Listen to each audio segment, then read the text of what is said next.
hell? Get out of the way, Greg. Jesus. Anyway, we are live, everybody, for another amazing evening of our 98 arm wrestling. Somebody has it on YouTube, and it's playing some reverb. So I'm going to have to mute someone, probably Nick or Dave. Probably me. Playing some reverb. Oh, my goodness. I'm going to have to mute someone, probably Nick or Dave. Who is it? Which one of you is it? Well, why don't you mute us and see what happens? My goodness. Who is it? Which one of you is it? Let's see. Oh, it was Dave. It was Dave this time. Which one of you is it? Anyway. Oh, it was Dave. Oh, it's still going on. What is going on here? You guys know what you're doing? Oh, it was Dave. Oh, it's still going on. What is going on here? This is crazy. You guys know what you're doing? Oh, it's still going on. What is going on here? This is crazy. Am I the only one hearing this weird reverb? This is crazy. Am I the only one hearing this weird reverb? I'm going to mute myself, goddamn. This is crazy. Am I the only one hearing this weird reverb? I'm going to mute myself, goddamn. Where is this coming from? This weird reverb. Anyway, I think I fixed it. Let's go. Let me unmute people. Anyway, so we got some news tonight, guys. Our buddy Greg Unsharp has done it again. Not only, well, there's a few things. So as you all know, Greg Sharp released a statement saying that anybody that went to Arm Gods or Winter Blast was banned for life from WSA. Then he went back on his word and changed it to 1 year. Now I'm hearing that he plans to drop the bans altogether, which to me is worse because that means he purposely did these bans to screw over our event, and now he's going to lift the ban so people will go to his events again and they're not banned from his own events. Not cool. Then today there was a post, and apparently a lot of the women that competed in his events and were promised all kinds of things, he didn't put their footage out on what is it, season 2 or something?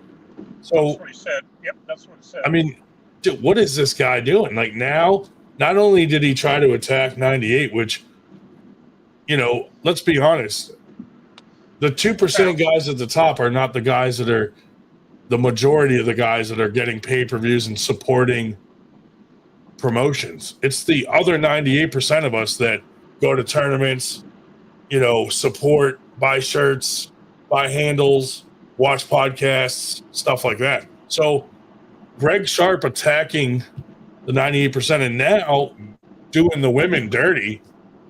Shame on you, Greg. It's a very unsharp decision. I even put 3 N's on the end of my name, Ryan, just so I could outdo Greg's 2 G's, because I feel like doing the 2 N's was just not enough. I went to 3, just so that I'm not on the same level as Greg.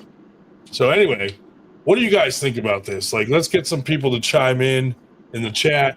Maybe later we'll take some calls again. But yeah, this guy, he's just proving over and over and over again why nobody should have to deal with him. You know what I mean? You know, he also accused Jody and Paul Cruz of having contracts and stuff, and he let some people say that, and not cool, Greg. You know, like, you know, they didn't have contracts. 100% they did not have contracts, and then you go and try to tell them where they can and can't pull. They chose Winter Blast, so they're banned. Now you're talking about lifting the ban altogether, which is even worse. Not cool. So yeah, I have like zero respect for this guy, and you know, whatever, people can pull where they want. I would never tell anybody not to pull at someone else's thing, but I personally will never support that guy again. And well, you know, he tried to disrupt the 98 and the Arm Gods event, our weekend, and we had a blast that weekend. We did a lot of good things that weekend for people. We're teaming up for some future stuff coming. So yeah, I think this WSA thing is gonna have some issues in the future. I mean, he has an event planned August 1st here in Atlantic City. August 2nd. August 2nd. Thanks, Dave. But everybody in this area technically would be banned from going, including and not limited to me, Josh, Dave, and anybody else that went. So, but yeah, so him not doing him doing the girls dirty, dude, is super messed up. You know, like the women's arm wrestling, and I hope no women take this the wrong way. Women's arm wrestling, they struggle enough to get more women into it and to get women to show up and this and that. And stuff like this that Greg's doing, stuff like that deters women from wanting to arm wrestle, and it's not good. I mean, it's just really not good. So hopefully, you know, I mean, even with the bans and stuff like that, I mean, that even Sarah Bachman was told that if she came to Winter Blast, not even if she pulled, she just had to show up, and if she showed up, she was banned. I'm like, dude, what are you doing? So, man, when you start doing the girls dirty, dude, in arm wrestling, that's where, you know, us guys should draw the line. Like, it's not cool. And that kind of, Ryan, that kind of weakens his argument. His argument that, you know, he didn't want Jody or Paul to come because they were supposedly going to be in one of his events. He was worried that he would injure themselves or, you know, such BS. Well, how do you injure yourself from showing up and, you know, smiling and signing autographs? Yeah. Dude, for real. You know, and the ban only really hurts the pullers. It didn't hurt us as promoters whatsoever. So him being mad at us or Arm Gods or whatever, you know, you took it out on the pullers, not on, you know what I mean? So it's kind of annoying, and I don't know what this guy's thinking, dude, but he tries to sell himself like he's this tremendous businessman, and man, the decisions he's making, I'm like, dude, even someone who's not a business person looks at his decisions and goes, what the fuck is going on here? You know? But hey, Josh, we hear your audio, buddy. Testing 1 2. Yeah. You gotta admit he's a really good shot. He keeps shooting himself in the foot and he hasn't missed yet. Yeah, I don't understand what he's trying to do. Like every couple of weeks or months, there's something new about him. And the sad part is all the people that come out to support him, you know, like you know, he had you know, Donnie Underwood there, and Donnie, maybe he doesn't know because he's just going by what Greg Sharp told him. But Donnie was saying, like, you know, kind of insinuating that Jody and Paul Cruz had contracts and they did not have contracts. So, you know, that could be Greg just telling Donnie Underwood a different version of the story. But, I mean, if you ask Jody and Paul themselves, neither of them had contracts. So, and he makes all these promises about, oh, we're going to release this and it has to be at the right time. And then he does, and all these people go and buy that season, and they're not even in it. Well, imagine putting all the time and work, and he's interviewing you, and you're thinking you're going to be on this show when it comes out. He's asking you questions. You got a match. You want your footage to be out there, and it's already been quite a while since they videoed it, and then you go and purchase this thing, and you're not on it. Can you imagine? See, they even interviewed me in Atlantic City. I guess I probably won't appear either. Not that I was looking for it. Be funny if you were one of the ones that did. Yeah. But I don't know, man. Shame on you, Greg. Shame on you, sir. He doesn't deserve the second G. I think he should just be a regular Greg, 1G. I don't know. Oh, make it Blake. Here we go. Hey guys, sorry it took me a Hey. minute to get we got Casey here also. What's going on, guys? Just wanted to chime in on this little issue that we're having with our female arm wrestlers currently. Hell yeah. Let's put it out there. So, as one of the top contenders in World Series in season 2 and being promised a feature for season 3, it's bullshit. Yeah. To say the least. And I don't get it as a promoter. How do you not promote some of your top females? Right. In anywhere, all over, even East or West Coast, it doesn't matter. How do you cut out all of your females in that season?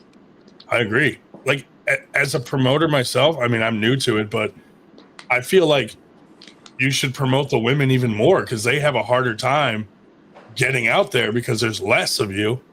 So we should promote you even more to get more women into the sport and this and that. And some people do the opposite for some reason. And I think this is really going to be a huge hit to his promotion.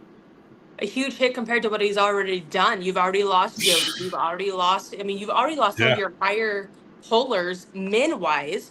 And now you're just going to throw the women under the bus who, right there, you have Sarah Bachman with season 3. And I doubt season 3 is going to air unless it was because of Sarah that the females are going to be shown. And now she's banned. Exactly, because of the Winter Blast. And it's like, just for showing up. You want to be... He told her she didn't even have to pull. If she just showed up, she was banned. I'm like, that doesn't even make sense. For someone who wants to be the next big thing for the arm wrestling world, he is really screwing over way too many of our pullers because he wants to be, well, I can guarantee 10,000 in cash prizes. Yeah. The cash isn't what we're all here for. This is not why we keep pulling. Yeah. Not everybody is just about the money. Exactly. You know? I mean, there's a few people that maybe that affected, but not many. I mean, the people that are showing up to win 10 grand are like top people. You know what I mean? Not the guys that go to normal tournaments every day and support the sport. It's like the few elite guys that could actually win that tournament. Which you're going to get the same people over and over again, which is fine, 100%. But eventually they're going to be sick of seeing those same pullers over and over again with no diversity and there's such an exclusion now with World Series that there's no point to it. So Jody and Paul Cruz did not have contracts. I don't know if you can speak on it, but did you have a contract or no? No, I didn't have a contract. And the reason why he lost my support for season 3 was because he told me of a bad business deal between him and my sponsor that I had no part in. Right. I had no part in the business deal, but because that deal went south between those two, I was no longer allowed to showcase my sponsor for his event. That's crazy. And that's my sponsor is what got me to his event. It's not him paying my way. It's not him paving my way. It's I'm a guest that's going to help promote your company, your business, your route, so to say. And now I can't have my sponsor that is my number one sponsor be able to be showcased? No. Well, feel free to shout out your sponsor on here. Cash Coffee out of Logan, Utah. Hell yeah. There we go. They're phenomenal. Number one supporter in everything. That's awesome. It's just crazy to me, like, what's going through his mind when he's doing these things? Like, he's going to ban everyone and he's going to try to get people to back out of their matches and then releasing the footage. Like, I was just saying before you came on, like, can you imagine they interview you, you go out there, you put all this energy and work in and you're proud of your match, and then you go buy this thing to watch it and you're not even on it? Exactly. My God, dude. Like, that's just insane to me. Well, on top of that, waiting for what's it been, almost 3 years now? Yeah. Since it was filmed, you have to go that long without saying anything or just to find out it's not even on there. Like even Jody was like, dude, I had some good matches on there that I'm not allowed to talk about, but they were great wins. Like, when is that going to be released? You know? And then you have no say in that. Like lots of Jordan's matches. We have a Jordan match with Casey. We have a Jordan match with Jody. Those matches aren't featured, but Jordan is. What Jordan, hallelujah, great arm wrestle and everything. But what about not those big names? Like, well, that was the whole point of it. Is these up and coming arm wrestlers are no longer important enough to Greg, so to say. That's crazy. You can't run a promotion with the top 10 guys. No, right, exactly. You've got to have more people than that. And yeah, so. I mean, he planned a tournament on August 2nd, right here in New Jersey, and I'm like, well, everybody around here came to Winter Blast, so they're all banned from your own event.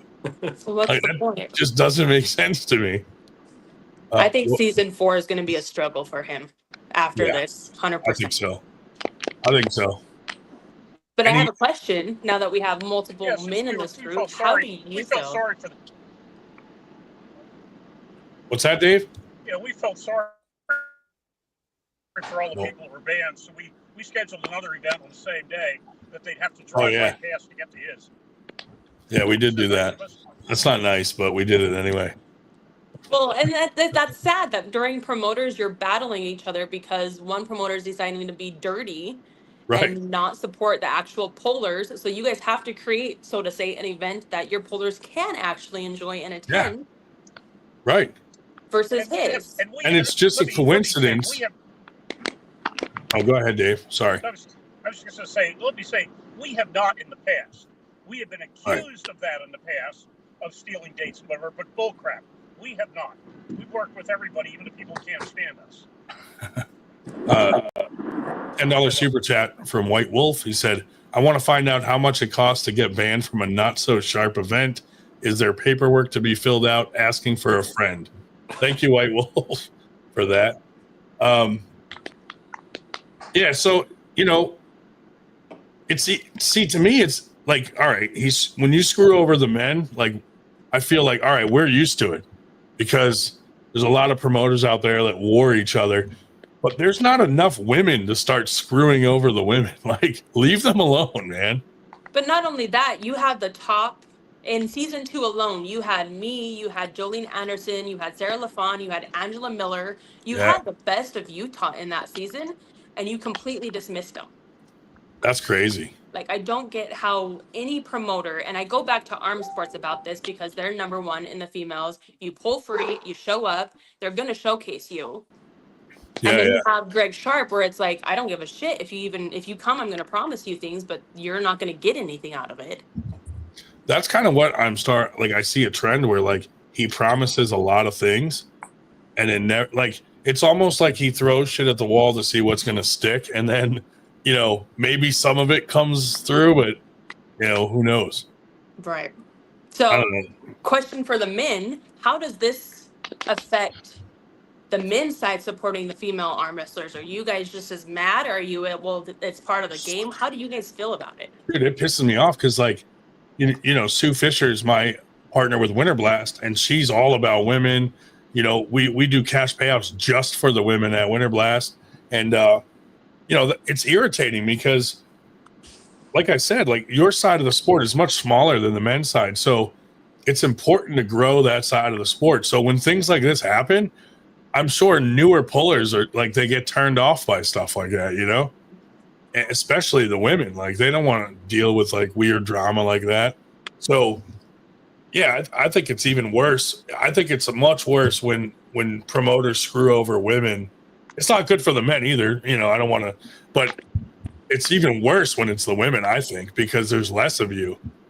So I don't know. I'm going to bring up another point and something that bothered Megan even clear back to season 1. And when I started paying attention to it, it's pretty obvious.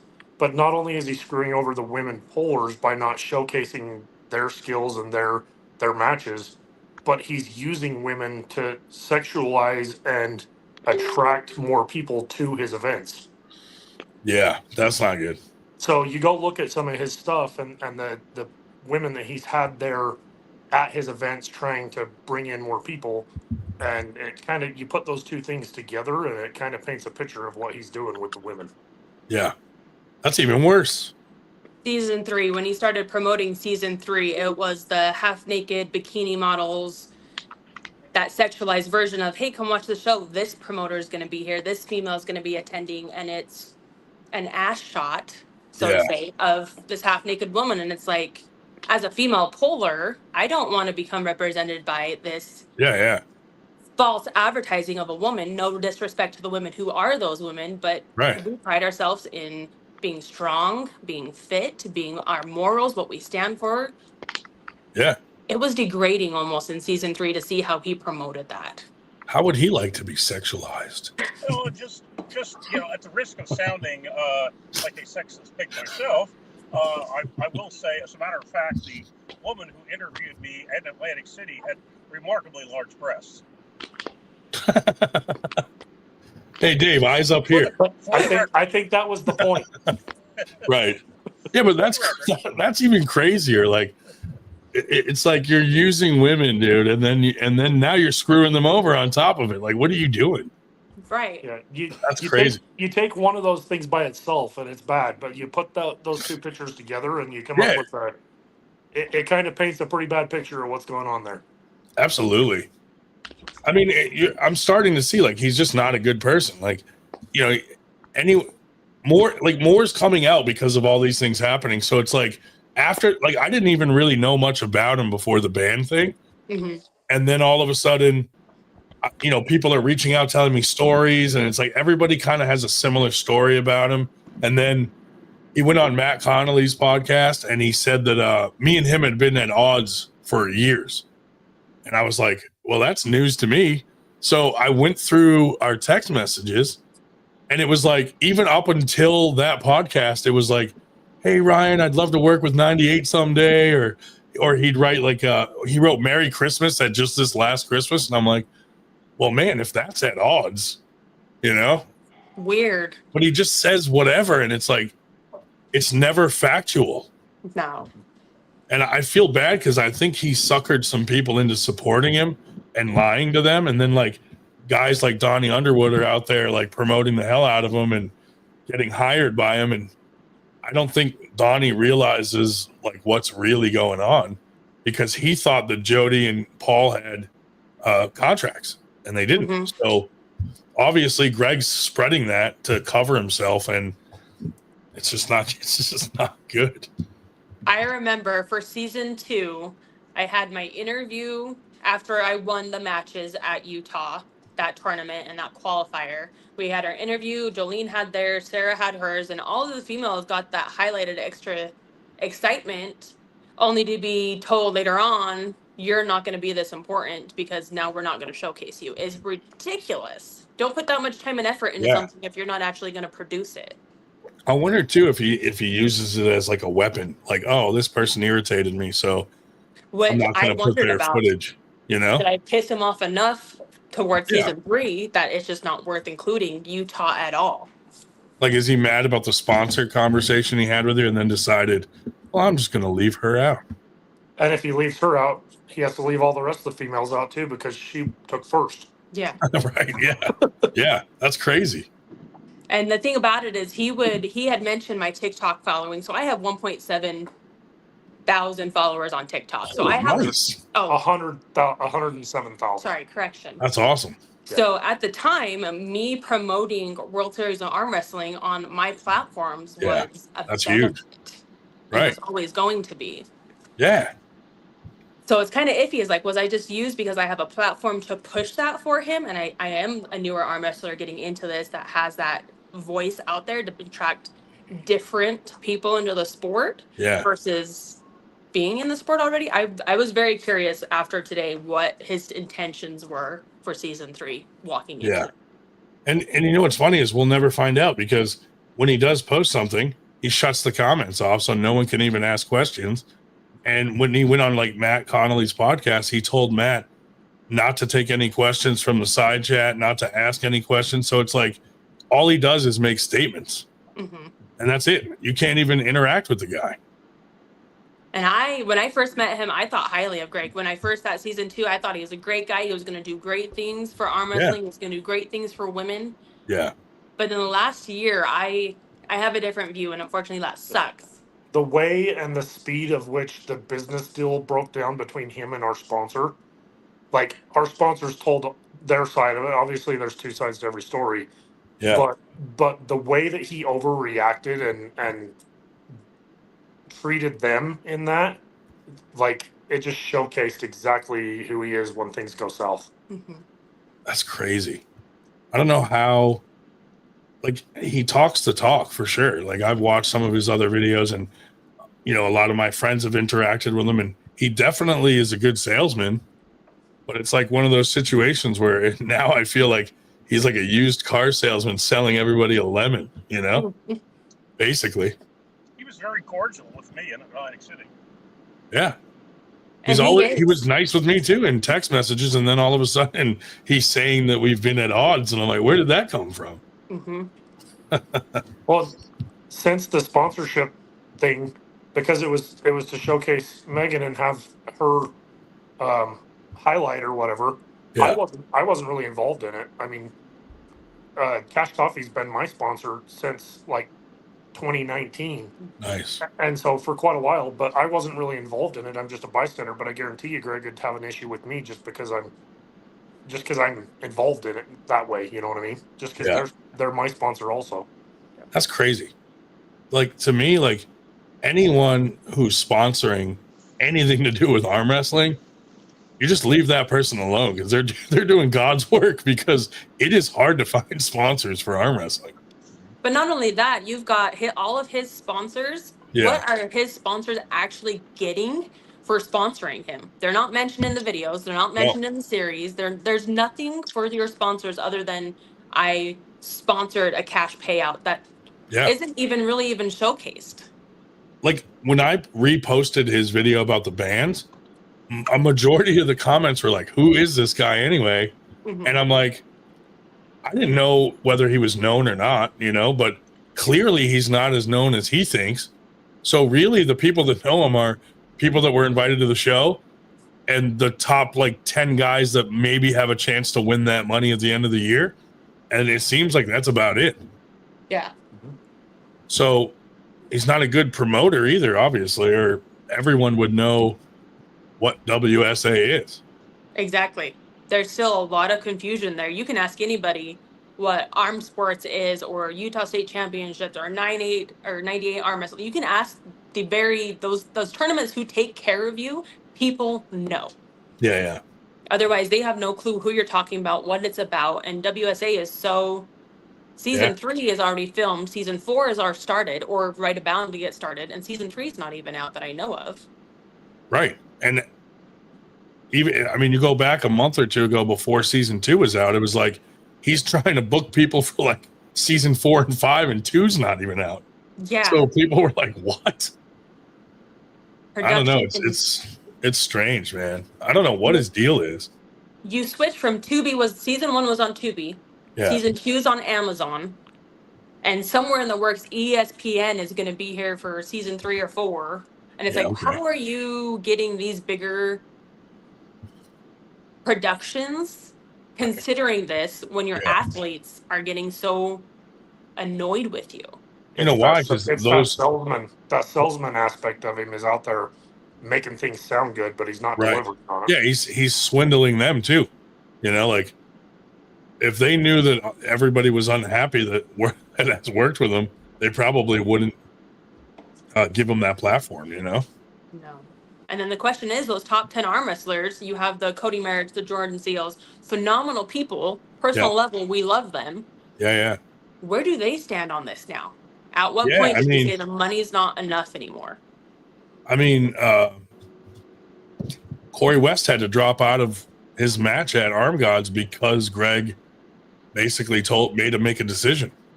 Yeah, and that's ridiculous. And Corey West is one of the guys that can win some money at that event. So he's like, I'm not going to pass up winning all that money there. But then, you know, I just heard that Greg's thinking about dropping the ban. And I'm like, dude, that's even worse, because that makes it look like you tried to ruin our event And then now that it's over, now you're like, oh, well, I don't want to ruin my own events with these weird bands.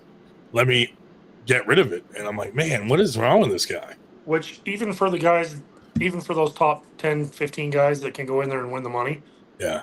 this whole thing boils down over the next couple of years of where if people like me and Megan don't show up and that gets to be a big enough crowd because of what's going on, then nobody's going to be there to arm wrestle those top 15 guys.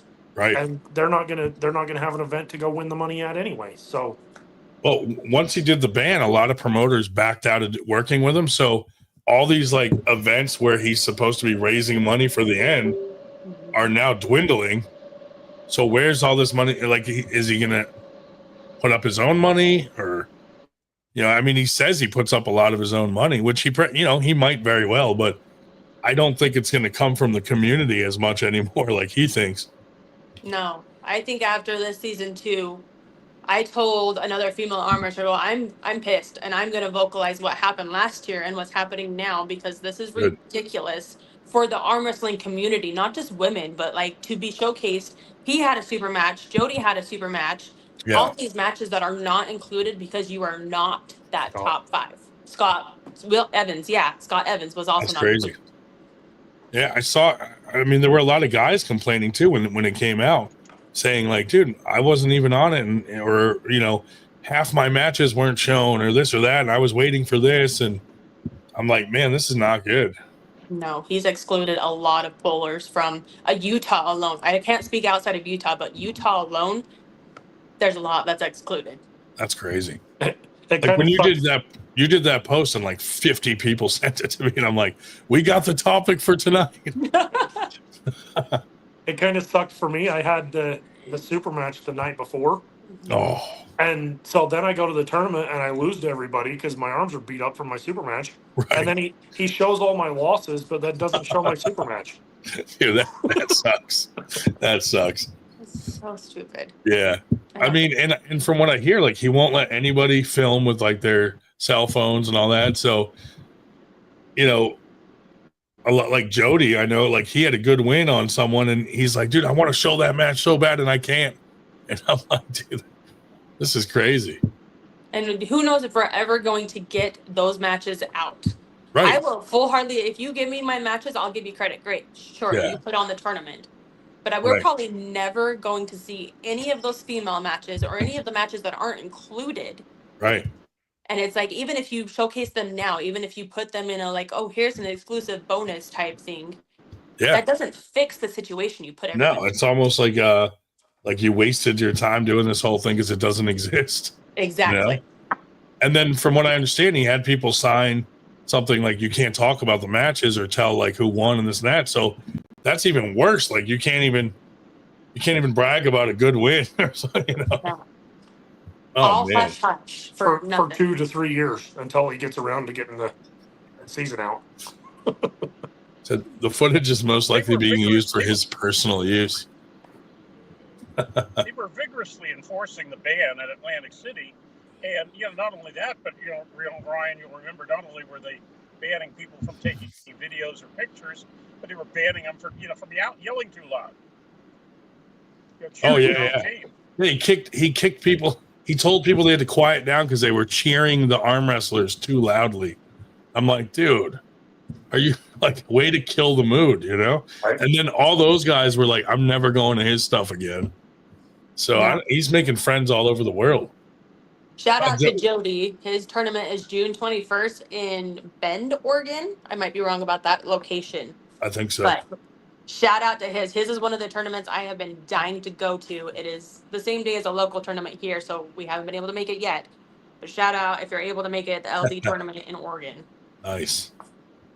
We will do our best to make it to that one, Jody. Yeah, and that's one of the things, like we shout out everybody, even some people that don't like us. We shout them out anyway, because it isn't about the promoter. Like, you're screwing the arm wrestlers if you're blocking someone from seeing an event, and with, Corey Miller's system, like, who are we to screw someone over where they can't go get points at some other tournament? You know what I mean? So like even people that are not friendly towards us will still put their events on our list so that pullers know what's available to them and stuff like that. But then you see guys like this pulling this crap, and it's like irritating because with all the bad stuff going on with promoters and like issues with pay and this and that, like it's hard enough to be a promoter because everybody's very weary of promoters right now. Very. So you see stuff like that and you're just like, damn it. It makes all of us look bad when one promoter's screwing people over, and it's, I don't know, pain in the ass. It's so true though, but the thing with most promoters is if you stay puller oriented, you're gonna keep your tournament. Yeah. The moment you start pulling stuff like this where your pullers don't matter or don't feel like they matter, you're going to lose the community. It's not just the pullers at that point, it's the community. Yeah. It's important. It's important, and that's why, like, it's kind of our whole theme to be more for like the pullers, like the whole 98 concept. Like, you got the 2% up here, and the rest of us are the 98% that are trying to get to that point. But like when Engen was arguing with me about our concept, he thought that we were saying that we represent 98% of the sport and that he only represents 2%. And I'm like, it's actually the opposite. Like like he's up here at the top. I'm like, we're down here. But I told him, like, why would you insult 98%? Because the 98%ers, just as a concept, are the people going to tournaments, buying shirts, buying handles, watching pay-per-views, doing all this stuff. It's not the 2% guys. They're usually the ones that are on the pay-per-view. So I don't know, like these guys that screw over the community, it is beyond me why they do that. Like they're just killing their own promotion. In any level of this sport and any level of promotion, it's the guys that are trying to get to the top that are carrying the weight. Absolutely. You go to any tournament, it's the guys that go and pull and lose and don't make any money, don't get any wins. Yeah. It's their entry fees that are paying for the rest of us. Absolutely. Like it's the guys at the bottom that are carrying the weight for everybody else. And it doesn't matter what level of this sport you look at, it's the same concept. Absolutely. And that's what, like, it's beyond me that more promoters don't have that same outlook. Because to me, it's like common sense. I mean, I kind of started 98 because I was in the 98%. And I'm like, well, I suck at arm wrestling. And I know there's other people out there that are at my level. Like, let's do something where guys at that level feel included. So that's kind of what started it in the beginning. And then, it's grown since then. But it was more just, a lot of guys would go to a tournament as an amateur and it was all pros and they kind of felt intimidated and out of place. And so we were like, let's make it more comfortable for everybody by not just focusing on the 2%ers.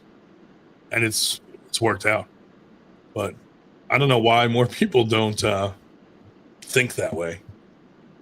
Especially with the women's arm wrestling. Like, never screw over the women. And that's just bad business. And I've been thinking that in my head. I go, how many women are going to back how I feel, so to say, in this situation versus how many are going to be like, I don't care. It's still a money tournament, but I don't even remember winning money in season 2. Women won very little compared to the men. Yeah. Well, it was last minute decision. It wasn't like we're going to find out which ones don't care. And that's another big thing is like for the female community, it's all about inclusiveness because the moment you step out of that community, it's rough. Yeah. What were you gonna say? I don't know. Oh, well. I was gonna back up. I was gonna back up what you said, that it was a last minute. Season 2 was a last minute decision to pay the women at the finals. Jody said he started giving out money in season 3 to the women. Yeah. I couldn't remember. I know I took first, but I knew money wasn't promised. He paid for my hotel, so he gave me the 1-night stay for Burning First in Utah. And then I got a really nice watch and like a swag bag me and Jolene did for taking first in heavy and lightweights. Yeah. But compared to what the men were paid, it was a really big difference. You can ask Jody when I was doing my thing. I highlighted up and come in a national publication, give them money. That's great, Big Country. And see, that's what you should do. Your women can pull a whole different crowd and a whole different support in a completely different world than the men can, because Well, in yeah. women's sports, they're backing women. It's Yeah, not yeah. men backing women. And a lot of the women matches are more exciting. Exactly. You know what I mean? This is going to sound bad. East versus West, the match I wanted to see was Yeah. Sarah and Jocelyn. Hell That was yeah. my go-to. I wanted to see. This is why I wanted to pay attention. Like, Yeah. I loved the men matches. They were great, but I watched for Sarah and Jocelyn. Oh yeah. I mean, that was like we everybody wanted to see that rematch. Exactly. We bought that to watch a total of like 3 of those matches, and the women was one of them. Yes. Like, obviously Cody being our coach, we wanted to see him. And then you buy an episode of yourself, and you're not even in. Exactly. Like, I'll pay $20 any day to pay for 3 matches, but $3 to pay for one that I'm not even showcased at all. You can see me in the crowd. I'm there, but I'm not what? Dude, can you imagine? Like, that's like if Sarah and Jocelyn went home from East versus West and bought East versus West, and then they cut their match out. Exactly. It scans them in the stadium or in the seats. Yeah. Right. And That's I can't even believe that. Like, paying attention to East versus West this last time, Ingen does phenomenal at promoting his polars and showcasing them. Every one of them, not one of them is singled out or differentiated, or he did great at promoting them. And then going to season 2 of Greg's, it was like, yeah, screw everybody. We don't care. I'm going to do what I want and who I think is going to bring in those views. And and Greg's event, granted, I didn't watch season 2 yet, only the couple of clips that Megan sent me. But when I watched season 1, as an arm wrestler and as somebody that has a vested interest in the matches and actually cares about what's going on and is interested to see who's going to win and lose, I was completely bored halfway through it because of his monotone voice doing the narrating. Oh yeah. Like, you go to all this time and all this money to build this promotion and don't let anybody have their cell phones in there and big TV crews, and then you ruin it with zero energy in the narrating. It was like, right. I don't get it. Yeah, that's crazy to me. Paul USA, I know I'm going to sell out on Boom Arm Wrestling. I would love to talk to you, reach out to me. I do have a very big passion for women's arm wrestling, and that's a big part of why I took the last year, 8 months off, is because when it started with Greg with season 3, I was like, I am done promoting people who don't really care about the polar.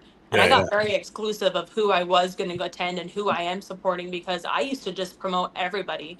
And then with Greg's situation, it kind of made me very inclusive of, no, I can't promote everybody because not everybody is there for me, for the polars. Like, it's not okay to screw over polars at all in any aspect. Whether there's money involved, the tournament, a promise of production, whatever you promise, follow through. It doesn't matter what you do.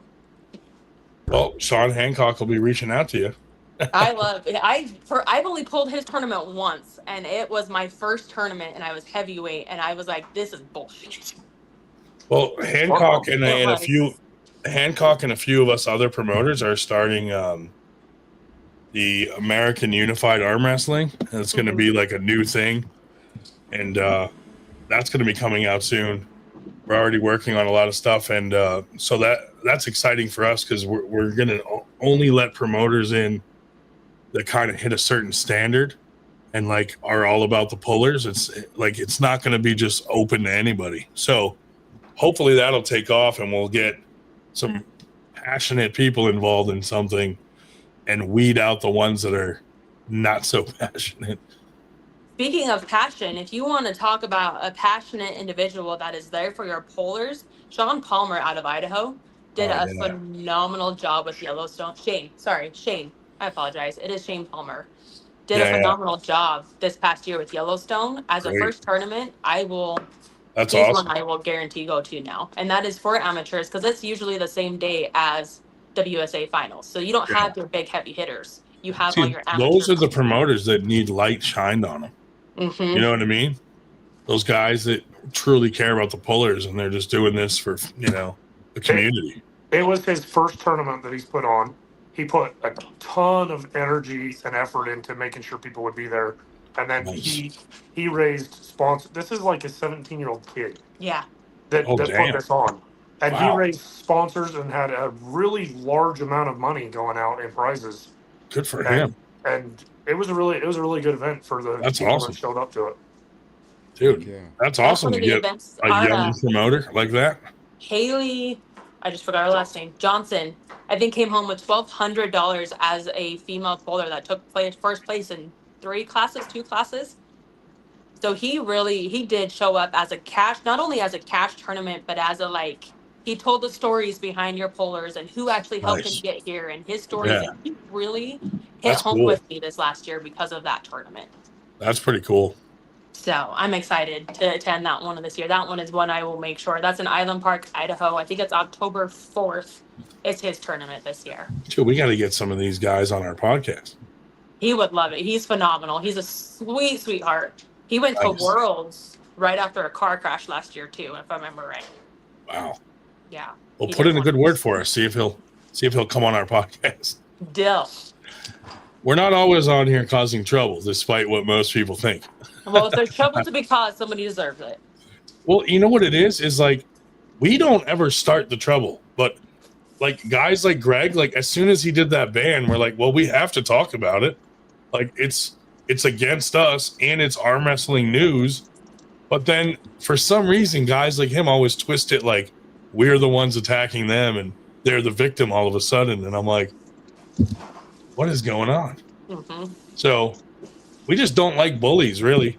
Like anybody that's a bully or like a promotion that bullies people or even a puller or something, we just call them out. Like it's not to be a dickhead, but it's like I feel like the community needs to know about these promotions that you can't trust.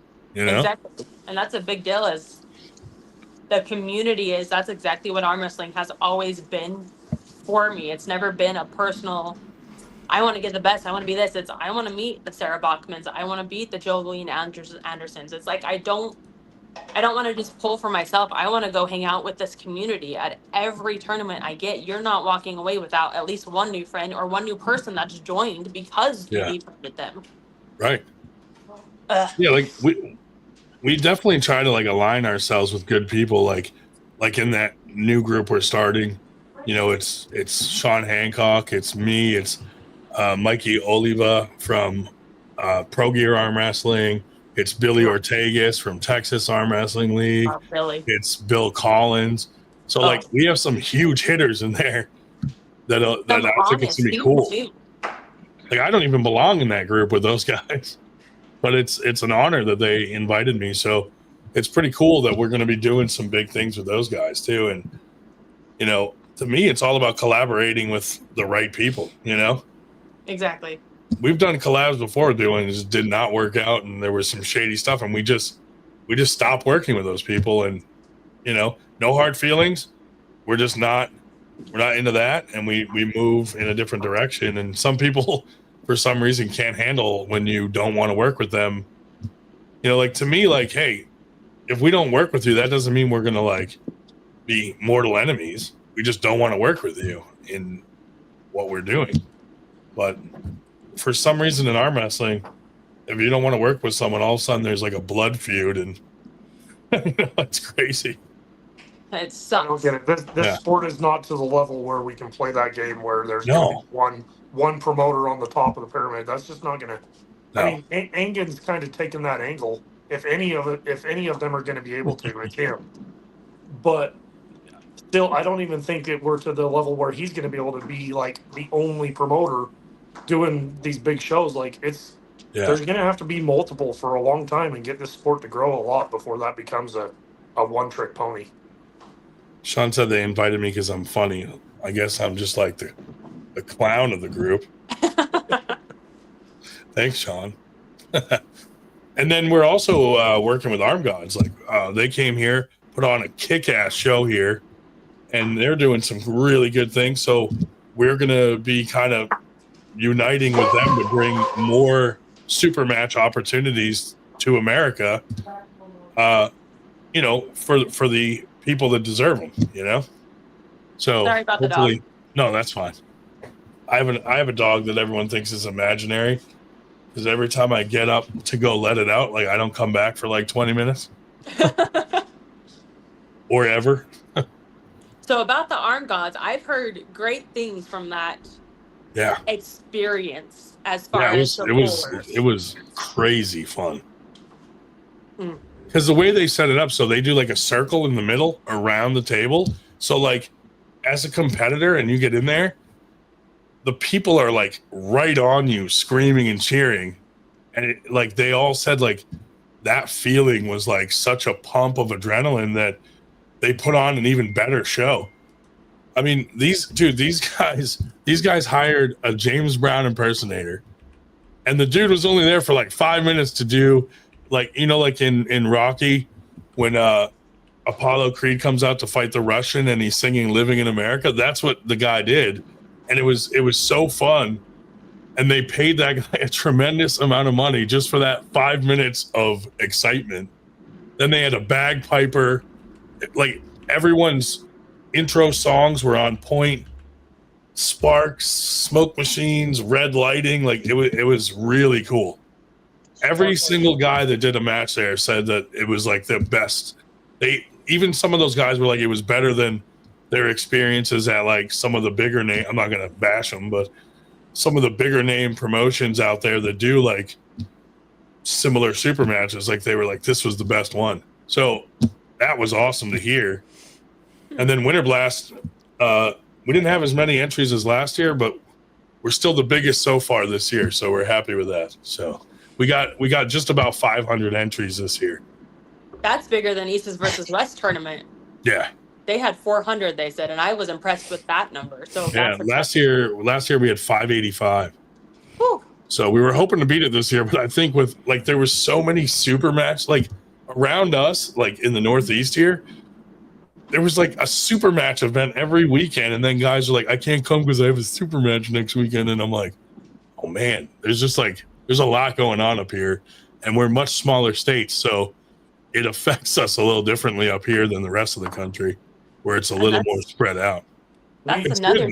We've been wanting to travel back east more for a couple years now, and we're trying to figure out how to make that happen. But well, maybe we could get some matches on the next Winter Blast Arm Gods card. We have the audience for it. But, and then speaking of tournaments, there are tournaments almost every weekend now. So we're getting to the point where you have to pick and choose who to support or who you can make based on what is available that tournament. Like we have 3 kids. Yeah. You got to take in, we have a full football schedule. We have a full soccer year. Yeah. What fits within our family, but also within our passion for the sport. I can't imagine my schedule's full with 1 kid. You know, dance class, soccer, t-ball, all that stuff. I'm like, geez. But I'm the second worst arm wrestler in the world, and I have something for like 9 weeks in a row. I mean, Dave travels to every tournament and practice more than probably anybody out there. It's crazy. But yeah, it's hard. You really got to pick and choose. Like, I wish I could support everyone, but I can't travel every weekend. So, you know, I try to support the people that support me. You know, like Mikey, for instance. We went down to the Sarah Bachman Classic. I met Mikey there for the first time in person. We hit it off. Then he came up to Winter Blast. He's like, dude, I'll help with brackets. And he's phenomenal on the microphone. So he did a lot of commentary and, you know, just going to support his event. And then we just became really good friends. And like, I find that doing that, it happens all the time. Like, that's how I became friends with Sean Hancock and, you know, Jody Williams, just from talking to him online. Like, a lot of guys, you become good friends with them just from talking on Facebook, and then you finally meet them in person, and it's almost like you've just known them for years. And that's what I love about the community. Like, I know I'm never going to be a top arm wrestler or anything like that, but I'm like, this community is awesome. Everybody's friendly for the most part. You know, we just got to weed out the assholes. That's all. It's very true. And that's the benefit of the community that most of our newcomers aren't understanding, because they're coming into situations like this. Yeah. That this is not the community. The community you want are those who are actually encouraging you, whether they're there or not. Like, If I can't be there for a Winter Blast, I'm still going to post about it. I'm still going to interact. I'm still going to give that publication, so to say, to those events that I can't attend. Yeah. Even though I'm not there, I can still give that notice for anybody and everybody within my reach. And that's the best we can do for anybody in the community is interact with that. It grows the sport. Yes. Like, you know, we have people reach out to us all the time asking like where there's a close practice to them. And since Dave knows most of them, like we get people in touch with the right people so that, because that's how you grow the sport is getting new people into it, you know? Exactly. I mean, we watch arm wrestling because we arm wrestle and we're fans.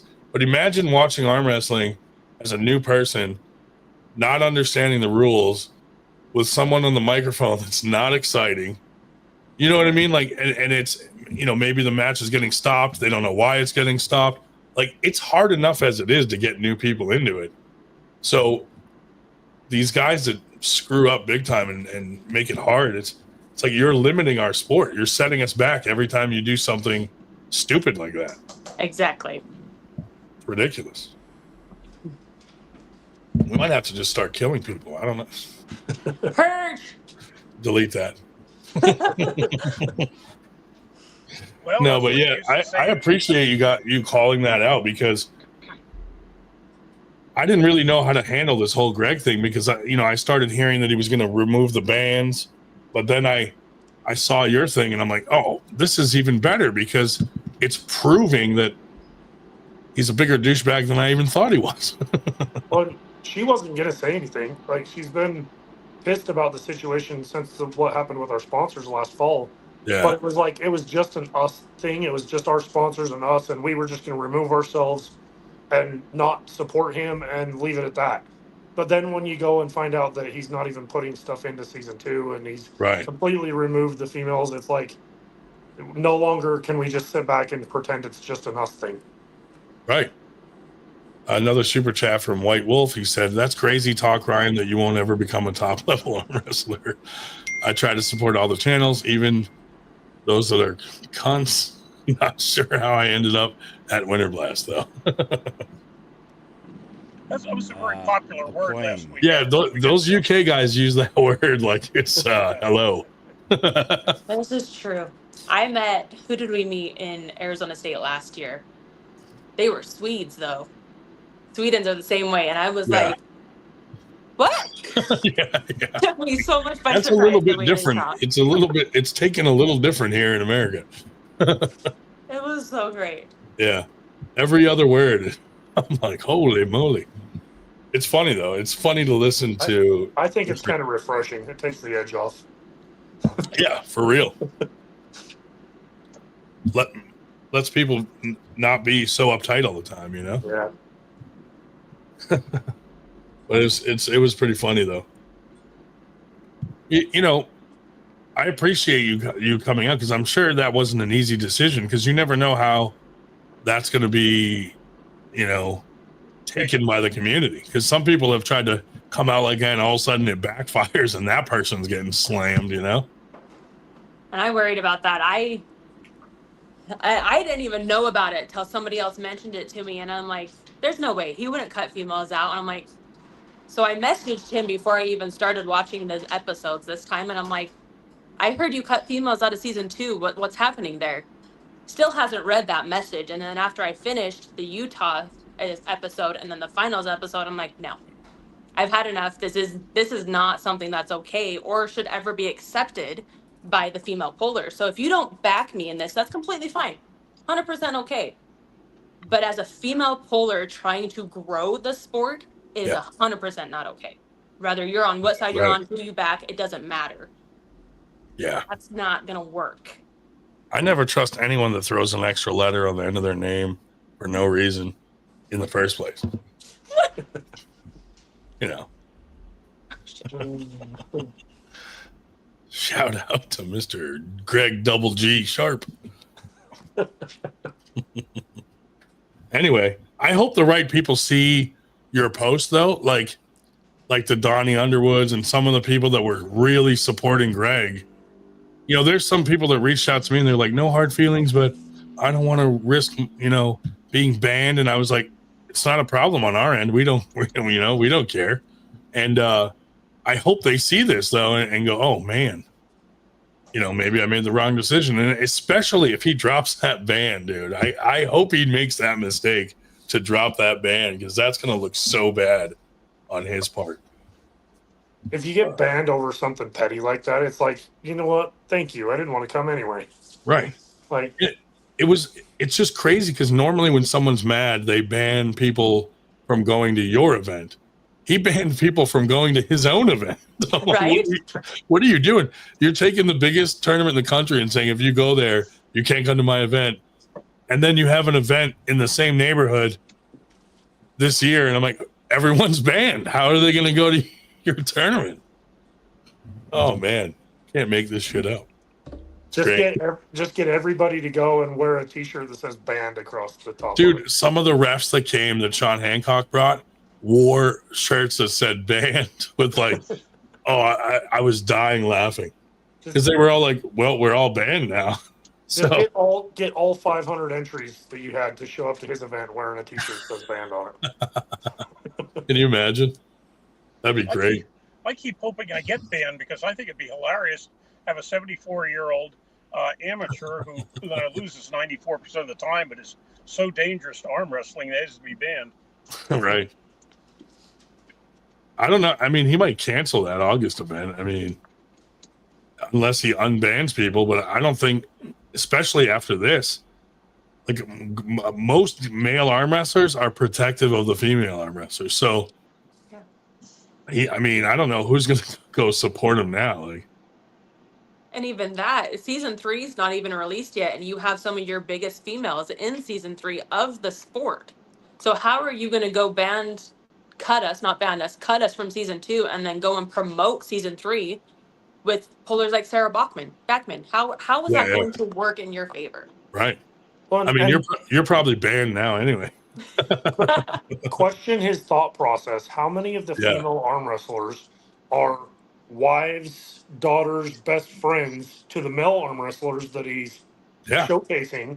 That they're not going to show up anymore if they're not going to be showcased. And if they don't come, guess who's not coming with them? Like, right. And the community, I mean, it's getting bigger, but when it comes to drama, it's a very small community. Like, everybody knows everything. Like, if something happens, I hear about it from 30 different people, and then I tell 30 other people, and then they tell 30, it spreads like a wildfire, Yeah. But I don't know, like, it's like he's one of those guys that like talks about what a great businessman he is, and then you see these decisions, and I'm like, I wonder what business school he went to. Don't go to that one. But well, promoters in general just need to learn from these people's mistakes and just keep going in the right direction to keep the newcomers coming in and growing. Right. I'm like new to promoting, it's only been like 4 years. And like when I see things happen, like someone up in Canada had a tournament and they were kind of betting on entry fees to pay everybody and stuff like that. Well, he got half the entries that he thought he was going to get and couldn't pay everyone, and it turned into a big thing. And I'm like, well, that's never going to be me. So like, anything like when we're doing cash payouts for the women, we only advertise the cash payouts for the women when we get enough sponsors to hit our mark that we're trying to hit. And I have the money in my hand. And then we say, these are the cash payouts for the women. And it sits there in a separate account till winter blast, and then we do the payout. Never, like, even though we get 500 entries, we don't count on anything coming from the entries, because one snowstorm, and it could cut that in half. You do that, and then you have a really good year. You have 100 entries more than you thought you were going to have. You throw out a bonus. You throw out a bonus to the women, or you throw out a 4th or 5th place prize money. You do things to make it so that more people benefit from that big showing, right? And everybody's going to come back. Yeah, and like, because we haven't been around a long time, like pretty much every tournament we throw, it's like, okay, we pay our guys, we take money out for the trophies for the next tournament, and then all that, anything that's left over goes towards Winter Blast at the end of the year. So everything just gets rolled into the next thing constantly. Like, we don't pay ourselves. We're just like all about just having fun and, you know, making sure our tournaments, people walk away saying that they want to come back, basically. And that's a good question. When you're, as a promoter, I feel we've talked about starting some sort of tournament out here in the West Coast. But as a promoter, do you want them to walk away with, oh, I made a 5,000 cash and I'll see if I come back next year? Or do you want to give a 200 cash winning and be like, I'm for sure going to be here next. This is where I want to be. To me, it's like, you know, like when we do a tournament, like I hire people that are like the refs and the brackets and this and that. And I focus on what is our atmosphere going to be like? You know, are we going to have a good announcer? Because I've seen some tournaments that are huge and it sounds like someone calling out names in a bingo hall. Yeah. Like, dude, like that's not fun to me. As a promoter, and for new arm wrestlers or for women specifically in this example, we went to Washington State 3 years ago. Yep. Okay. Tim and Kayla, I had met before and known. Megan was just getting to know them, and found out when we went to that event that they do not charge an entry fee to women. Yeah. Okay.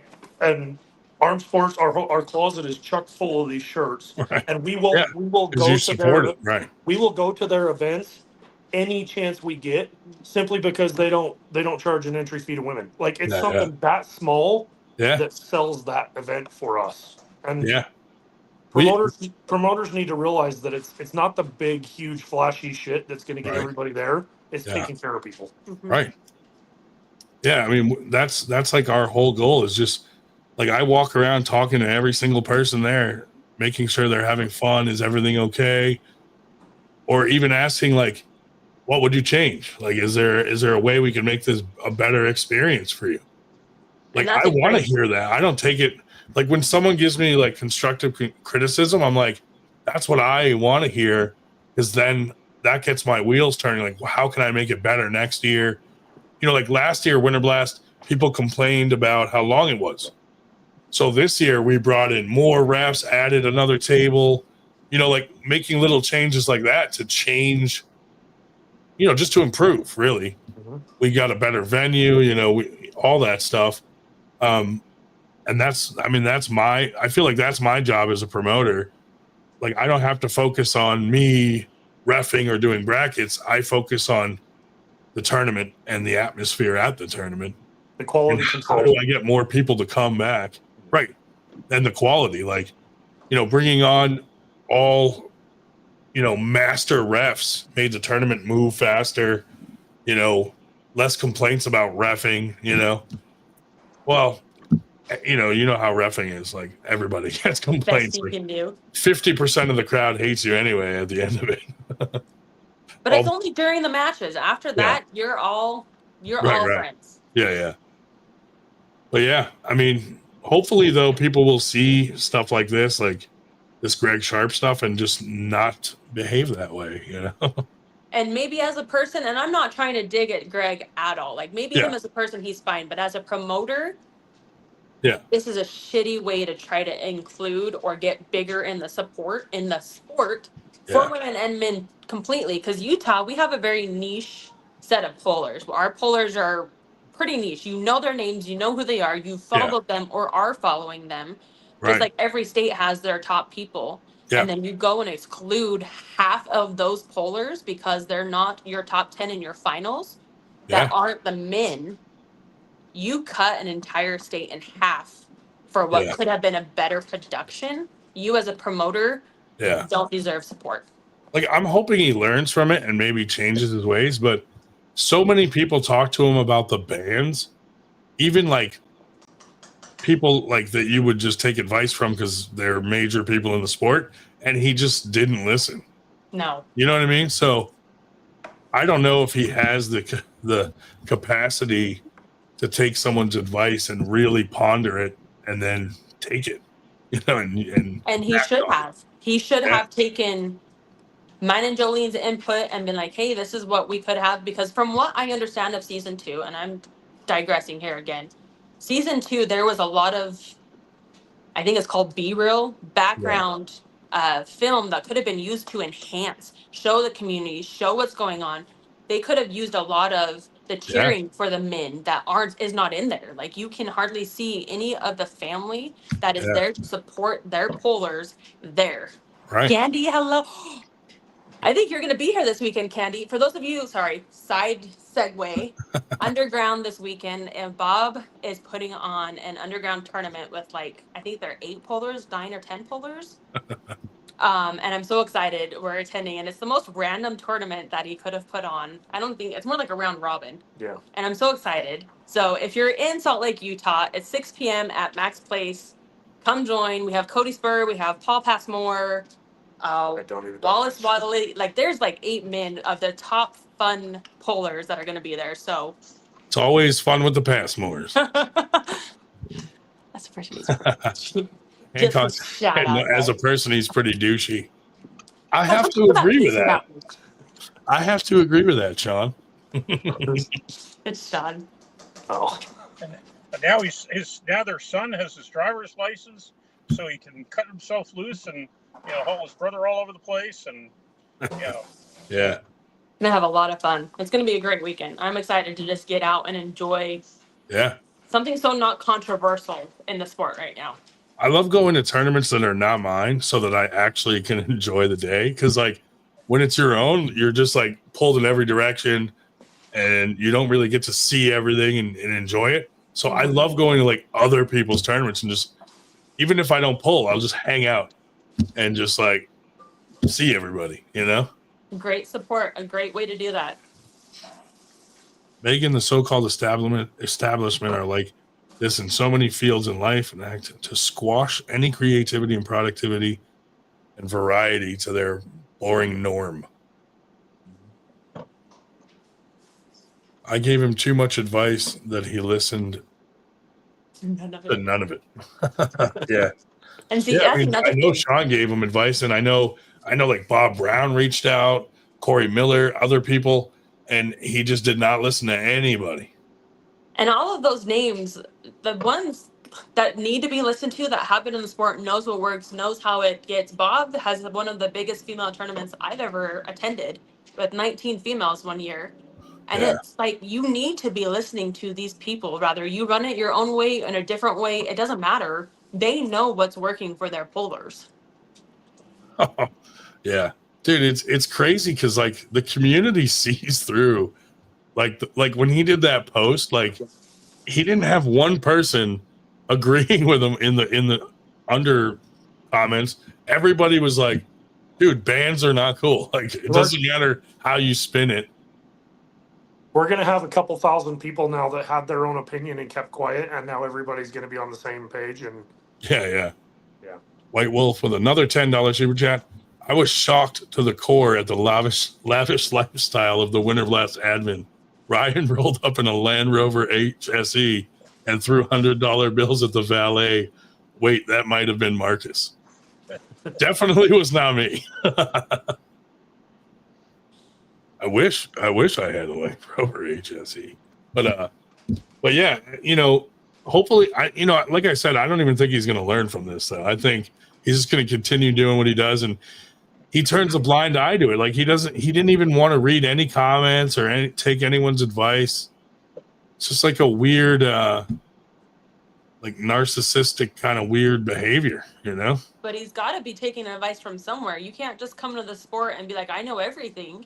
Yeah. Obviously. So who's helping him guide to this path, and who's supporting? We have to get to the bottom of that and blast that person too. Be like, what are you doing? No, but like him bringing Donnie Underwood in, wouldn't Donnie be like, dude, this is not a good look. Like, drop the fucking bans.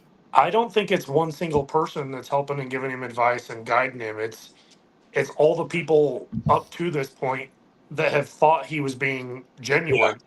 Yeah. And they're trying to help him. Like, how much effort did Jody put in, and how much effort did Jamie Sheldon put in last year? And they probably weren't getting anything out of it. And but promoted the shit out of him for free. Yeah, and he's taking advantage of that, taking advice from them, I'm sure. And they get nothing from it, and then there's nothing to show for it at the end. But That's who's helping him is the people that are getting taken advantage of and didn't know it yet. Yeah. If I had to guess who gives him the most business advice, I'd probably his mommy. Because like your mother always tells you like you're the best, and he probably believes it. But you're right though. He's such a salesman when he talks. Like he makes you think all these big things are coming, and then you support it and you're like, yeah. And then all of a sudden, all these great things he talks about never happen, Yeah. True. But yeah, hopefully, I don't know. The community will judge him, he'll either he probably just ruined himself or he'll continue and it'll just suck. I don't know. I mean, kind of does suck. Yeah. I mean, he's just taking his own money and giving it to like Corey West and those guys at the end of the year. And that's it. Like, that's what it's going to come down to. And there's nothing wrong with that. Let me say this. Yeah. Your top 10, if you choose to still do WSA, there's nothing wrong with you choosing to support them. Right. 100%. Yeah. There's nothing wrong with that. That's a big payday for a lot of those guys. Exactly. Yeah. And we will not support him. Like at this point, obviously, we're going to take a stance. But it also creates a situation for us where his event in Utah this year is at Justin Green's event. And Justin Green is a friend of ours and somebody that we want to support. So now we have to make the decision. Do we show up to support Justin and put our feelings about Greg on the back burner long enough to be there? Or do we not go at all and then have Justin think we're mad at him? I think you go to support Justin, but you wear a shirt that says that you're banned from WSA. Right. We wear a shirt that says banned on the front and Cash Coffee on the back. Yeah. That's the struggle is because Justin Green, and that's another tournament, it's his suicide awareness tournament. So it's a tournament that has a story and a meaning behind it that sits very closely with me, and I believe with Casey too, that now is conjoined with somebody that we have no support for. Yeah. So now you're tearing at your polders again, and this is nothing to Justin. Justin has nothing to do with this conversation, obviously, but how do I tear myself between something I full-heartedly support and believe in and want to support, and then I want nothing to do with this other tournament, but now they're matched. Yeah, that sucks. And I don't know what to do. Obviously, we're going to figure it out one way or another, but... Well, I would reach out to him and see how he feels about it. Like, maybe he will change how he feels about working with him also, I don't know. But we really don't want to influence that either. Like, I don't want to be the one that goes and influences that decision. So if that happens, it's going to happen on its own or it's going to come naturally. I think anybody that's throwing tournaments probably already has a gist of what's going on. We're probably going to show up. I don't know if we're going to pull. We're probably going to show up to support Justin and be there as a support for him. I don't know if I'm going to pull at that event. Yeah. Just because as long as Greg's involved in it, I don't know that I will. Yeah. Which nobody cares if I pull anyway.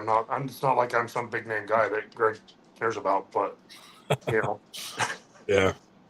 I'm going to start a rumor that he tried to pay me to be one of the female promo girls, and then he said he'd pay for my breast implants.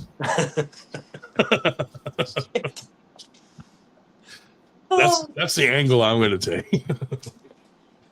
Something. It's all going to come out. I know I'm not the only one who's pissed or had a wrongdoing with Greg. I know there's multiple people out there, more than just me, and it's going to come out. Because some people did not want to. Like you took a long time to come out. Yes. Because you probably wanted to really think about it. And there's a lot of people out there that feel the same way, that haven't come out. And I think you coming out is probably going to trigger like a lot of people to come out about it. I hope so. Just the band thing brought some people out that I didn't even know had a problem with them.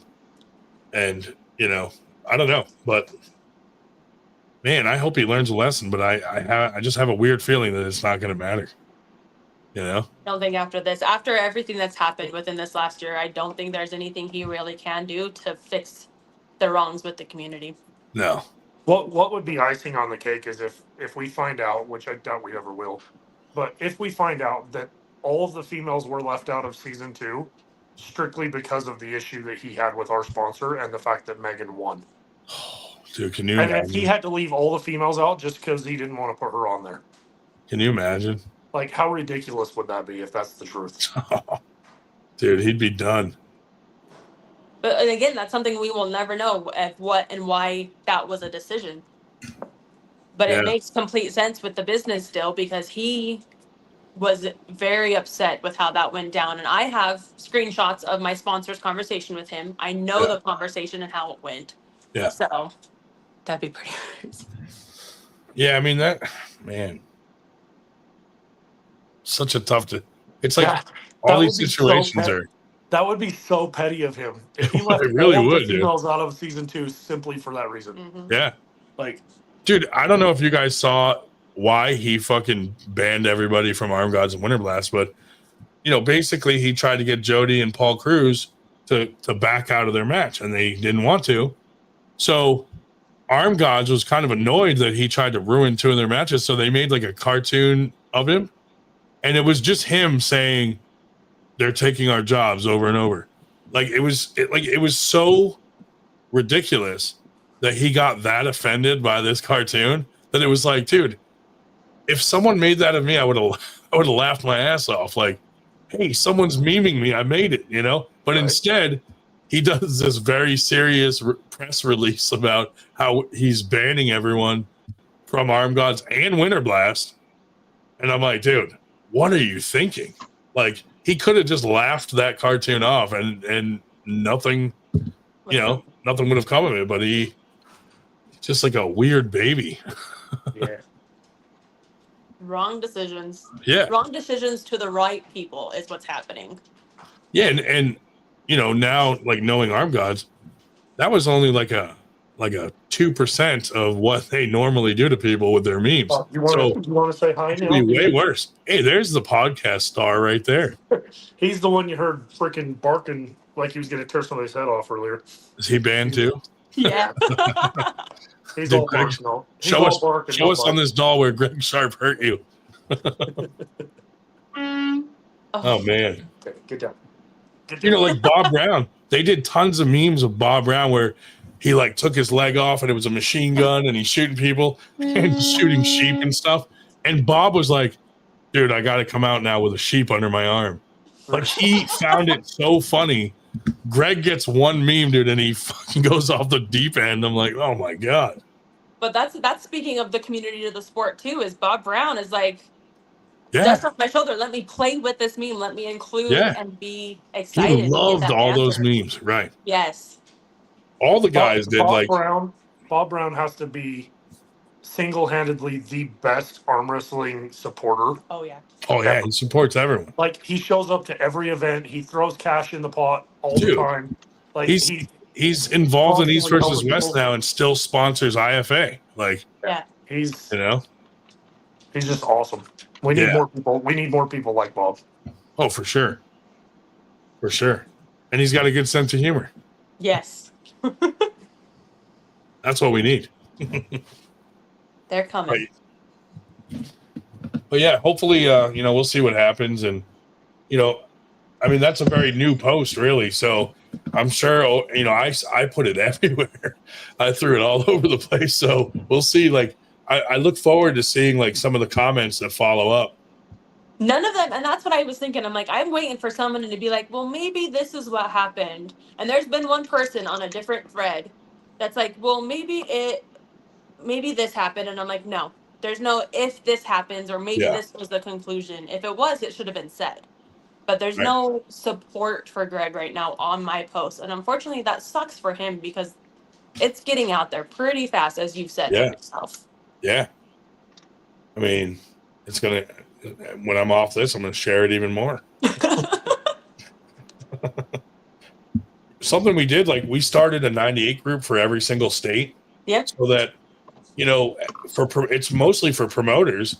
So like, say you're throwing a tournament in New Hampshire, if you share your flyer in like arm wrestling discussion, one of the biggest groups, you don't know who's seeing that. No. But if you share it in New Hampshire, Maine, Massachusetts, Vermont, like you can target the area where you're having that tournament And most likely the people that see it are the people that are within range to attend it. So that's kind of what my thinking was. And then I started just adding people that live in that state as admins so that they can add people, because I don't know everybody in other states. So they've all been growing at different paces, but it's been cool to see other promoters start to like really utilize those groups. We do in Utah. We utilize. Me and David Wilson utilize R98 Utah. Oh, nice. Phenomenally. It's I love it. I think it helps just to be able to target like the demographic of people that you want to come to your event. Like, if I drop a flyer in Texas for my tournament next month, nobody from Texas is probably going to come to that tournament. But if I drop it in, Maryland, Delaware, New York, like now the right people are laying eyes on it. Exactly. And that was the theory behind all that. Like, for some reason, people took it as I was trying to take over the country. And I'm like, I'm not trying to throw a tournament in every state. Like, I'm fine staying in my little area. But it was more of a tool for promotion for like people to use. That's great. It's cool to see people print or post in it and actually use it for what it's supposed to be there for. Yes, David Wilson in the Utah one is very active, and I appreciate that very much. So David Wilson does phenomenal in whatever he does, though. That's awesome. Well, we appreciate you coming on here and also doing that post so that we had a topic for tonight. Stir the pot. I'm sorry. Sometimes we come on here and we don't have a topic, and it starts off kind of about arm wrestling, and then it goes off a cliff, and by midnight, it's like crazy time. Like, we're not talking about anything that has to do with arm wrestling, and it gets crazy. So when we do actually have a topic, it's probably much appreciated by the people, by the couple of people that watch our podcast. It'll grow, and I appreciate it. I appreciate the invite. It's a big come issue. On anytime. Women are always invited to our podcast because I feel like you guys need more light shined on you just to grow your side of the sport. So any of the women that want to come on anytime are more than welcome. And our podcast is always just open to anybody. Like, if someone wants the link to come on, we just send it. Like, it's an open invite. Sometimes we have a few people on here, and there's some nights where there's like 12 people on here talking from all over the country. So feel free. We're on every Friday night at 8:30. So perfect. Yeah, we rarely miss a night unless it's the eve of Winter Blast or something. That was the first one we missed. Maybe. Yeah. Maybe we'll get things worked out to where we can make it back east later this year and come to one of these events. Yeah, that'd be cool. So, and we're working with Sean Hancock and other people, and we're collabing on a bunch of events. So I know me and Mikey are throwing an event in August. So that's cool, man. Well, hopefully I'll get to meet you guys in person somewhere. We'll be at Arizona State, and for sure we would like to go to Jody's event. I've been trying to make it up there for a couple of years now. So if we can swing it, those two are pretty close together. So it's hard to go that far apart from Utah 2 weeks apart. We're going to try, and then who knows after that. I try to travel. Like, I'm trying to travel more this year and get to some of the bigger events where, I can meet people and stuff like that. So I'm sure I'll see you guys out there eventually. But feel free to come on anytime. Yeah, we appreciate you, and thank you for highlighting the current issue. Listen, it was my pleasure to do that. I would have done it anyway, but it was even better that it was Greg. It's like a double whammy, like, oh, this guy's just rubbing the entire community wrong. Like, what is going on? So bad. Yeah. Well, we'll see how he responds to all this. Probably some other press release where we can't comment. Probably. It's okay. We'll create our own comment. Yeah, exactly. But all right, well, I'll let you guys get back to living your life. Appreciate it. Thank you so much. See you guys. Thank you so much for coming on. Well, that was nice, dude. Very nice people to come on here and share their story. Man, I didn't think it was going to turn into that big a topic, but it did. That's pretty cool. I'm going to post a link if anybody else wants to come on and say hello. Feel free. I'm just checking messages real quick,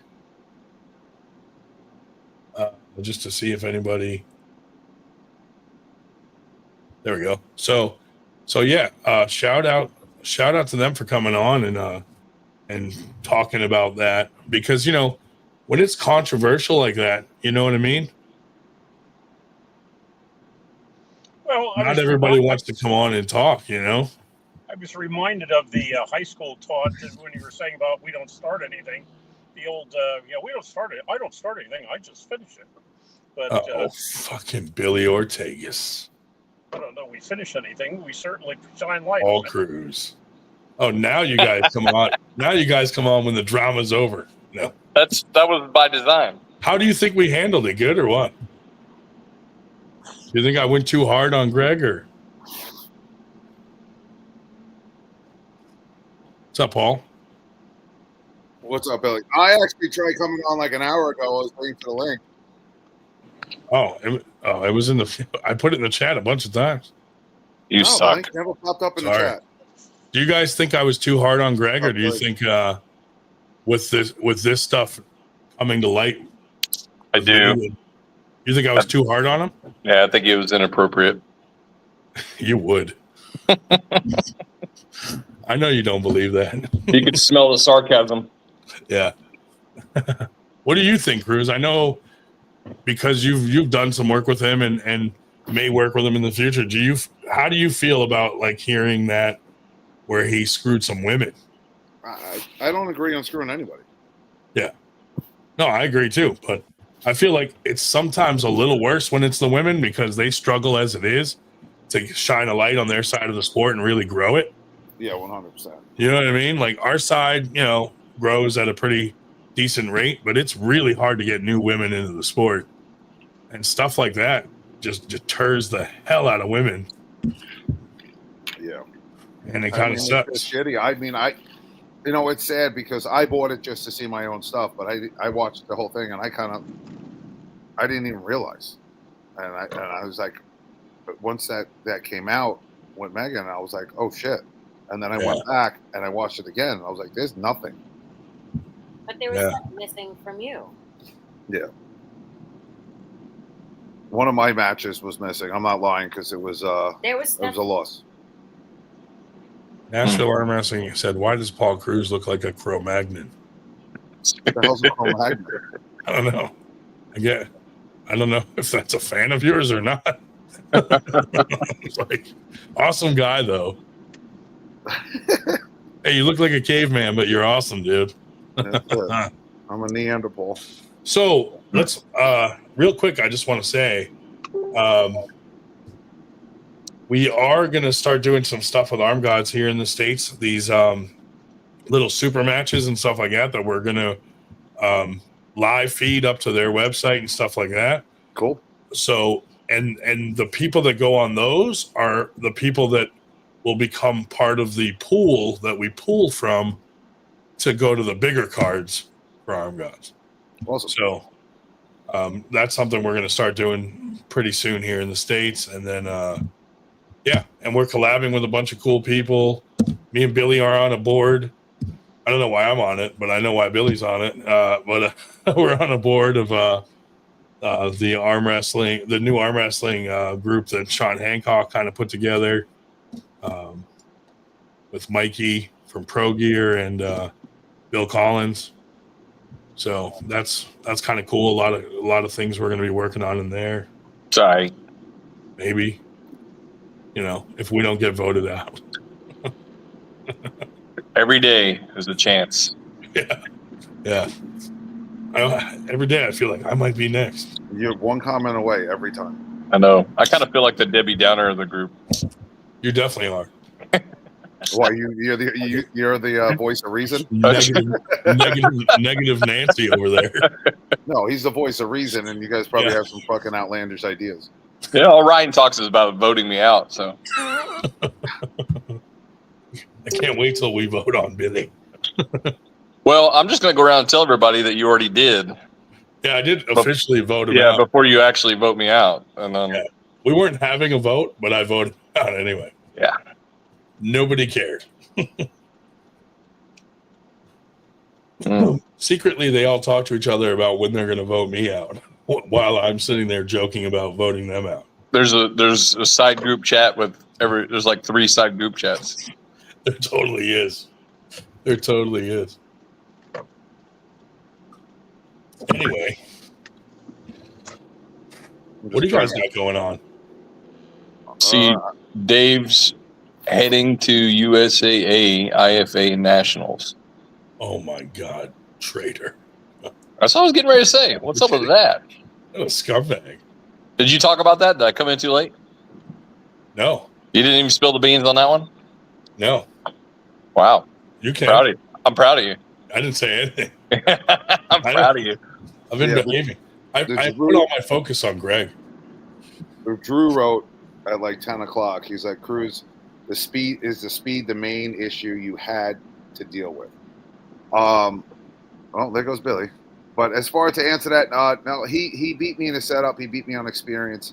The way I set up was kind of like helping him in the way the lane he was taking. I kind of got in my own head. Speed was definitely an issue. I watched the matches. I watched them in slow-mo. I watched them the ones I had from my wife's phone. He just, they go on they don't do ready go. They just do go. And he was able to hit perfectly on the R for ready and not got called for a full start every time. And by the time go was done, my arm was down and fighting. So speed played a part, but his rule set compared to our rule set is not going till a G for go as opposed to going for R for ready. And I was getting, fouled out. But no, as far as he just beat me on his experience, his setup, my setup. That's to answer your question, Drew. Nice. Oh, here's Billy. Sorry. I was going to vote you. I voted you off. I thought you did. I thought that's why I got kicked off. You're banned. Damn it. So easy to do these days. No, it's simple. Dude, and I heard that he might be dropping the ban, which I think would be a huge mistake. I mean, it's not going to matter. I mean, look, guys, I think the product's even changing, right? So he's allowing people to do their own tournaments with weird whatever weight classes they want, and there's no filming anymore, and so the whole thing's changing.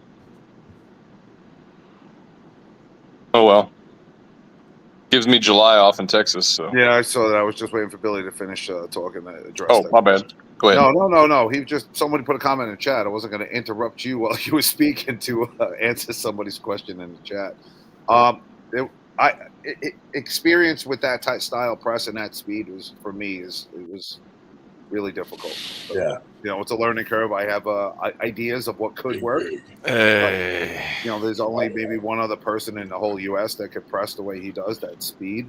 Yeah, possibly trying to get my hands on him. I was talking to Passmore about him, and I'll see what happens. Right now, next thing I got coming up is Jason Bale, so just going to do that.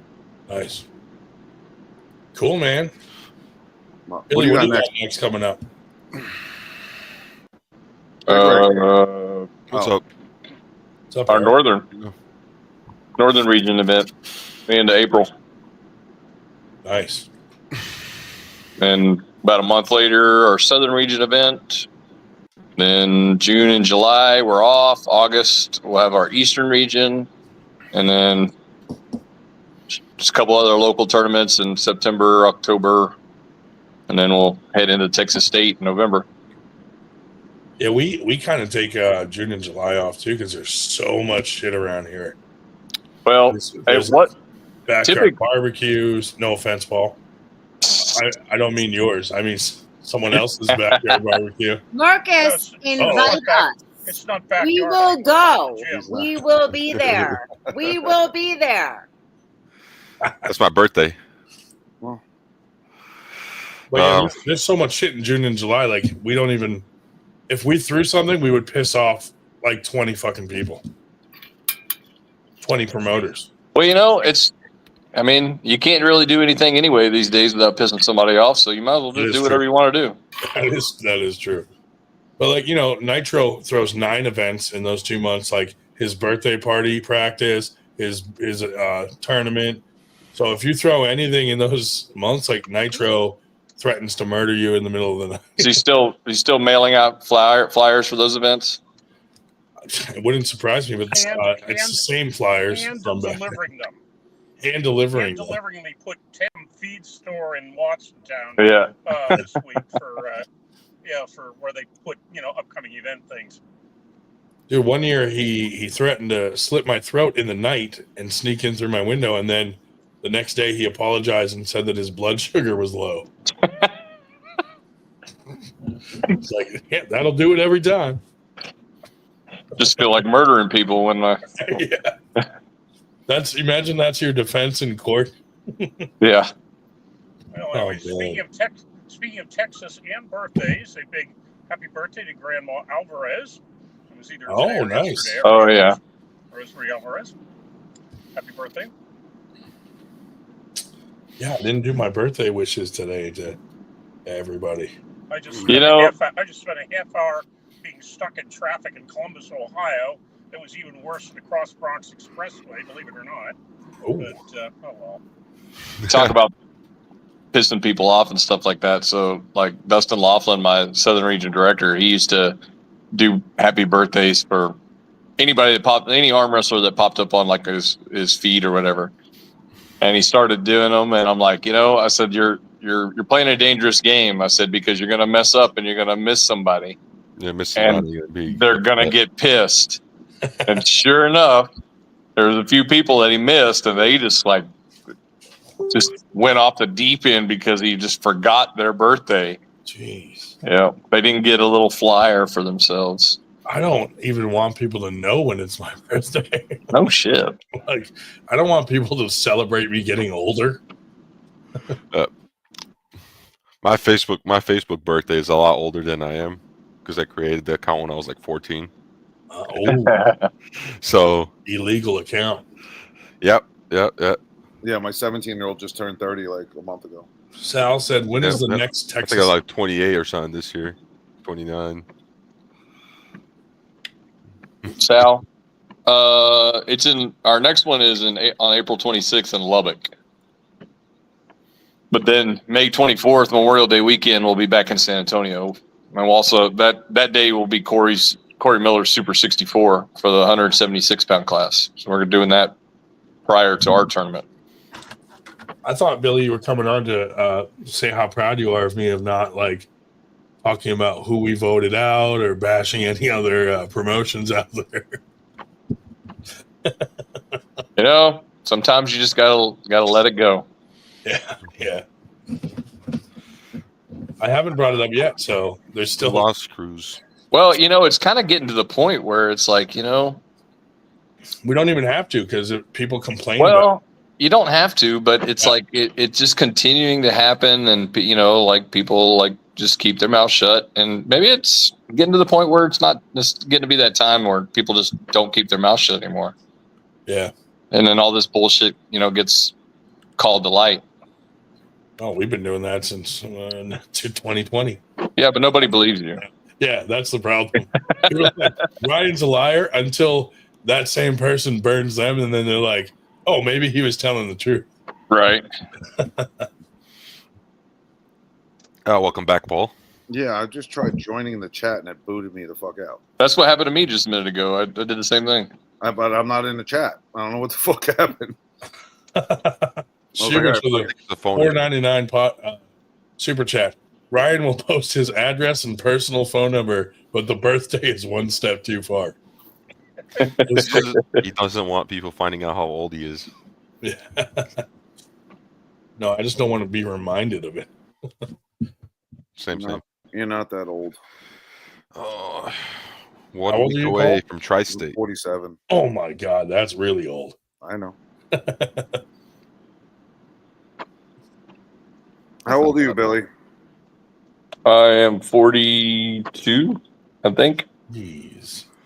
We all feel young when we hang out with Dave Shell. Everybody's double my age here. That's the only reason I keep David. Dave's tripping. How old are you, Eric? I'm 21. 21. Jesus. Younger than my son. Can you imagine being 21 again, dude? God damn. And being in arm wrestling. Oh, that'd be awesome. Right? That would have been great if I started at 20. Every arm wrestler our age wishes they got in when they were younger, you know? Ryan, how old are you? 45? 45, yeah. Well, except I'll Not be mentally. raised. I started. No, at mentally you're 66. 15 still. Physically, I'm 97. I feel like my arms are up there now. Oh, please. Just wait. It only gets worse, Eric. Listen, I still haven't gone super heavy since fucking Winter Blast. Since last year's Winter Blast? Yeah, since last year. We all saw that. We all saw that in my performance. Yeah. Does Eric's feel preyed on? Oh my god. Jeez. Is it just me, or is there a way to be able to see the comments and while looking at the video at the same time? Are you on your phone? Yeah. No. No. There is, but it's like you gotta be switching back and forth. You only see like one person that's on during. The only time I see him when I'm on my phone is when Ryan puts them on the screen. More than one way. Otherwise, you got to keep clicking the comments and scroll, then come back, and it tells you how many you have, and it's a pain in the ass. Yeah. Like my laptop, I'm on my laptop right now, and I could just see everything and whatever, but I never had to log in. Mm-hmm. I'm gonna try it again and see if I get booted. Hold on. Jody said, "I'm 49." So, can I be honest on here? Yeah. What do you mean? About season 2? Yes, you absolutely can. See? Don't listen to Paul. You can still hear me, but you can't see me. Say it anyway. All right, I'm in. Oh, something just happened. No, I can't. I have to shut my mouth. I stay Switzerland. No, well, Kelly Cruz doesn't have to fucking stay Switzerland. We all know Kelly Cruz does not. Greg's not going to offer her a match. He's gonna lift the band, everyone but me. I'm not a fucking fan. There we go. Even if she gets a match on Greg's card, he's not going to play. He's not going to put her in it. Who put me? No. We guys talking earlier about Greg's I will rip arms off. And you call me an ant fool. Paul's flicking her off camera like, shut your mouth. Don't say anything. Don't do it. Yes, he's hitting you off camera. I know it. That, right? He's like, shh. He's telling me to shut the fuck up. I know. He's sign language. He's sign languaging you like, shut your mouth. Don't say it. Don't say it. Yeah, but I'm shaking her knee. Ryan, you know me better than that. Oh, I know. A couple more drinks and he's not going to be able to stop you. He says Kelly got fired. He has no fucking idea. Oh no! Well, no. Everyone knows me. I'm good. Who's this guy that just joined? I No. I'm watching I have no idea. I'm watching I know him? in the dark on the phone. Was that Candy that was going to rip people's arms off? Shit. Was that Kelly Candy that off was the going hook to on rip people's arms off? Friday. Jody. I couldn't wait to get on. Kelly does palm readings in case you didn't know. Listen, I might get your numbers up. You don't have to yell. I'm all about it. I'm going to go to a store and get an ice cream cone, man. And I couldn't wait to get back on and talk shit about Greg Sharp. Hey, y'all were having too much fun. Paul can't flick you. Oh man. I mean, there's really nothing to say. You know, like it's pretty self-explanatory. So I didn't catch the first part of it. Did they ask for the footage? No, she went to go watch it when he released season 2, and she's not on it. The women are all cut out of the season. The women are cut out. Okay. Yeah. Where can you watch the season? So here's the thing, right? They I did get it. interviews and stuff and all that, and they're just not on it. So here's the thing. And this has been like we had two guys here in Texas, two super heavyweights that had a super match like on Friday night before the first WSA, which was Locked and Loaded at the time. Yep. And it was a really good super match between those two guys. And like that footage will never see the light of day. But it wasn't even like part of the show. So my thing is this is like, I get it. You know, you're going to put on whatever you want to put on your show, but why not release the rest of that footage? Why are you sitting on just a ton of footage that you're never going to use? Yeah. It don't make no sense. I mean, why would you cut out the girls? Like, how do you benefit from that when they're sitting at home waiting for that footage also? I was wondering when somebody was going to say something about that. 2 years. A year That and a half. comment you just put up? Oh, this one? Yep. I mean, it's true. I caught that too in the comment section of that of Megan's post. Yeah, and acting like that wasn't the case, kind of. Yeah. What the heck, dude? Anyway, also not cool. Not cool. Not cool at all. We know a lot of things. We know. we talk about it. We know. Secret chats. If you think you're sliding by, think again. Someone's got some reverb coming in. That's probably me. Hold up. Oh my god, he has no pants on. Yeah, I'm making Where are you driving to? back Or home, from? the store. I went on a fat kid expedition to get an ice cream cone. Nice. Ice cream cone acquired. Now And I forgot it was Friday, man. I haven't hopped on it so long. I like opened YouTube and I was like, oh shit, it's Friday. Dude, It's FTG night. like, we go on every Friday religiously, so when we skip one Friday, it feels so long between the two podcasts. Yeah. Friday on Winter Blast. Yeah, Well, that was that I didn't miss because I was at Winter Blast. right. Yeah, Right. we did it there. We just talked. Well, y'all skipped that one Friday for Winter Blast, and then I had a tournament that I went out of town to the next Friday, and I just got busy and completely forgot. And so I was like the next day, I was like, shit, I missed FTG. Yeah. That was me at Winter Blast. Again, here we go. Let's see if I turn your level down to this. Yeah, it's just it sounds like it's breaking up a little. Yeah. Is that what I sound like on the train? Yep. Nah. Did they let When Robert you had Kelly your old referee headphones. at Arlington? What about Arlington? I said, did they let Robert Kelly referee at Arlington?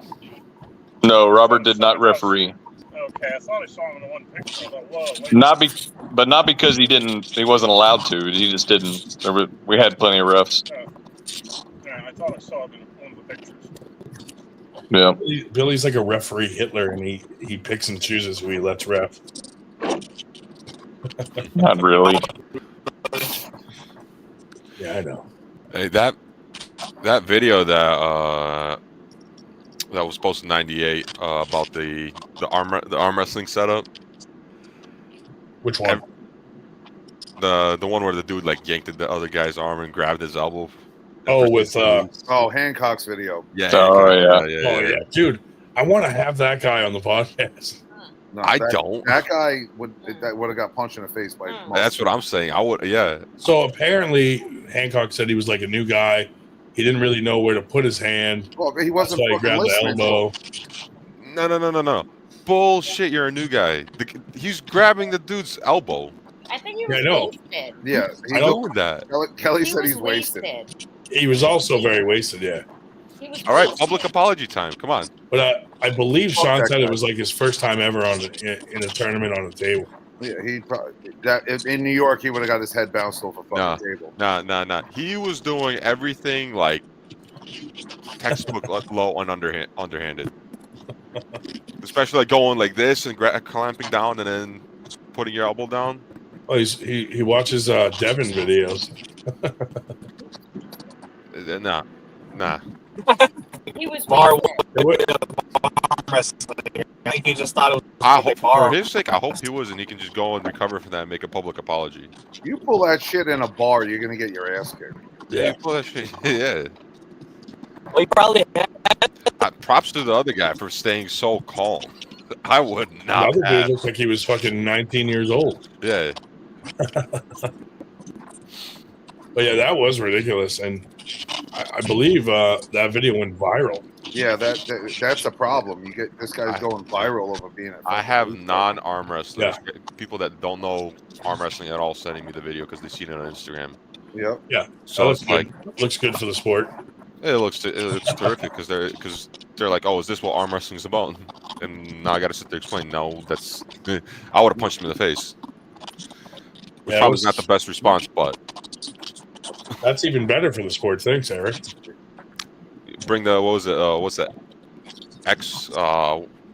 What's that? Where there's sport where they arm wrestle and then try to knock each other out at the same time. Oh yeah. Oh, we'll just wrap their hand together at the arm wrestling table and then punch each Yeah, that's just crazy. Yeah. That's what he needed. Eric, how far up are you in New York? Big Rig.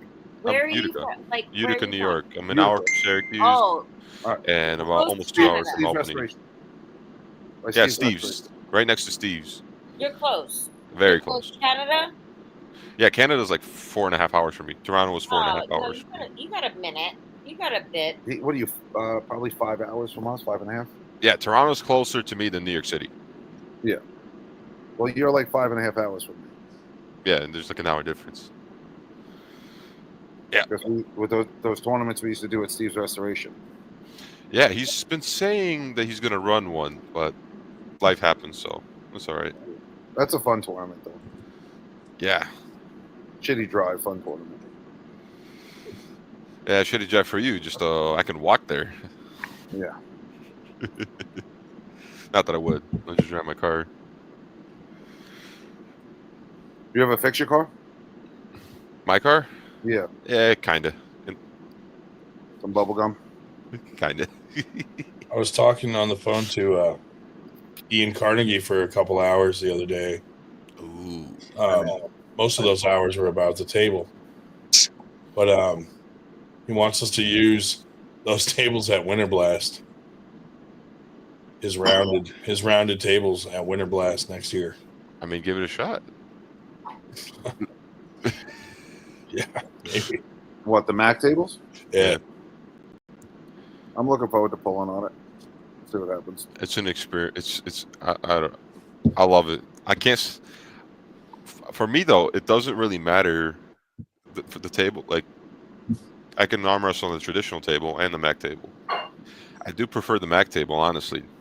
Now that I've pulled on like the new version, there's so much elbow room to play around with. It's not even you got the elbow room, but like just going back and watching a lot of videos like it, and when you're calling out the elbow for the fucking your opponent, and you're the fucking opponent, and you got two referees. Mm-hmm. Like, come on, man.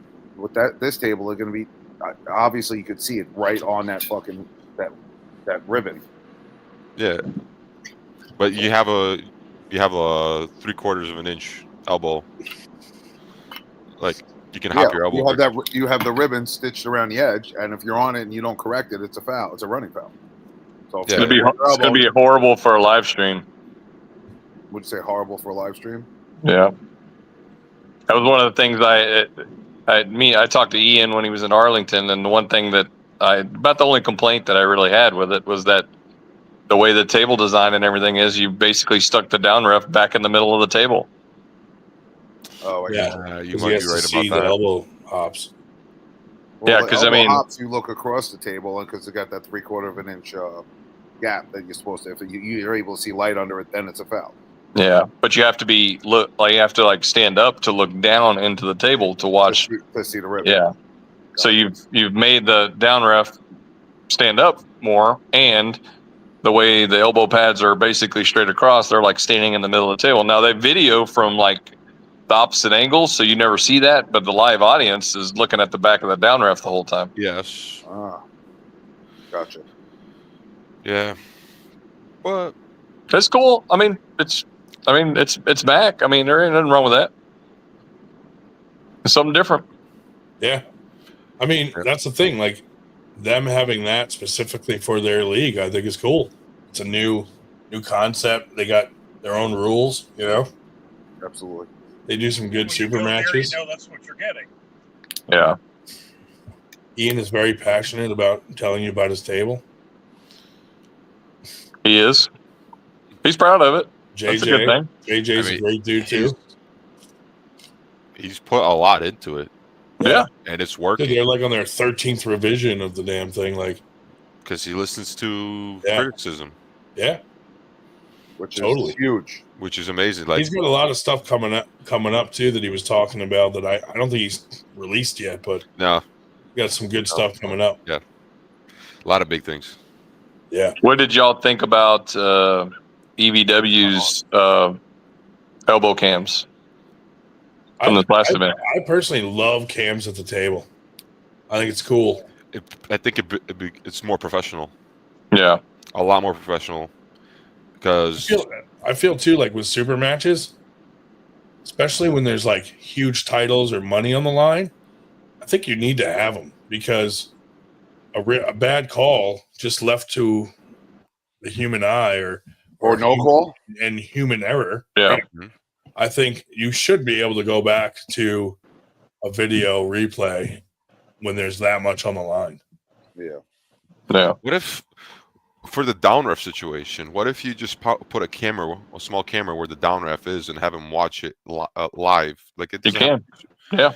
And totally could. Be well, off I feel like that would help me a lot. You need a down ref. I mean, the down ref is there We watching. need a down ref. Oh yeah, we definitely do. I'm not so, but he's watching the screen and he's not blocking the audience. The camera's not going to lie too. Like if he misses it, even looking at the monitor, he can rewind it and go look again. Yep. Yeah. Or like not having any if it's like if it's a belt match or a title match or whatever, and not having the extra ref, and things could be missed in early starts or whatever. Playback's a huge thing. I went back and watched my matches thoroughly, and there was a lot that I think would have been changed with a down ref for that. I hate to say it, dude. Andrew Wood was right about a camera on every corner of the table. 8 cameras per table. Let's say camera from the top, camera top down camera, and then 2 cameras on each side. Definitely be good to have one right across the pin lines lined up perfectly. Actually, make sure that they break that plane. Yeah. Even set it up where if something does break the plane, it fucking puts a red line on it. Bing, bing. Right. Yeah. Like a laser level, like right across the pin pad, and if you could see it break the laser or something like that. I've seen people do the laser for center table. Mm-hmm. You know, so when you're lining up their hands, you can be dead center. Well, the Ohio people, had a laser from up above that they could find the exact center of the table when they were gripping people up. So everybody that left the tournament was blind. Have cancer on their thumbs now? Yeah, they're like looking up at it. Yeah. Whatever. It was a red light of some sort. They're going to have some kind of growth on their thumbs now? If you get one of those lasers that heats up, then you don't have to. If you don't start the match, it starts to burn you. Yeah, so you don't have to wait the full 30 seconds to get a grip. Get your grip in 30 seconds would be way faster. Didn't Maiden do a tack match on the pin pad? Oh yeah, yeah. That's who did. I heard somebody did something like the tack match, but but if you got pinned, you got electrocuted. They were. I think that was their next thing that they were getting ready to do, but they never did it. Okay. I'd rather get electrocuted than fucking stab my hand as a tack. Yeah.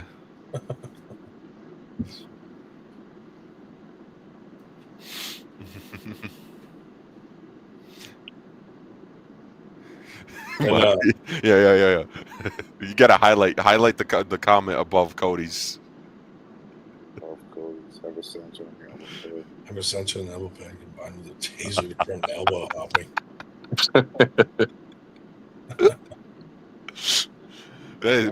But where is he getting tased? That's the issue. Because if he's getting tased in the arm, that just stiffens up the whole arm. Tighten up the bicep. It can help. I believe that, Marcus, that they probably have the electrocution table already ready to go. I think you should put electric in the peg. 240 peg. volts. Can you imagine? Eric, the In peg. the peg. In the peg. Yeah. I wouldn't do 220 or 240. I would do 110. Dude, the best part is 110's enough to fucking shock your shit out of you. Dude, the best part is the last person in the chain gets electrocuted. So just grab the ref's arm when you start losing. Reach out and grab the ref's arm, and he'll be the one that gets electrocuted. Well, I'll go right through you and into the other fucking. Yeah, exactly.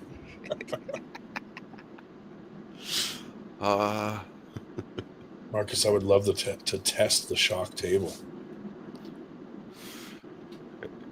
What if? Oh, dude, somebody got to try this. Somebody bring like a little a taser, put on your bicep, and then try cheating. Unit? Yeah, yeah, bringing that. And just try cheating your way to a medal or something. Obviously, own up to it if you don't get caught. Did any of y'all watch the rules debate between Brian Shaw and Neil and Devin? Oh no, I missed it, but I heard it got spicy. No, I mean not too spicy. I mean, I think as you could naturally, gather from not watching it, there were some things that Devin was in favor and some things Neil was in favor of and against. But yeah, because I think Brian's trying to come up with a particular rule set for his arm wrestling tournament that he's trying to put on. Yeah. Did they make a decision on the rules, or were they just kind of? They're just powwowing about it. Yeah.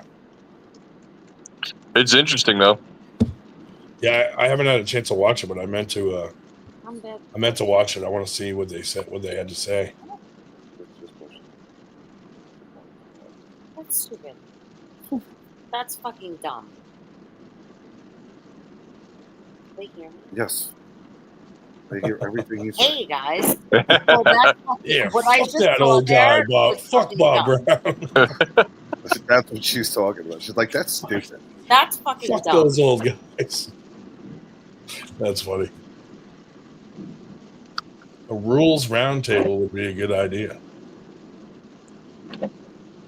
Since we're starting groups, why don't we start one of those too? Fucking not. We're in too many groups, dude. Jesus.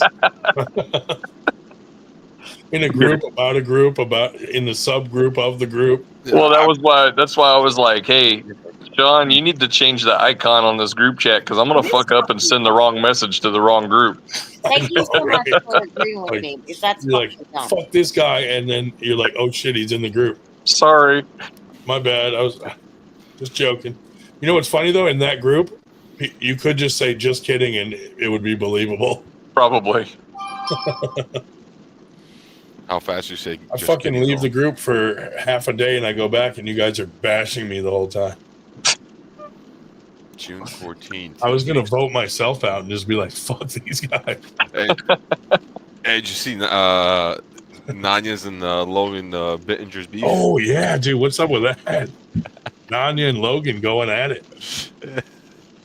I thought Nanya was dead, to be honest. So I guess I'm somewhat glad that he's still alive.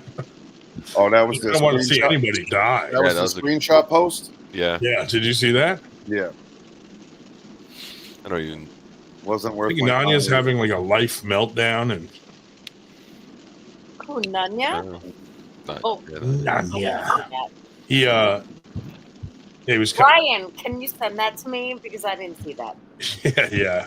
Can you please send it to me? I absolutely can. No, because my husband did not send it to me. Why would I send it to you? So please send it to me. Sure. I didn't see it. If I could get Paul to just say that no matter what I send you directly, that he won't hold it against me. 100%. Well, that comes with guidelines. Well, dude, it's a dangerous game. I mean, arm wrestling related stuff. Send me that shit. I did not see that. Yeah. Oh, Burger in the house. Yeah, he did call James Reed his crew for some reason. Yeah. Oh, Now, Nanya? I was like, James does not consider Nanya his crew. I was like, I would agree with that 100%. yeah. Weird. Oh, Cody's back. Yeah, Bisman actually replied to that. Yeah, I saw Bisman on there. I was just like, eesh. I'm back. No, I want that. Ryan, send me that. Do I gotta mute me? All right, let Hey, me see my. I do want to make one thing. I know, you know, Dude, your fucking Wi-Fi sucks. Cody, either your Wi-Fi sucks or your phone's been drowned a couple of times. Been in the toilet too many times. Yeah. All right, 1 sec. Is it any better? Wait, what? It's where I always stand. Oh, it's still bad. Real bad. Yeah. Oh, Paul, are you going to go to Tri-State? No, I'm resting up for. That's next weekend, right? Yeah, that's next week. Yeah, I got May 3rd right around the corner, and I'm still looking hurt. Yeah. I'm not bad. I'm at like maybe 80%, 85%. I've been doing a lot of recovery, but then I went to the physical therapist, and I had him blade my arm and my bicep, my forearm, and stretch me out, and it made it worse. But it will, because he breaks up all the blood, fascia, tissue, and all that. So I need that done because it hurts so fucking bad when I do it. But within a week, I'll be fucking great. I was working out at the gym, and I was doing blood flow work on my left. And it started twitching again, so like I put my finger and started like trying to figure out like what's twitching. And one of my buddies walked by, and I'm like, "Oh, feel that's weird." And he's like, "Yeah, you probably need that massage and scraped out because it's all like bubble wrap in there." Yep. And I thought it was just normal. When he puts that fucking blade down, it sounds like he's digging it on asphalt. He's like, "What?" He's like, "What the fuck is that?" Because he's done it before for me. He's like, "Yeah, you had some wars on." I said, "Well, I got fucking flashed like fucking 5 times, and then I fucking got in a huge hook war." Yeah. I think if I do it like Monday, I think it's gonna cut it too close. Yeah, no, I would do it like a week in advance. Yeah, I wouldn't do it. Yeah. I don't know. I don't know if I'm still gonna go. I'm on the fence about it. If I do end up going, I would love to go just to support Steve, but yeah, he's awesome. Good people. I just want to see how much progress I made against Anthony. Sciglitano, I think. Well, it's nice when you have somebody that's a good gauge for you. Yeah. But if you go there and you're not ready, he's going to make you feel like shit about yourself because you're not ready. I don't think I will feel like shit because I'll know, like, yeah, I'm not. I probably should have just been resting more, but hey, if I surprise myself, I surprise myself. I know where I'm going when I'm going. So it's like if I'm not there, I'm not going to go to the tournament and show up at 80%. If I have somebody that I want to gauge myself on. Yeah, I mean, I'm 4 tournaments deep right now for the year. That would be my 5th one. Yeah. So I think I might be able to do 12 this year. Yeah, my problem is my days off. I got 3 weeks a year, and I already used a week and a half. Yeah. That's crazy.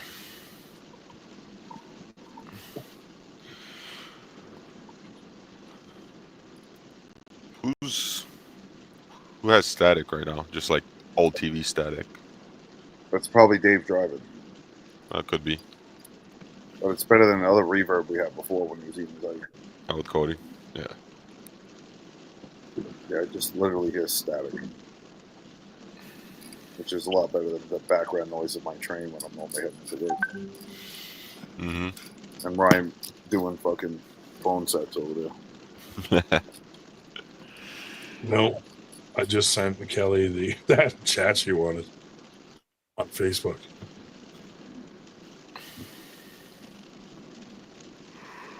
A lot of people are chiming in on that stuff, though.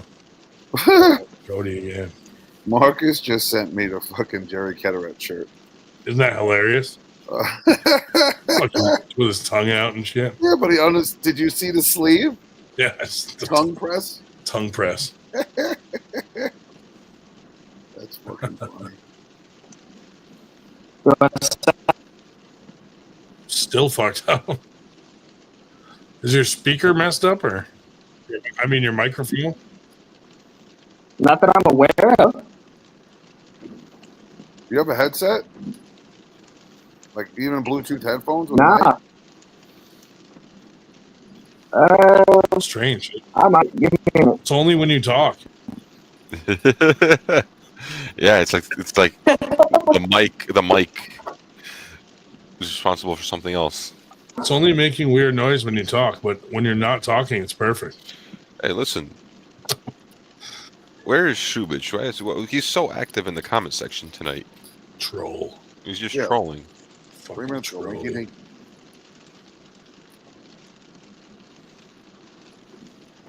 Oh, he wants the link.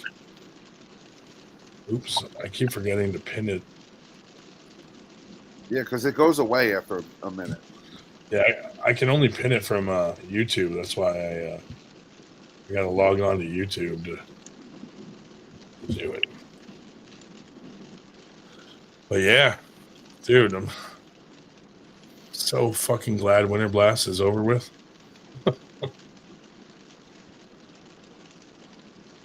You ever feel like that after a tournament, Billy? It literally just clinked leave studio. Just so glad it's over. I went to move my mouse and I clicked leave studio. Oh yeah. Well, I mean, I'm not glad it's over, but yeah. Like just recovery time. Dude, from like EBW, it took me like 3 days to recover fully from that. Yeah, dude, I bet. Because I was there, I went in on Thursday. Yep. So I worked all day Thursday, all day Friday, all day Saturday. But it was cool. It was cool. Yeah. That's how it was for me with Winter Blast. I went Thursday until we tore down Saturday night, tore down, and then. Well, you were there Wednesday too, and then went home, right? Yeah. Hey, shoe bitch. Hey, boys. Good to see you. Yeah, because I picked up Marcus Wednesday. There's David. That was a fun weekend, though. Yeah, it definitely was fun. Can't wait for next year. My highlight was when Alan Ford kicked the wall and broke his foot. I missed it. That was funny. I mean, you don't get to see that every day. I found out after. I didn't even. When did that happen? What was it? Friday night after the super matches. Friday night. Yeah, Friday night. Okay. Friday night in that little tavern we all hung out in there. And you said he drove home, or did he fly home? He made Matthias drive home because he kind of stepped on the gas pedal. Yeah. Here, let me use my strong foot. He fought the wall and the wall won. I agree with Marcus on this one. What It's been called walking blast. I hate doing cardio. Dude, the saddest part about it is Marcus was being nice to the guy and was like, "Hey, look, I'm sorry that we were arguing about that and for threatening you. Sorry, I threatened your life." Yeah. And Alan had like a meltdown. It's kind of it was pretty entertaining. Yeah, no, he's got a boot. Yeah, so it happened Friday after the whole thing, all the matches were over. Yeah, that night. Like at the bar or whatever. Yeah, at that little tavern around the corner from the venue. Yeah. I mean, around the hallway. Yeah. Ryan, what did you send me? I just Ryan threatened. That's the link to Logan's page where that whole conversation is. You got to read it. They're screenshots of a conversation between him and Nunya, and you just got to scroll it, and you can see what it is. First of all, Nunya is.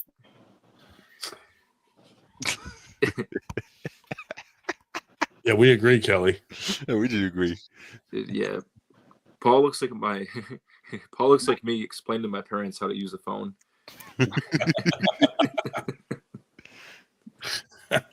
I have my reading glasses on. I have my reading glasses on to try to read this bullshit that I'm reading. You look like Stephanie Spencer with those on.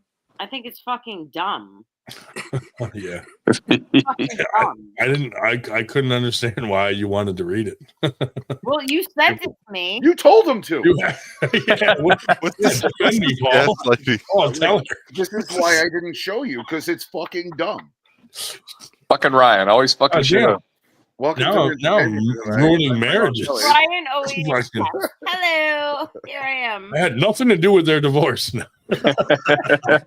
No, this guy he's a clown. Ryan threatened Alan. That's not exactly how it went down. Right now. Yeah, that's not how it Yeah. Well, I don't agree. I heard a different story. Yeah, I disagree. Dude, the funniest thing is like, Paul, you don't know this, but during the matches, like, you know, Alan's been arm wrestling for like 25 years. So he's trying to be all technical, like on how everybody's gripping up in their hands and what they're about to do. And every time I'd be like, well, I disagree, Alan. On everything, every time he said anything technical, I just disagreed with him. Yeah, that's funny.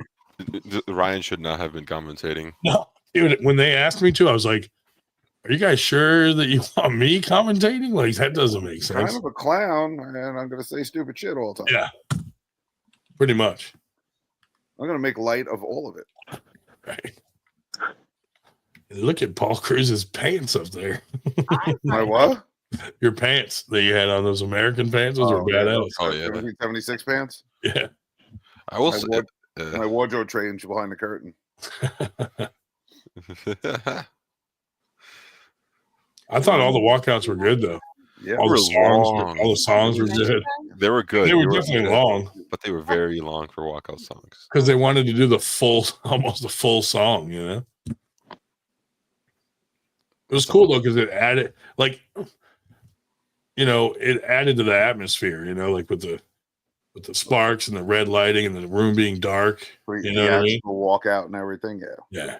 I think Jody and Hawks are the best walkouts of the I night. feel like this none of you guy wants to like call you out.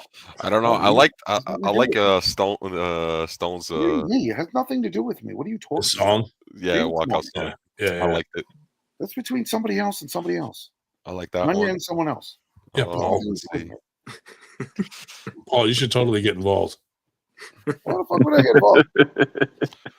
Oh man, I forgot Passmore's song. The country song?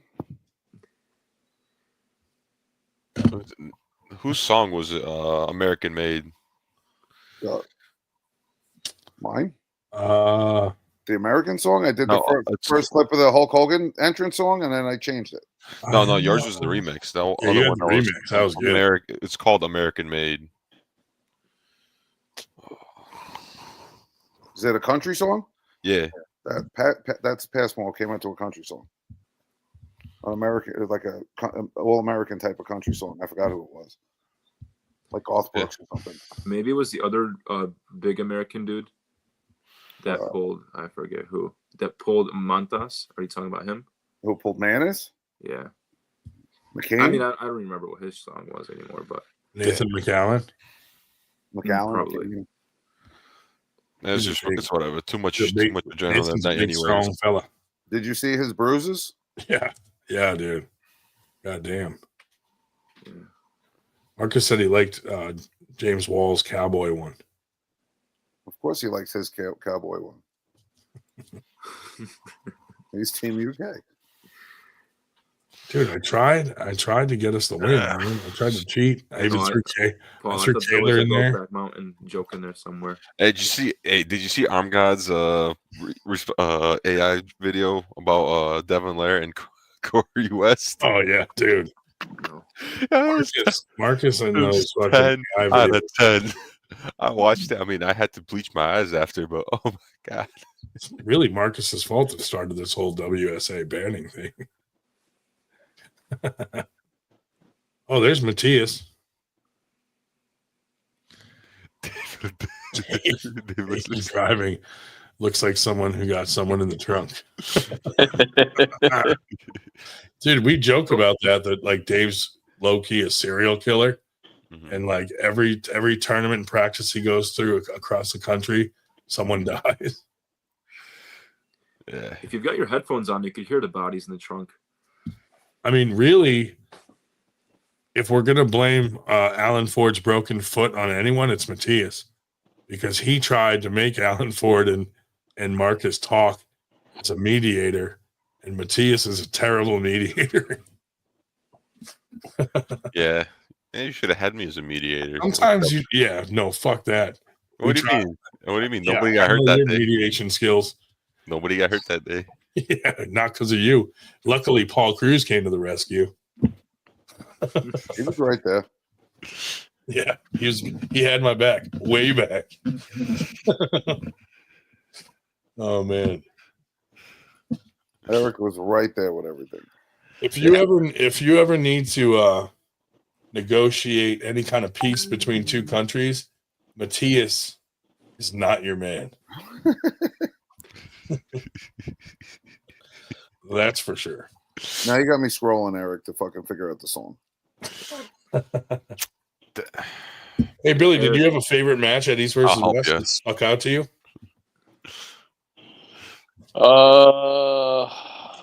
Probably the Giannis and Mindy match. Oh yeah, That one was was like a crazy. like a technical showcase. Yeah, I was on the left camera too, so I couldn't see everything, but I had a pretty good view from the camera. Yeah. This song? That's a good one. That's That's Passmore's.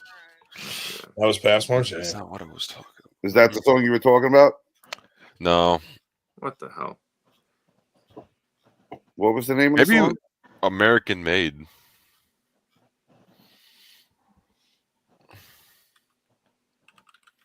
Yeah, I think it was the other big guy. That was like the second match that pulled Montas. Fucking A, they were all big, dude. Nick Stone. No. Nick Stone. No, No. Nick Stone was No. Well, Eight. that was Rocky. Nick was the last one. in 1814. We took a little trip with Colonel Jackson. Shit, was it Eric, up or why don't down? you just buy the pay-per-view and run it back. Just play it I back. actually have the pay-per-view. I can run it back. Sweet. Can we discuss that? No. That No. he had to pay for season 2? Paul, just scoot over. Yeah, seriously. Here we He go. had to pay for season 2? No, I don't want to be. I'm not camera worthy, but my voice can be heard. Everywhere. I don't like that. It's being heard all over in Texas Called right now. American Badass. Dude. We had to pay for season 2? Oh, yeah.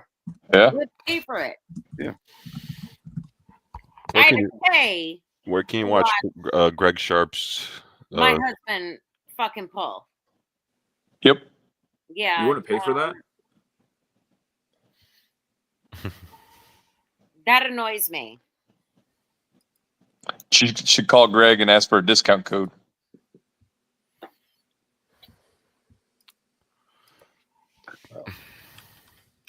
No, I wanted to see my matches. Yeah. And you had to pay for it. So what? Instead of just it It's not. shouldn't have just been it's on not a thing. It's not a promotion. It's a business. Okay. Okay. Yeah, I bought my Mac too. Okay. I bought Mac and I wasn't even on it. Yeah. Well, I could have done that. I could have done that a year ago. Why are you yelling? I'm 6 You're gonna get in trouble again, Ryan. And watch your fucking match. That was last summer. It's so Oh, this should difficult beat you. not to do these things. So now all of a sudden, So hard not to do these things. Yeah. no, I'm pissed. Okay. Where'd I buy the? Oh, I forgot. It's on Prem Stream. I'm My getting song. Probably it. American Badass. Yeah, it's just American Badass. That's what the For song being is called. honest. Oh, yeah. I know the song.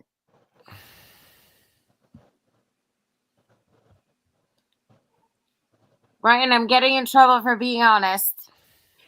You get in trouble for talking. No, I'm fucking pissed. I have the same problem in the arm I'm wrestling fucking community. pissed. You're gonna have pinches all over her knee from I Paul. know. Was it Kid Rock? He's grabbing my leg. He's like, but Ryan, do I shut up? No, No, I no, I don't don't. think all the pinches in the world from Paul are going to matter. No, I don't shut up. I do not shut up.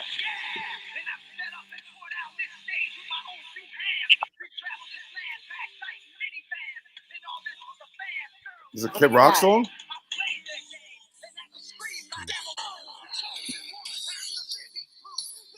That's not it, right? No. That's American Badass.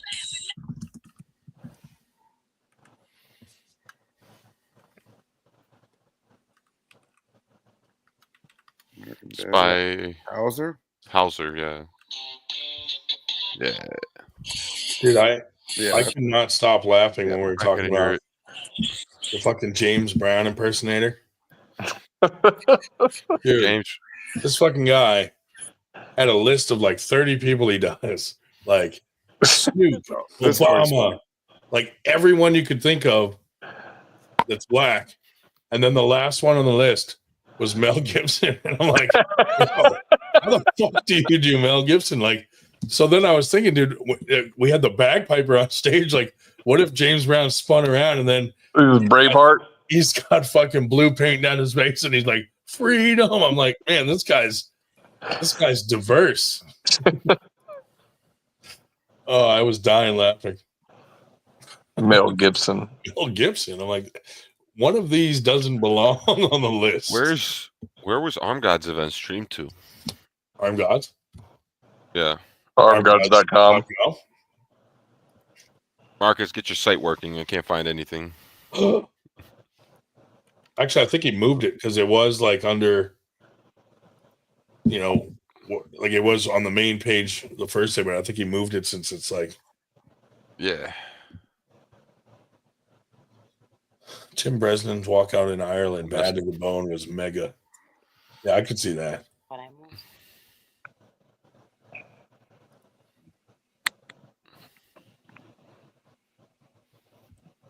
Anybody trip during their walkout or anything funny? No, just you.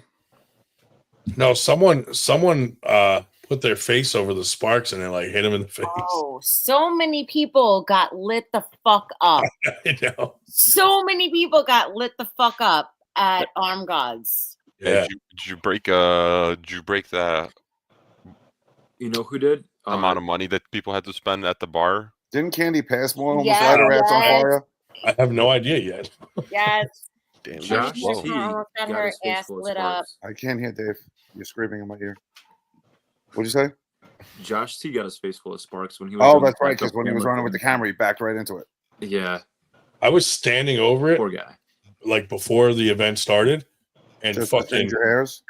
no. Well, I was standing near it, like close enough to where I was kind of over it, and fucking Alan Ford hit the button and nailed me with it. I was like, "Oh, you fucker!" Oh, you fucker. That's why he kicked There the wall. were a few people that That's got why when he kicked the wall, I was like, "Fucking karma for the spark thing." there were a few people that got lit the fuck up. Oh yeah. Luckily, they're cold sparks, but if it gets you in the right spot, it doesn't feel good.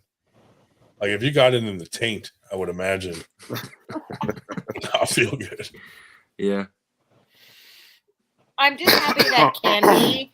I'm happy that Candy, like her hair didn't go up. Like she was. Oh yeah, can you imagine? She was Someone with hair products. in it. She was in it, and she Oh, was if like, somebody's "Oh hair- fuck!" If somebody's hair would have got lit up, It's and cold sparks, James though. Brown Yeah. impersonator started doing Michael Jackson just with Yeah. Remember that Michael Jackson fucking commercial where he lit up? video. He lit himself on fire. What was it, like a Pepsi commercial? Yeah, Pepsi commercial. And his hair fucking lit up and he got burns and shit. Yeah. was this back in the '80s? Too much soul Yeah, glow. before your time, Schubert. He had a lot of hair product in there. One second. I'm Schubert's gonna just go like, grab me "This some Michael water. I missed Michael Jackson. Michael Jackson died before Schubert was born. I only knew him at the ranch. Dude, when I have like a kid at work, What ranch are we Yeah, no, talking? I have, like a new kid at work, and he's like, I wasn't alive during 9/11, and I'm like, what the fuck? Yep. Crazy. And we feel like it was not too long ago. Right. Dude, where were you when it When happened? was he born? I was grout. That was a joke. I was grouting the floor in Farmingville, New York. I had to grout like a 1,800 square foot fucking marble floor. I was in Boston in Center City at work, and called my boss, and because one of the planes took off from there. So I was like, yeah, I'm going home, dude. I'm like looking up at all these buildings. I'm like, I'm out of here. And he's like, yeah, go home. And then I'm listening to the news on the way home. And then all of a sudden they're like, a second plane hits. We're under attack. And they're going crazy. I'm like, oh my God. Yeah, the guy I was working with was a off-duty cop. Yeah. Working with the guy I worked with because before he was a cop, he worked with him. And he was like, I got to go. Yeah. Just got up and left. And I was like, all right, great. Now I got to do this floor myself. Yeah, that was just like, dude, come on. Come on. A plane hit the trade center. That's the worst excuse I've heard to leave work ever. Yeah.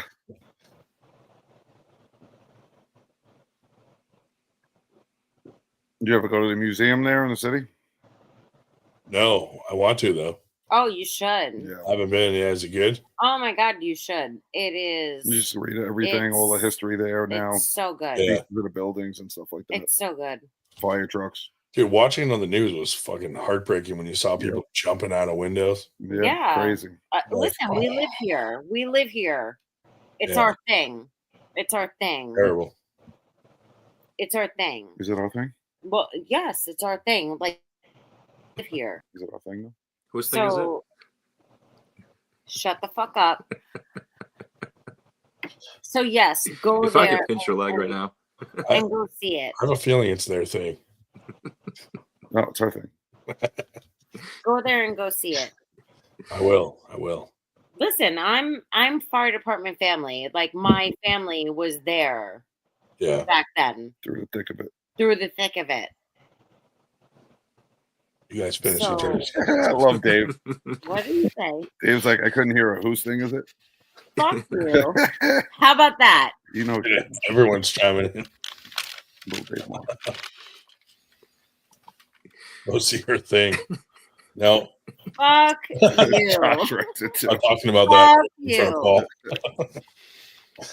Dude, You know what? do you remember the when the Never shuttle blew up? Again. I'll never speak again. Keep going, guys. The Challenger? You keep going. Yeah. I'm Do you never remember I was when? there. Do you again. remember when the Challenger blew up? Oh, bro. Bro. The Challenger? Yeah. You want to pull them to that? You don't remember That's our that? thing. She does. Oh. Everyone else is too young. Let me guess. That's her thing. That's her thing too. 9/11 was Everyone's got a after. Are you kidding me, Ryan? No, but the Challenger was a long time ago. Yes. I was like in kindergarten when that happened. They sent us all Correct. home from school. So you want to like pull that out? That's crazy. Well, I'm These from New people Hampshire. might have been, It's like, his thing. like I lived in 9/11. New Hampshire when it happened, and it was a big deal there because Krista McAuliffe was a teacher in New Hampshire that got the free ride and chosen to go on there, and then fucking the thing blew up. So it was like Yeah. really sad. It was really sad up there. It is sad. It's That crazy. was our thing. That's your thing. I fucking hate you, Ryan. You. I'm not even You're from New such Hampshire. an asshole. I'm just kidding. You're such an asshole. He baited you the whole way. Yeah, totally. You're such an So- asshole. You just want to keep me involved to keep your shit live. I'm totally using to raise our ratings. He's gonna be You're live till like using 1 me. o'clock in the morning anyway. No, I know. I know. That's what you look like. Look at the TV. Dave, is Ahmed coming tomorrow? Let's start, As far as I know, I think so. He hasn't pulled out. we Right? should start putting things in it on the podcast, Billy, to a vote. Let's do it. Not. Start like He's more voting and more people, excited vote about people arm on or wrestling. off Oh, the yeah, he is. podcast. He's You're off the island. He listens very well. He just doesn't do it very well. Not yet. So I think it needs yours and Grimaldi's final touches. I Because the think way some he of the starts best is people pretty to good. teach him, I think, would be you guys that are just a couple of years in, because you guys are the closest to the basics. I mean, yeah, like you said, final touches. Yeah, like Todd Threed says how he to has do lines, immunity. but- So Never. he starts Billy can't protect always you here. outside of his shoulder, and just the thing that he does is he will always like. And have no authority. I mean, just because he's got that V taper too, so like It's always outside. Yeah, because right now that's where he feels comfortable, where it feels gymly strong or right. It's Oh yeah, he's hooked. he's Very gonna strong just inside. very quickly find out on the table. It just doesn't fly. Look at these guys trying to talk about arm wrestling on this podcast. Why would we do that? Shut that shit right down. Assholes. Let's talk about stacking on tournaments. Oh, we could. Let's talk about Greg Sharp first. Were you just waiting for that? We beat that one to death already. I think that, from what I hear, is not the case anymore. It's changing. Someone wised up. Yeah. Well, good on them, because that would have been. Yeah, that was a bad move. Someone was trying to throw another very, very large event on top of Winter Blast next year, the same day. And I was like, no, don't do that. Please don't do that. Well, what is my barbecues? That's like Nitro's having something too. Oh, dude, I got to choose between Nitro's barbecue and yours. What are you talking about? You never show up. You've only had one, goddamn it. Nitro's real name? I've had two. You've had two. Yeah, but dude, Thomas the first two, Simcoe. like, who knew what? I have enemies, so I gotta pick and choose where I go. Yeah, I get it. David, And both of them, none of them came. It's Tom Simcoe. I would have went. Watch, the 1 year I go, they'll be there. Fuck. It doesn't matter. That shit won't happen. He's got a Facebook profile picture as a rep. Yeah. Oh, he added me recently. Yeah. He thinks you're hot. Mm-hmm. Yeah. You gave me a few good tips. This fucking trophy guy is driving me crazy. Wait, Billy. did he tell you about the 6 pounds of side Hey, pressure? Huh? And Has he he said, told you about the 6 yeah, pounds you'll of have side your. pressure? No. He said you'll definitely have your awards before your event. Oh yeah. He hasn't sent me any pictures of them, what they look like. Dude, for my Southern event, I never got pictures either. Just got a tracking number saying they're on the way, and then I was missing 20 silvers. Did you get them? They're having to remake them. Oh my god! But like the box came, it was all taped up, and it looked like two sides had blown out at some point. But So it had he's going to make the ones that we're missing. Yeah, the 20 silvers. Well, that's good to know that he's honoring that. Yeah, because I mean, I was sending pictures and everything like that. And I'm like, well, the sides blew out at some point, and somebody taped the box up, but I don't know. It was like it wasn't damaged at my front door, so yeah. And they probably just didn't put them all back in, or. Dave, what's going on? Oh, Dave, you're muted. He got pulled over. They found the bodies. This is goodbye. It was the paint coming out of the taillight. It's the smell. Yep. The paint out of a taillight. I forgot to take those were his last words. We missed them. That was a movie, wasn't it? The girl, Holly Berry, was the 911 operator. She dumped the paint out the taillight. Yeah. Oh, yeah. Dude, 1 year I put a whole backpack full of dildos in Dave's trunk. And then we were going to call the cops and be like, hey, we saw this guy put something weird in his trunk. It seemed shady. Could you check it out? But he went across like 6 state lines smuggling dildos. I don't think there's a ban on dildos. I don't know. Depends what you're using them for. Dildos are kind of useless when the IRS exists. What? Nice. That's how tax season.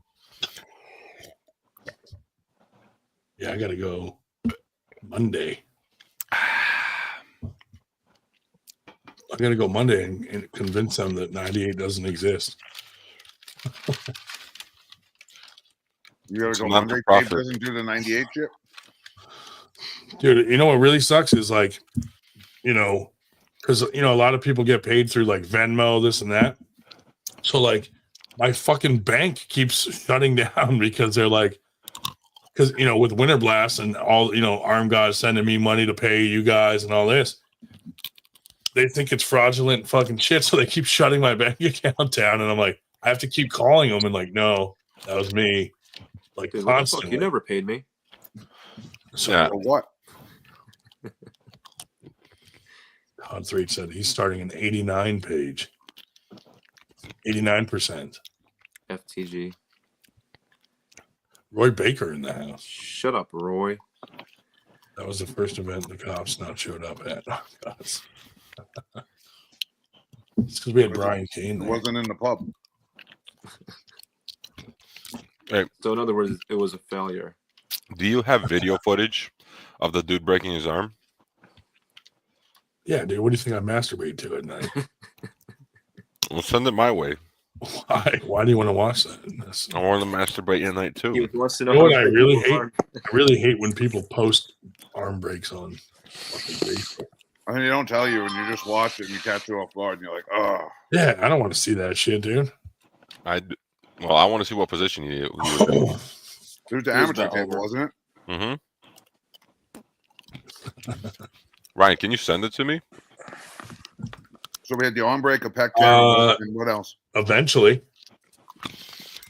The pec tear was the guy that held the record, which is Held what record? bench press record. Yeah, that big dude. Mm-hmm. He was supposed to pull my class. He was undefeated. And There was one dude who thought he get- tore his bicep, but then later he felt better. Damn. That peanut butter is really sticking in your mouth. I love it. He was going to be the first person I was supposed to pull, and then in the semis, and then I got a free walk. Everybody be quiet and just listen to Paul chew. It does not sound like he's chewing. Because he's muted. Fucker. I didn't think I was making noise, just the plastic. Yeah. All right. No mouth noises allowed on the podcast. You ever fucking eat with someone that just makes those crazy noises? Yeah. He was with the mouth open, like super annoying. Yeah, mouth open and food in the corners of their mouth and shit. Oh god. I mean, I don't know. My brother's been complaining I've been chewing with my mouth open recently, but I don't know. Manners, buddy.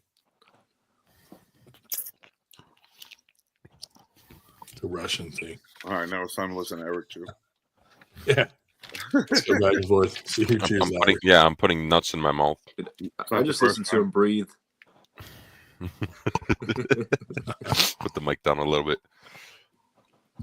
Stick around long enough, you might hear. Why me did I think these would sleeping. be good? Salt and pepper. They're all pepper. My lips are actually on fire from just pepper. Salt and pepper. What is that? Beef jerky? Pistachios. Oh, I was going to say the pistachio ones are really good. Just salt and pepper. Are they already peeled? Mm-mm. He's got to work for it. Gotcha. I used to eat those at work all the time.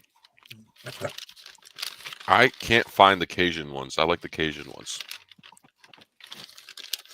Put Dude, that the would really slap with some sweet tea. Oh my god. That was so good. That's interesting. Roy, I'd rather cut out and suck the pus from an ingrown toenail so long as that toe belongs to Stephanie. That's disgusting. Are we talking Stephanie Spencer? no. I would like to know. Arm wrestlers are weird creatures. Oh yeah. There are a lot of weird arm wrestlers, I gotta say that. I would like to know that. Why I refuse to arm wrestle. What? So next. I would like to know that. Would you like to know that? Yes, I would. Okay. Is it your thing? Which Stephanie? Yeah. There's only one.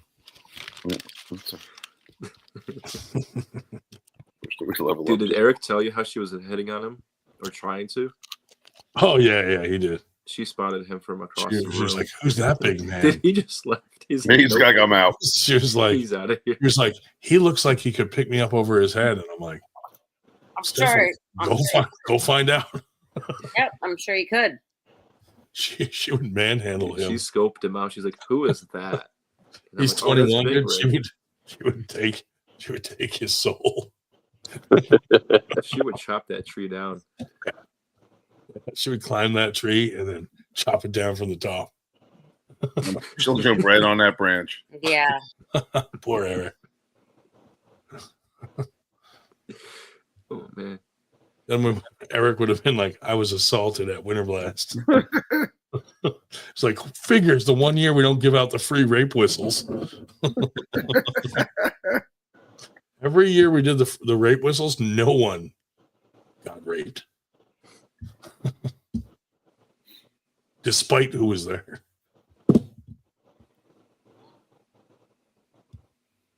We won't elaborate. Oh, I get what you mean now. We won't elaborate on that. We're not going to elaborate on this. David did spend the most time with her, anyways. Oh, Dave Shell. He came out of the wheelchair. Yeah, out of yeah. the hotel room. Dude, who knows what she did to him? He couldn't get away. You know, it's kind of stuck there. Maybe the wheelchair is just a cover story. When I saw her wheeling him around in a wheelchair, I was like, what is going on? I know Dave can walk. What did you do to him to put him into a wheelchair? He just told her, like, hey, I need to ride a wheelchair since she's there, like, to get a free ride. Oh, my God. Somebody get Dan Smith out of the chat. Dave got 2 free rides that weekend. Dave got pegged. He got pegged. She's walking straight. He's not. All right, that's enough. I think I could beat her in arm wrestling. I don't know. I don't think you could beat anyone. You think it would be a close match? I think she'd beat you. Come on.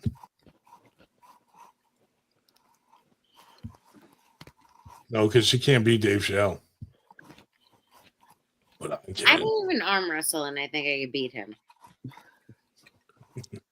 No, we arm wrestled at the bar, and then I let you win when Paul walked up because I'm like, I'm not getting in trouble for injuring his wife.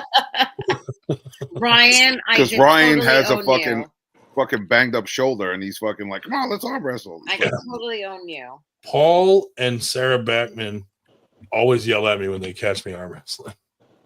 Because neither one of us want to see you get hurt because we know you're fucked up and you're stupid like that.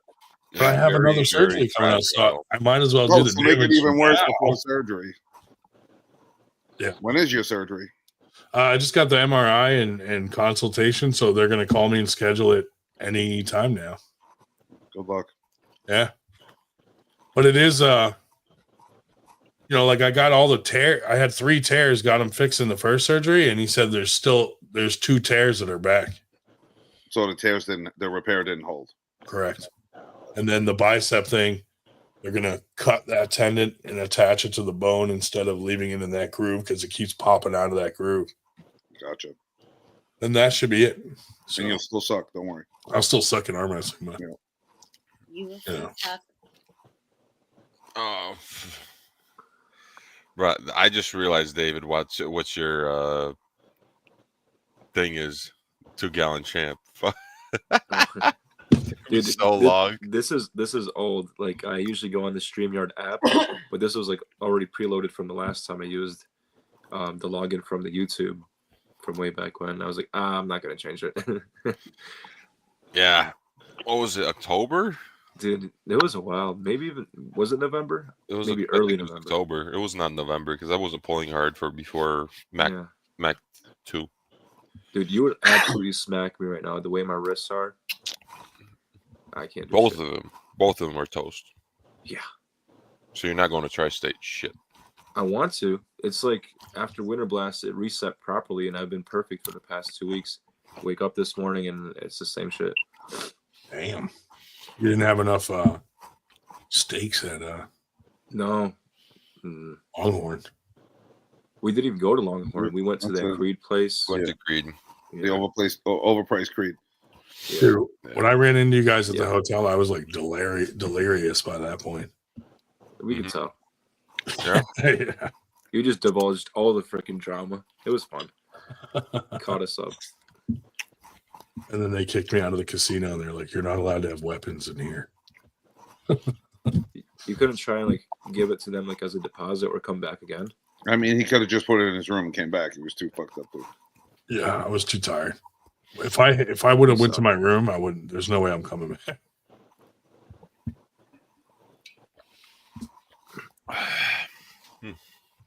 All right. Yeah. I don't know. I think I might. If I can, I might just drive there. Well, I want to go. Yeah, me and David Marr were trying to find food. How do you not find food in a hotel, dude? What the fuck? Yeah, that was a weird hotel, man. That was really weird hotel. I don't think we're gonna do it. We might not do it there again. I wouldn't. I didn't like also some of the problems we had with the hotel and the rooms, and like it was a lot of fucking issues to deal with. The sound, the cost. Oh, you mean the snoring? Yeah, fuck those guys. Fuck those guys. What? That's good. Wait, Eric, you lick the thing? You lick the little scooper before you put it back in? Why do I want to sell shit?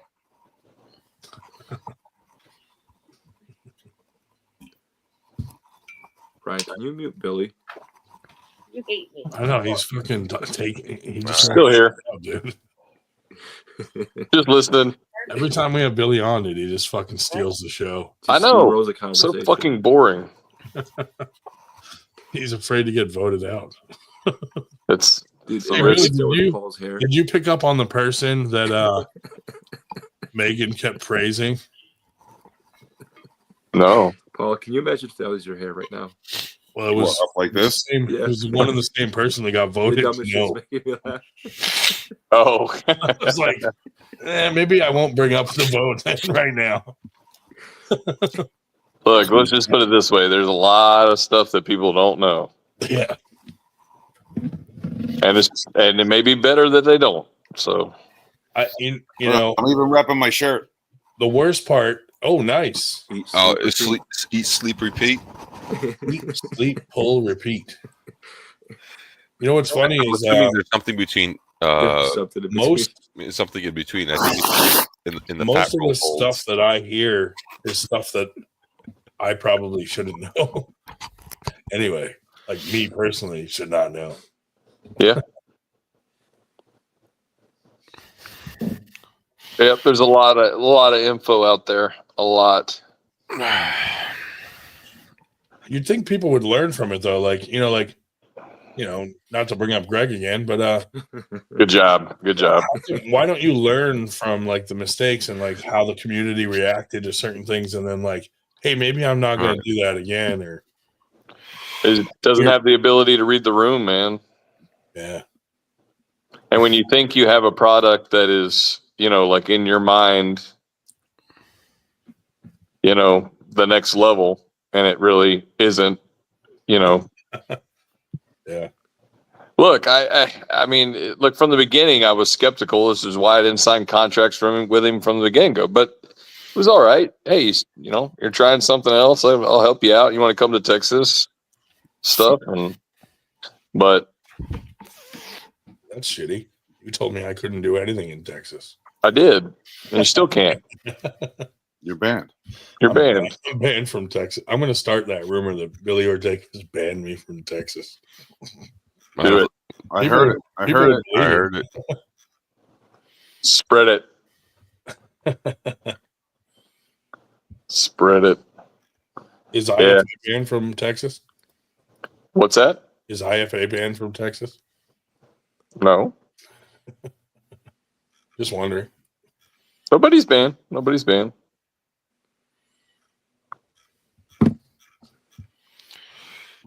They just end up leaving. And once they come in, now you can't leave. That's Hey, such a Billy, great would you team. know what's going on with Dimitri? On what? Billy, would you know what's going on with Dimitri Kachan? Why is he not like competing or doing anything? I don't know any details, but I think it's some health stuff. Okay, Yeah. that's too bad. Yeah, no, it is. It is. That sucks. Yeah. But that's what I heard. Yeah, he had the potential to be in one of the guys at 220 in the whole Oh, yeah. US. Yeah. Whole US, yeah. Yeah, so hopefully it all gets worked out, and then, maybe it'll come back. But yeah, we were just talking about him the other day about, possible EVW and all that kind of stuff, and then I heard that and I was like, well, shit. Yeah. All right, guys, I'm gonna bounce out. I'm fucking falling asleep. Man, I got a fishing trip tomorrow. I want Kelly on anyway. Yeah, whatever. I gotta wake up 4:30 in the morning. He's smoking. See you, buddy. All Got a right. busy See you day guys. tomorrow, plus practice. Yeah, I'm actually going to the city for a concert. So Ooh, Nice. what concert? I don't even remember. She fucking told me we're going. Country concert. Ooh, very Hold nice. on. Now I gotta look because He doesn't want to say because it's embarrassing. No, I'm looking it up.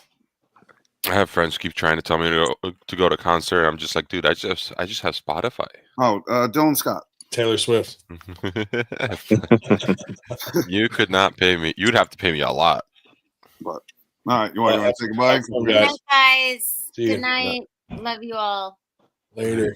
Later. Oh, not Later. Paul, Fuck that guy. for real. Get him out of here. Not Kelly. though. All right. I will see you at Fine. practice tomorrow. See you, Eric. If I have to side with Paul or Kelly, it's Kelly because I know she's the real boss. You know what I mean? Yeah. You think Paul's a scary one? Right. No. What do you think feeds him? Right. Yeah. Mama. Uh-huh. like okay. No lie. Good night, Bye-bye. boys. Let's see you, buddy. Later. FTG. FTG. Get them out of here. Yep. Yep. Now we can talk business. All right. Now we can talk arm wrestling. Now it can get really boring. Fuck those guys. Yeah. Yeah. So anyway, Dude, we should get Robert Baxter on. and ask him if, like, Robert, what do I got to do to get free Five Guys? To really liven up the podcast, we should get Robert Baxter on. Yeah, dude. And I'm banned. Yeah. Be careful. Don't talk shit on East versus West. Billy's part of their crew now. Yeah, I'm official. Yeah, he's not even laughing at that. What the hell? Sorry. No, it was cool. I mean, I ran camera, and then of course, obviously That was ran monologue. the tournament. But it was actually Baxter's monologue. Do you do camera stuff for a lot of your own events too? that's where I started. I was actually the camera guy for TAL before I was asked to take over. Oh, really? Yeah, I didn't even know that. That's cool. from rags to riches, baby. I don't know. You might have been better off just being a camera guy, I would have made more money, that's for sure. right? That's what I always said. If I ever wanted to make money with TAL, I'd just stay a ref. So now I know who to go to if I need some camera advice. Well, I mean, I'm amateur. Yeah. Yeah. You're no Robert Kelly. Robert does a great job for me. So I've got Yeah, he does zero. good. I got zero complaints. No, he does a good job. I just give him shit because what he did that one He year. bounced on you that one time. Yeah, yeah. But I saw him at King of the Table, and I'm not shy, so I walked right up to him and I was like, "Why do you hate me, Robert?" And he was like, "Oh, fuck." Here we go. Yeah. Yeah. I was joking though.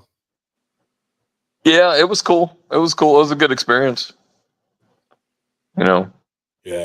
My camera setup's probably about $1,200, and then the camera I was running at esports was like 50-60K. Oh, Jesus. Yeah, Fuck. I'd be afraid to touch it. I know, right? And if I break this thing, I'm just leaving. But it was cool. It was cool hanging out. Mhm. That's cool to do that kind of stuff. Yeah. So they come back around to Texas. I'll be doing it again. So Nice. Oh, it looked good. it went well. Ryan, I'll what do you make say my- we start bidding for a table?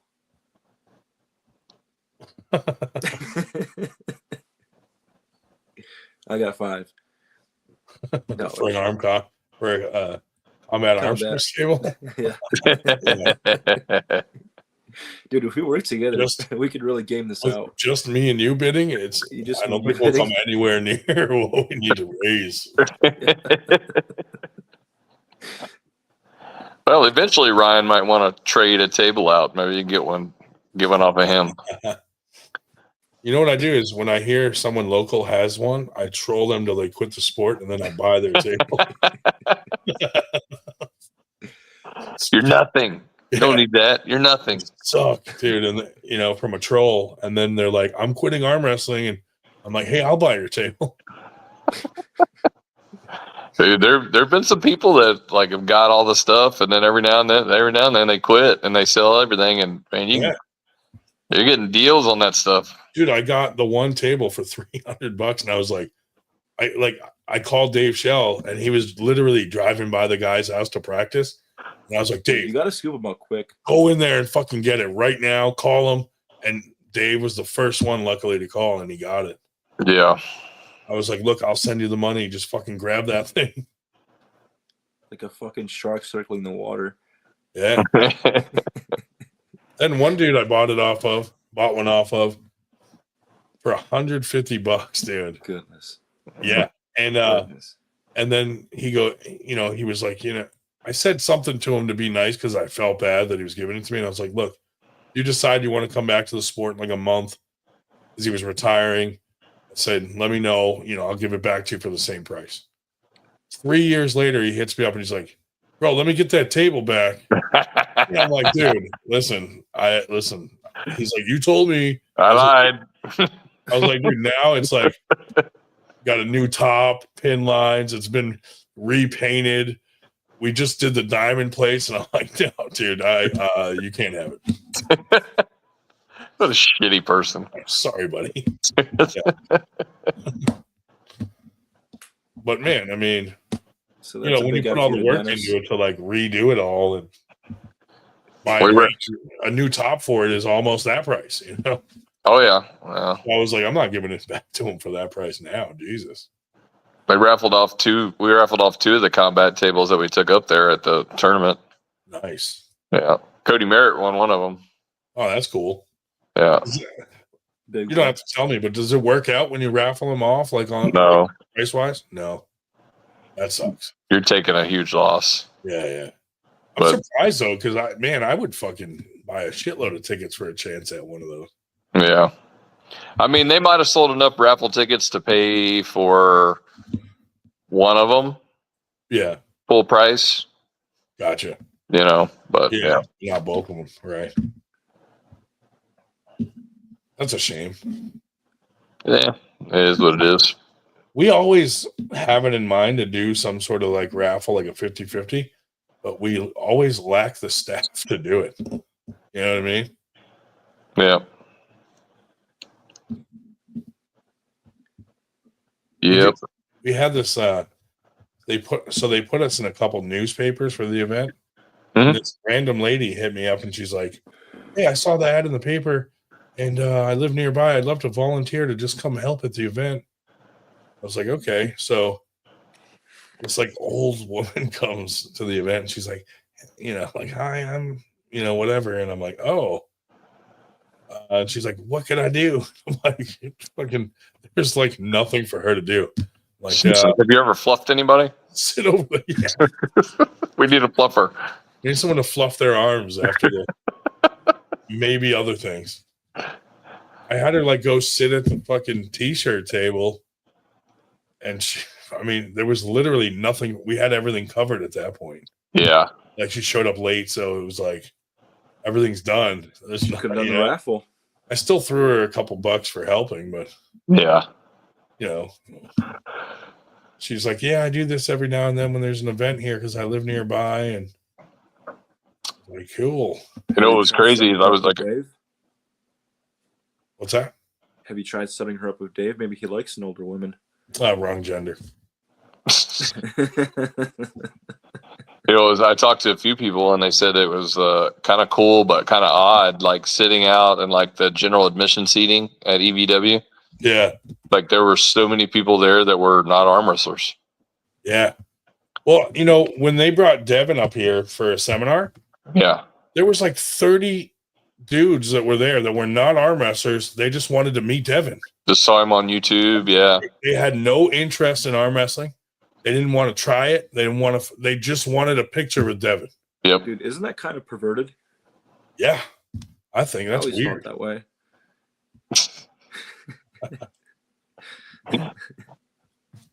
Dude, it was really weird, man.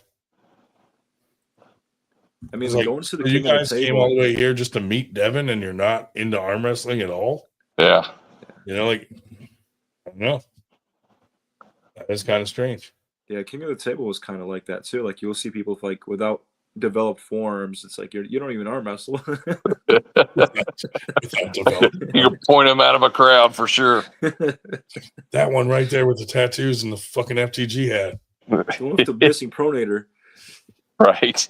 Without a vein in I his thought arm. for sure they were going to kick me out when I put the Engen mask on, and I sat. So they had like a front desk where they were like, people were paying to come in, and I sat down as Engen, and I was trying to take money from people to like let them in. Yeah. Like, just pretended like I was working the event. Yeah, you may not get away with that again. No, I don't think so. That was your one shot right there. Well, next mask will be like Robert Baxter. Now I could have a Billy Ortega's mask. You could. You just fit right in. I'm here to run the camera. Oh man, dude! If you get up there and ref, like a Bill Collins mask and get up, just walk up there. Man, Bill, you looks like you put on weight. Yeah, bulking up off season. Yeah, you probably wouldn't get away with that again, though. Yeah, for sure. Do you think he heard about it? Oh yeah. You know what's funny is what's his name? The guy that owns Core Sports or did. Yeah. He came up to me and he's like, "Is that an Engen mask?" And I was like, "Yeah." And he goes, "You're fucking crazy." He goes, I was going to tell you. Go ahead. He just said, "I like that," and he walked away. No, I was going to tell you is I think Devin got you. What do you mean? Because I think he bought that mask off of you just to get it off your hands, and he didn't actually want it. Absolutely. Oh, it's probably, dude. Well, he didn't come up to me while I was wearing it. Like he was talking to that weird scientist that's doing experiments on him, and I walked up and he was like, "Hey," he introduced me to the guy, and then I pulled it out and showed it to him, and then he was like, "Buddy, let me buy that." And he pulls out like a handful of like crumpled fucking ones. Yeah. And I was like, "You can just have it." You know what I mean? I think he got you. I think he probably was like, "I know Ryan's gonna do no good with this." Yep. It was already too late. I had already worn it and like fucking. They were like, "Who's the guy trying to fucking sign people up?" And I'm like, "Next." It was pretty funny. I'm surprised he didn't kick me out for that though. Well, let's just put it this way: just like we hear things, they hear things too. So, yeah. I mean, there's no secrets in arm wrestling, right? And it's funny because moments before I did that, I was over talking to Robert Baxter about some stuff, and he had no idea that I did that after. I mean, maybe he heard later, but yeah.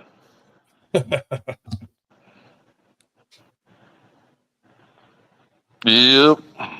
I would have thought Devin would have put it on by now and took a picture. That's what I'm saying, dude. I think he got you. I think he got that mask for Engen, dude. I think he said, "Watch this. I'm gonna go act like I want it, and then I'm just I'll just take it off of his hands. That way he doesn't have it anymore." Paid and bought. Yep. Because dude, when I mentioned it on his podcast, he sent me a video the next morning. He's like, "Hey, buddy, don't bring up the mask on." I'm telling you, media. I'm like, dude, come on. He just took it off your hands.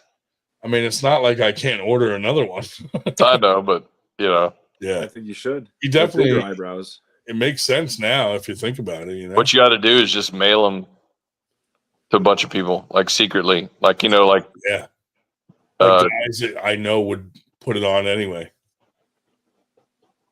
Like like that anonymous site where you can mail like dicks in a box to people and shit like that. Oh yeah, just send masks to everybody. In a box of eyebrows to Engen. No, don't send it to him. Those unboxing videos. What's that? Send that? It'll probably come down the pipeline to him. See if he mentions it at all. He won't. Yeah. Just get a ton of people to wear them at once and take like a group photo. I mean, look, I think so.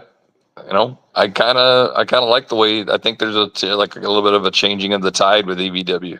I agree. And I like the way it's going. I mean, I was able to be. That's the cool thing is, I was able to be a fly on the wall this last weekend, and you just hear talks of things coming up and new things and people that, and like even people that you wouldn't think that would ever have a chance of seeing. You'd see them on EVW. I mean, there's talks about all kinds of stuff, and so I don't know. They offered me a match. I know. Ryan versus Paul Italia too. Ryan versus Gary Roberts too. So yeah, it's really cool. I mean, it's almost like a breath of fresh air, hearing those things. I'm glad Robert Baxter. When they said they were adding him to the mix, I was like, this will definitely be better rather than worse. Yeah. Dave, you look wet. What's going on? Is it raining? Yes. In Ohio, it's supposed to be raining for the whole damn weekend. Better than snowing for the whole weekend. This is true. Last night, dude, I thought my front window was going to break. There were like golf ball size hails hitting the window and fucking lightning like every fucking 0.5 second. I was like, oh my God, what is going on? My dog was damn New York people. Yes, last week I went to Rochester and Syracuse. Rochester was 42 degrees colder than it was in Allentown, which is 4 hours away. 42 degrees. 42 degrees. It was 35 in Rochester and 77 in Allentown. And you blame it on the people? You can cite Michael Hawks. I showed it to him, and he said, holy shit. I'm going to have my arm amputated and see if Bob Brown will let me attach his leg to where my arm should be. I think he would he might have an extra. Dude, where's Uncle Jim? Dude, I don't know. The last time he was on here, he's not friendly. No, he wasn't. Fucking went nuts. He was a hostile guest. It's very awkward to look at his hand.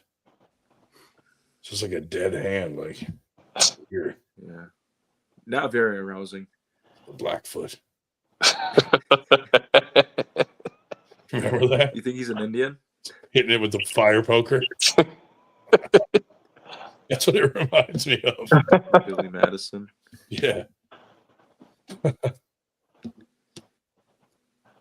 Crazy. Is Dave trying to sniff the screen? You know what? No, I'm looking at all the stuff that I missed. It was supposed to be an 8-hour drive between a couple stops and a massive tie-up at Columbus. A 10-hour drive. Oh. But hey, embarrassing half the fun. For nationals? Ugh. Yeah, 10 hours. And actually, I don't have to be, I'm not pulling until Sunday because tomorrow is open, what they call senior and women, and junior and masters are Sunday. Is there another big tournament with a 6 mile radius of it on the same day? Are you going to a practice tomorrow before your tournament? Matthew Ninja Lefevre is going to come down and grip up with me, the person I was supposed to have the more sensible match at AW5, which I did not go to. Did you ever get to have your match with Damon Ransom? No. He said he's going to take the train to the end of the train line and then come to see if he can get a ride to our thing in Hagerstown on the 3rd May. When he's arguing with like pro arm wrestlers about his technique, it fucking I can't even comprehend what's going on. You see Engen troll him those few times? Yeah. That's pretty you crazy. Even have Engen fucking telling you you're that's pretty bad. Yeah, the train doesn't come to Hagerstown, but at least this time he's looking for something in Maryland. Last time he was looking for the Maryland train to go to Virginia. But hey, geography's not his strong suit. Yeah. So Dave, what practice are you hitting before the tournament Sunday? Ransom is God's gift to arm wrestling. Chris Lacko said he's here and he's pulling Sunday. I said, Sunday? That must mean he's pulling Masters. You're not old enough. But I haven't looked to see if he got back to me because I haven't checked anything. But once Engen sees that Billy's on this podcast, he's done. Wow. I've been talking good about EVW. Yeah. Is he starting to like? Is he? How involved is he now? Is he like he picks the matches and then the rest is whoever's like in the United States running things? Yeah, so he's involved. I mean, still on multiple levels, but yeah, like one of his obviously the strong suit there is the matchmaking. Yeah. And that's good too because I think he was, having Robert and Dexter come in and stuff like that takes a huge burden off of those areas of the business. Yeah. So it's probably for. I mean, like it's on multiple reasons. It's for the better. I think so. Yeah, I didn't get the opportunity to mention earlier because people were yapping away. But you said that your job at the convention or at the tournaments is to go wandering around talking to people. Yeah, and then what happens? And you get people saying, "Oh, Ryan didn't do a damn thing. All he did is wander around and talk." Like, what the hell? Well, it's funny because and I don't know, people just don't get it, I guess. But like, I do so many. I have so many hats on like my tournaments. Every tournament, I'm either reffing, running brackets, doing something. Like even one of my directors, like, man, we gotta get more people because you kind of need to be like walking around, talking to people, making sure everything's good. Shaking hands and kissing babies type thing. Yeah. Mm-hmm. So I love it when people say I don't do anything because literally throughout the tournament, every 5 minutes, someone's like, run into the front. Yeah. I have to go put out some fire or make a decision. I'm like, I'm not pulling. There's no way they're calling my name this much. Like, Jesus. But yeah, like as I'm walking around and do things, I'll stop and like, if there's someone I don't recognize, I'll be like, hey, how do you like Winter Blast? What's your name? And kind of introduce myself and that way, like, hey, maybe they'll come next year. It's that's a role too. That's important. Do you still give your room number out to people? Like, I'll make sure you come back next year. Dan Smith, Ryan's not allowed to kiss any more babies. And technically, I'm not allowed within 500 feet of it. He keeps using tongue. Just lick their forehead. Lick their gums. This year was great. There was a lot of kids there this year. Yeah. How many did y'all have? You think? I don't know how many pulled, but there was a lot of kids just in the crowd. Yeah. Like fucking, my daughter was running around playing with all these kids just back and forth, like up in the mezzanine. Yeah. My wife did like a kids area with like, she got like a bunch of coloring books and games and different like, tossing games and stuff. They left so much Play-Doh on the carpet. Definitely not getting your deposit back. Yeah, the venue that we have from our southern region, it's got like right outside the dance hall, it's got like a little outdoor area. Yeah. And by one of our events, we had a friend that had like some of the small bounce houses and stuff like that. Yeah. And we blew them up out there, and just the kids were able to run back and forth from outside that little area. It was fenced off, so they couldn't go anywhere. Yeah. Had little bounce houses and stuff like that. Yeah. We tried to have a bounce house in our venue last year. 2 years ago in the hotels on Inc. Yeah, we tried to do a bounce house inside like the air, like there was like a huge lobby outside of it. Yeah. And they said no because it would make too much noise and this and that. And I'm like, well, this lobby was like what do you think this arm wrestling event's about to do? Yeah, I'm like, there's no way it's gonna be louder than this event, dude.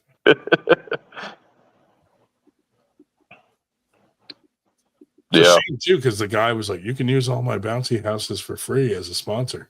Yeah. Like, oh, awesome.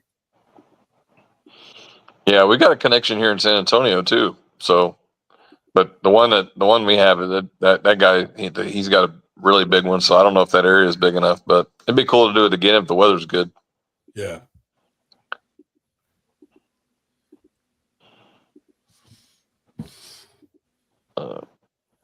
We might be doing something in Arizona that's going to piss some people off. I think. Oh, don't do that! Don't do that! I know. You're already on the shit list. This dude has a venue and he wants to have arm wrestling there. And he's like, I'll throw like whatever, 10, 15 grand at cash payouts. What? And I was like, huh? And then he was like, yeah, I just want to have an event here. I've always wanted to have arm wrestling here. And I got a buddy that arm wrestles. And I'm like, is it with somebody like, or just some random person that called you? no, he fucking owns the fucking restaurant / bar facility. Yeah, but like he just randomly called you, or is he like? No, someone suggested us. Oh, like the arm wrestler that he's friends with was like, oh, hey, gotcha. Was it Tim Talmadge? I'm like, we don't really no, it was not Tim Talmadge. Well, you know they got another Arizona arm wrestling league. He's a Nova. Was it John Brzenk? No, it wasn't John Brzenk. No, it was nobody affiliated with any league out there or anything like that. That's crazy. Yeah. So I don't know. We might make, I'm not saying no to it, but I want to feel the guy out and have some more conversations. And plus it's Arizona. We can't really do it in the summer. It has to be like the fall or something when it's a little cooler out. Because it's an outdoor venue. Oh yeah. So just did a breeze through the brackets. We had 54 teens or preteens, 50 guys and 50 boys and 4 girls. Good Lord. 54 entries. Yeah. Kids. And that was a lot. And there were a lot of kids that did not arm wrestle that were there. Yeah. I was like, damn, there's a lot of kids. Do you charge them? No. You should next year. Not money. Like 50 entries? Dang. Right. Yeah. Like, okay, hold on. Get that money. Kids now kids are more than the adults now. Yeah, I don't know. I never understood that either. I mean, more power to whoever wants to charge them, but I never understood the $10 for kids and like, come on. Yeah. Would you let Josh Vinicor keep his team title? Maybe. Yeah. Oh man. Yeah, that seemed like a lot of kids this year for sure. That's good. Yeah. That's a good thing. Well, you know what I did is, so even though we're not at that point yet, but I promoted it a lot with the Boy Scouts. Yeah. And I know a few of the families that showed up were not arm wrestlers, but their kids wanted to try it. And some of them were like, hey, I saw you discussing this with some of the Boy Scout groups. And I was like, oh, that might be like, maybe I could throw a huge kids tournament. Well, I mean, if you could get 50 entries on, for Winter Blast, then you could probably definitely set something up for like a little mini kid tournament. Yeah, and maybe make it fun for them and interactive, where we're trying to keep them in the sport and get their parents involved. Hey, you got all new smoke machines and everything like that. You could do it up real big for them. Ryan, have you considered running a table 500 yards away from Winter Blast so the rest of the community so I can attend? So the rest of the community could attend the same day as Winter Blast. Dude, I thought it would be cool to have the Girl Scouts there and selling Girl Scout cookies and have all the girls arm wrestle. Oh, I thought you wanted ring girls. Yeah, dude. Hey, walk with this card. It's round 2. That they early on in TAL's deal up in the north, they secured this like little party event venue for the tournament, and like the lady that runs it like basically hired some ring girls. Oh, yeah, and we used we had a couple super matches and stuff like that, so we used them to come out, and it was a little awkward, but and then they just kind of hard. Yeah, knocking shit over. Yeah. And then they just kind of like during the event, they just like stood behind the tables, like by the banner, and just like looked at everybody. And every now and then I turn around and look at them. I'm like, you okay? Like oh yeah. Like Vanna White. Yeah. No, they weren't even waving. They were just standing there. Yeah. Like, and they had like, like shorts on and like say a bikini top or something. So they were just for like 4 or 5 hours. I just stood there. You're just watching setups. Yeah.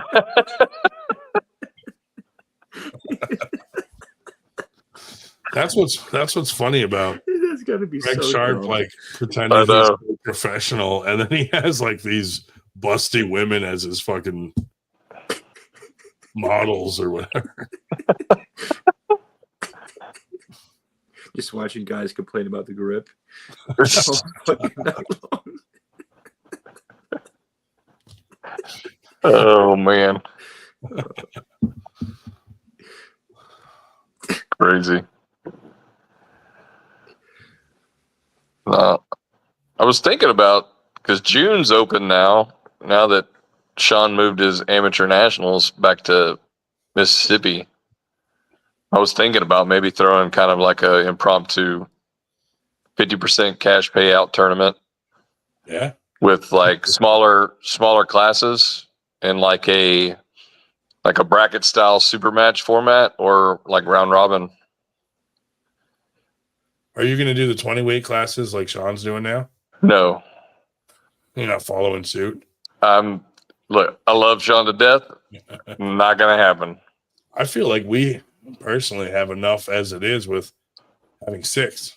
Well, I'm definitely not doing the women's side. I mean, yeah. I'd love to expand, but until participation gets higher, like I'm just going to keep it as is. Yeah. You know, and as we start getting, if we start getting more women to show up, we'll start just creating classes on the fly. And then if they continue to show up and we can establish some new weight classes, then yeah, so be it. But until then, I'm just going to keep it as is. We do 4 women's weight classes. Well, we did. We expanded from the traditional 2 to 4.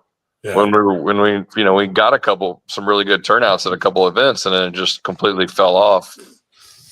So it's heartbreaking at the end of the tournament to have so many leftover medals, and you're like, God damn. Yeah. Well, Yeah, and then here's the thing too. Like the other thing was, like, and I hated to do it, but it's in the same token. It's so like for our payouts at Texas State, we require 4 to a class. Right, that's pretty common, and but what we find is that you get the random 1 or 2 girls that show up, and then they pull 2 random women that have to to get the 4, like out of the crowd that have never arm wrestled, and it's kind of like on the flip side of it, it's like I'm literally paying out $500, and you guys you don't even have to arm wrestle the other 2 girls because they just are not arm wrestlers. Yeah. Like the whole point is like winning the money, right? You got to compete to win the money. And yet, 2 of the competitors in the class are, I don't know. Right. So I thought about expanding all the weight classes to like 5, required 5 for the payout, but I haven't done that, but it's a thought. What's your thoughts on, I know it came up earlier, but women pulling for free? I think everybody's got to pay their way. See, I feel like, if they because they want payouts and they want the same trophies as the men and the same treatment, I feel like there should be something. I mean, someone has to pay for all those medals and fucking. I mean, in the grand, and it's more about the principle, right? Because in the grand scheme of things, the medals don't really cost that much. Right. But it is, when they say that, and then on the flip side, as a promoter, you go, well, for that one particular tournament, they're not. But when I have to buy 20 or 30 extra women's medals over the course of the year, and then I'm only giving away 4 of them, throughout all the tournaments, then that changes things a little bit. But my thing is this: I don't like the white knight deal. It's like everybody's like, oh, well, we let women pay for free, pull for free, and it's like, okay, is the $30 or $40 the thing that's keeping them from coming out? Like, really? Right. Like, because I just don't think it is. I don't think that $30 or $40 entry fee is that's what's keeping them from coming. So I don't know. I don't do free. I don't do free My entry for. daughter didn't even pull it. I charged her to come to Winter Blast. What's your thoughts though too on like the weight classes? Like, do you feel that that's gonna hurt or help, like Sean picking all those weight classes? Like, do you think that's gonna drive more people in, or it's gonna discourage people? Well, here's the thing, and this is my stance on the expanded weight classes, especially when you know you can't fill them, is that you give a woman, like say on the lighter side of things, false hope. So like when you advertise that 110-pound class, yeah, and maybe that woman doesn't come out because she's so, like underweight compared to say some of the other, and then all of a sudden she sees this class and she's like, oh, they have a class for me now. And guess what? She's going to show up and she's going to be combined with the heavier classes, no matter what. So surprise. Like we have a couple light girls here in Texas, not super light, but the lightest one we have currently is Sky D Woody. Yeah. She usually sits around the 125 mark, maybe a little bit lighter. So she's lighter than pretty much any of the other females competing. Nice save. What? Nice save. Well, I mean, God damn, if 125 is an insult, Jesus Christ. A little bit lighter. It's always like you didn't say like a little bit heavier. It'd be like, not like I said, she's 200 pounds, but maybe a little bit lighter than that, But no, but like I tell them, it's like for me, it feels bad creating the class that to accommodate her, and her having to show up to the event and have to pull heavier girls every time anyway. Yeah. Dude, maybe like the biggest hiccup, or like the biggest filter for them to even compete or even like sign up is just getting on the scale. Have you guys thought about that? I mean, here's the thing: if they were to express that, I've never run into that, but if they were to express it, then we could accommodate that. That's easy. Right. If I had to hire a female to weigh them in and they go off somewhere else, then so be it. You just get a thumbs up or no thumbs up. Like there's plenty of accommodations. If you put them into the 155-pound class, like they wouldn't want anybody to know that. Dude. Well, the thing about it is though, is that you're in the class because you don't have enough competitors in the other one. So really, the weight is irrelevant. You're having to be combined because there's just not enough women to make a class. Dude, you weigh them off to the side in private, and then the woman that weighs them in is like, Shauna, 145. And then says her age. Yeah, in her age. Yeah. 45. 45 years old, 145 pounds. We've had guys. We've had scars. Yeah. I've had people like ask me, hey, I'm kind of like, I have a weird thing about getting on a scale. Just tell me. We've had a couple women ask, hey, if I'm a little overweight, since you have a clothing allowance, if I have to weigh in, can someone go weigh me in the girls' room? Like a female. And we're like, yeah, she will do it. No problem. Yeah. Ryan will be right in there. Yeah. I'll weigh you in. You don't even need a scale. Just stand on my back. I can guess your weight. It's a party trick. No, but I mean, it's not unreasonable to make accommodations for these things. And if that's what's keeping people out, then you have to let us know. That way we can do these things. Doesn't like to weigh in front of everybody. So we always have to accommodate him. Yeah. I don't know. I mean, look, obviously the women have different lifestyles in the sense that there might be kids involved and stuff like that, so like doing these things like we were just talking about, please, bring the kids. Look, I have a mentally handicapped son that I bring to all my events and I work it and everything like that. It's like, you can bring your kids. Yeah. My daughter ran around there half the time. I didn't even know where she was. And I was like, if someone kidnaps her, they're going to return her so quick. But see, here's the great thing though, right? Is that with all the drama and BS that we deal with in arm wrestling, we really do have a good community. Yeah. Because the people around you, there's kids and stuff. they're going to watch out for them. Yeah. Right. And people, look, my people here in Texas, they know, like if I'm working and I have Lucian with me and all of a sudden I look up and I start looking around the crowd, I'll have numerous people like point to him because they already know I'm looking. Right. And they're like, yeah, right there. We got him, you know? So it's a really cool thing. Well, the best part was when your daughter was right in the middle of the aisle Friday night, crawling all over the floor, waiting for people to trip over. There were a couple of them there, right in front of you, on Friday. But I tell people, look, you have my permission to smack her. She gets in your way. Yeah. Which usually you don't have to look for mine too far because he's wearing his ref shirt, trying to ref, or wanting to talk on the mic and announce, and that's awesome. So she usually finds a gaggle of other kids and just runs around with them, Yeah. Well, we see these kids, and my comment's always the same. It's too bad you can't bottle up all this energy until they're old enough to run the lawnmower. No shit. I keep saying Lucian's only got about 1 or 2 more years. I'm going to be putting his ass to work. He's going to be working events with me. Running brackets. Yeah. Because technically, you don't have to pay your kids. I don't. Like get to reffing. But here's on the flip side of that, actually, is that you can pay your kids. Right.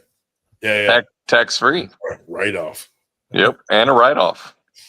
Like, yeah, he makes $100,000 a year. Yeah, there is a limit. I think it's like you can pay him up to like 13 or 14 grand a year or something like that. Nice. Yeah, that you can write off as family or yeah. I mean, you have to do some other things, but yeah. If as a business, you could do that. Well, I must confess, I've been doing taxes for 24 years, but I've never had anybody ask me that question. But about paying their kids. Yeah. Well, I'll call you after the show. Like, put my wife on the payroll, my daughter, my nephew. I had 2 more people call me on my way out today. I got a phone call. I said, "Oh, you took a look at the calendar and said, holy crap, it's April." The last minute ones. Well, last year I not only had the first weekend of the year, I was out for the whole weekend at here in Ohio, but the second weekend of the year I was out for the whole week. The last weekend of the tax season was sit down nationals. So I had to tell these people, hey, get this crap in early. Now next week, sit down's been moved to late April. So all I have next week is just a one day. I'm out Saturday, but it's like, hey folks, get it in. You know what we're doing at our next tournament, Billy? Because a lot of people from up here go down to Virginia sit downs. And New Jersey, now that Mike Mignonia passed away, they don't really do their little sit-down tournament. We're adding a class of sit-down at our next tournament down there because a lot of those guys love sit-down. So we're just doing like 2 weight classes. Yeah. Above and below, whatever, 200 or 199 or whatever. And just a sit-down, like a sit-down class added to the tournament. That's pretty neat. Your own chair? We're doing that at Antietam. Who has a sit down table? Shell. Me. The one and only David Shell. Who made it? Well, actually, it's the Lucas Raymond Arm Assassins table, and what we just did is measured the uprights, cut 4 uprights 12 inches shorter, and basically use that. So I can use my table for sit down. I think Sarah Bachman actually still has maybe the only combat sit down table. Oh, you guys made one? Well, in fact, we had a there's one out there somewhere. I want to say Sarah's got it, but at one of our tournaments, Pedro Rodriguez and Ben Morano wanted to do their Supermatch sit down. Yeah, so we did a Supermatch sit down, and that's why I got the idea. I was like, hey, why don't we do a class on the end for when we're down near Virginia, because all those guys go to sit down nationals down there. Yeah. So we're going to do that at Antietam. Yeah. Yeah. The only difference. I need you to bring your sit down table to Antietam. Yeah. The benches are standard 18 by 18 by 18, but they are not bolted to the table. Right. So we could do that if we wanted, I guess. But somebody, one of Ryan's former friends who got pissed off at him and isn't talking to anybody now, made them for us. But oh well, so they're made out of that guy. Oh, that guy. Mm-hmm. Why not just make a higher chair? This guy, listen, I got to tell that story. So this fucking guy was on our team, and he's like, "Oh, you're going down to this super match event in Virginia, Harvest Gap." It was Harvest Gap. It was when John Brzenk was pulling Paul Lynn and all those guys. Yeah. So he hands me a fucking 2x4, like a 4-foot 2x4, and wanted me to carry it around the tournament and get everybody to sign it. So I get down there and it's in the car, and I'm like, I could go grab it. But then I start noticing that most of the athletes weren't really mingling with everyone the whole time. They would come out and go, and they were all kind of hanging out in this back room. So, I got busy and just never got a chance to go get this stupid 2x4 sign. So I told them, look, I said it was difficult because they were kind of in a VIP area. Yeah. Off to the side. Well, my mistake was calling it a VIP area, because then he made a phone call to one of his friends and said, was there a VIP area there? And he was like, no. Well, and that was it. He was like, no, he's like, you're a fucking liar. You're a piece of shit. He started calling me every name in the book. And I'm like, listen, dude, it wasn't a VIP area, but it was an area where the VIPs were fucking hanging out. Yeah. Instead of mingling with everybody the whole time, they were kind of back there talking to each other. And so there wasn't really a good opening for me to walk in with a fucking 2x4 and ask them to sign it. And I'm like, that's kind of a Look like Hacksaw Jim Duggan, huh? Yeah, like that's a huge ask of someone to fucking walk around with a 2x4 at a tournament and get it signed for someone else. Well, then the follow-up, he got so mad at Ryan, and he was pissed off that I wouldn't abandon Ryan, and so I was a shitbag too. So he wrote me this very lengthy rant how I was a shitbag, and stop talking to me too. Yeah, I was like, well, sorry, buddy, but I burned this 2x4. What'd you do with the 2x4? I had already given it back to him. Oh, yeah. Should have burned it now that I look back on it. And the dude quit arm wrestling. What the fuck? You ran him out of the sport. Yeah, I was like, God damn, dude. And then Ryan bought his table. He scalped it. Dude, tons of people. It's all part of the plan. A lot of people tried to talk to him on my behalf and hey, dude, that's not. He just called it a VIP section. It wasn't actually VIP, and he just fucking went off the Greg Sharp just called it a pan. It's just not a ban. Yeah, my mistake for calling it a VIP section. I should have worded it differently. Well, I had that conversation too, with I think Dexter. I think that's one thing that's a huge appeal and probably should be almost like a requirement of some of the athletes. Is you get out there and you mingle with the crowd. Yeah, dude. I thought about when we're doing stuff with Arm Gods, starting to put it in the agreement. Yeah. I know Knuckles Up had trouble with certain people, just getting them to come to the the day before to the press conference and all that. They're like, I don't want to do all that. And they're like, well, that's part of your offer. Yeah. We're promoting this thing up. And I thought even going as far as that they have to promote it on Facebook too. If they have a Facebook, they should have to promote somewhat, leading up to this thing. Because man, there's some guys that are just dead quiet and they don't promote shit, even themselves. It's dude, we're trying to promote you. You could help promote it and us, So I thought maybe that's something we add to the agreement, or not a contract, but something that says here's what's expected of you if you accept this offer. Yeah. Yes, to answer Matthias's question, you have to keep one ass cheek on the bench at all times, or it is a foul. Dave always wants to be the guy that has to check the ass cheek and run his hand below. Well, at one time, Go ahead, Dave. When I'm told this is before my time, But at one time, they did have 4 referees. When sit down was the standard, they had 2 guys with wands. One for each ass cheek. Well, they were they had one behind each puller, Yeah. and if you could move your wand under the basically Your magic wand. Is that what they were calling it back then? Yeah, fucking A, dude. Whatever. The ref just stood behind you with his dick out. Don't lift your ass up. That don't make you keep your ass down. Will it? You're just running it back and forth under the ass cheek. Go ahead. Go ahead. Don't Stick that ass cheek up. Well, seriously, sit down nationals has a seatbelt on the Yeah, bench. I've seen that. They crank them down. Yeah. And, I've never found Like, it now really you did- can't move your ass cheek. Well, I've never found that it really, made much of a Strap difference. match. It didn't do me any good. But what Nitro has said, what he'll do is he will lean up as far as he can, because you can lean all you want, and he'll tighten the belt. Then he'll sit back down.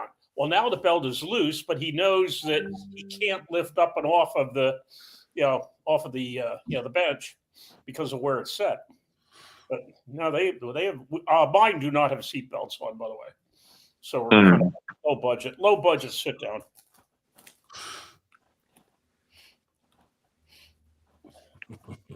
Yep, I don't have my table here this week because they wanted to set mine up in sit down format so Team Predator could practice.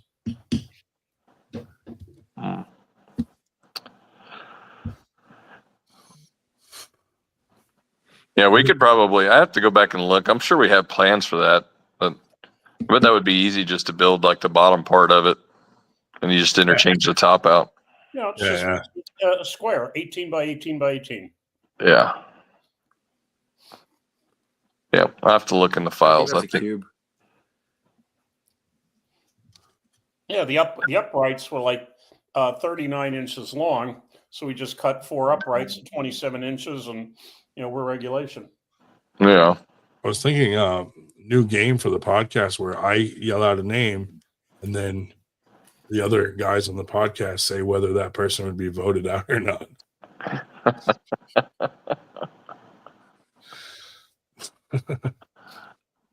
No, I'm just kidding. I'm already in a group like that. It's going to get worse before it gets better. Oh, yeah. Yeah. So fun. It was a little bit crazy, though. I was like kind of a little bit taken back, but I was like, all right, well, here we go. We'll just go down this road, I guess. I was the first. Fuck no. I was the first no, period. I want to say that.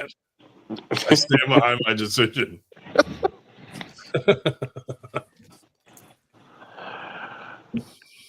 Could have very easily been all yeses. Crazy times. Yeah. But, hey. It'll be all right. They'll be all right. Yeah. It's a fun ride either way. Yeah. See what happens. Well, it's not going to go so good when I fucking go to Arizona and throw a tournament, though. It's already, yeah. Not good. Kind of almost worth it now, though, right?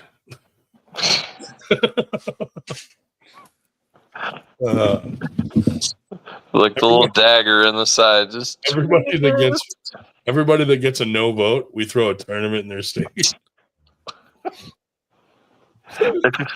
gonna get really dirty. This is gonna get really dirty. I think it will before it gets better. Yeah. Like people that get a no vote are just gonna view us as the enemy. Someone's got to be. I mean, look, and this is one thing I've kind of said before. It's like mistakes always have. Like I made a big mistake this last weekend at DVW, and I left somebody out of the bracket, and mistakes happen. Yeah. And I own it and everything like that, and I'm working to make it up and stuff. But like, there's just some stuff out there that it's just like, man, these promotions got to get with it. I agree, dude. I love it when people say like 98's not a real promotion, and I'm like, well, we're not robbing people or fucking stealing. Yeah, bullers, so we have that going for us. Yeah. And just think about it, like some of the legit, what might have been considered legit promotions are the ones that are now Yeah, in the ship. So yeah, absolutely. It was all different promoters in charge when I started in our area, and now it's like shifted weird, and there's all new people, and it's crazy. Yep. Although, should we announce to the world who's coming back? Any of the New Jersey, Philadelphia people? Oh yeah. Go ahead. Yeah, Steve Rosenblum has a super match with Pedro Rodriguez at their thing in July. So Steve Rosenblum used to run Team Philly. Mm. And, he charged everyone $5 every time you win towards the renting of the place. And then we ran into the guy that runs the place, and he's like, he don't fucking pay rent here. He fucking gets it for free. He's on the board. And we were like, what? So pretty much that was the end of it. Like everybody stopped going to practice and like dispersed other places. It was like, what is that? Yeah, it was crazy. Yeah. Some of these things are like not bad ideas, but they just have to be governed right? You have to, like, I've talked about it here in San Antonio and stuff like that, is like, some of our pullers, maybe don't have it's not that they don't have money, but maybe they just don't have enough to travel, hotels and stuff like that. So it's like, you could do something on the team level where it's like, hey, you pay $20 a month. It goes into an account. And then maybe you do like a bigger payment, like once a year, like in January, like a $50 or $100 payment.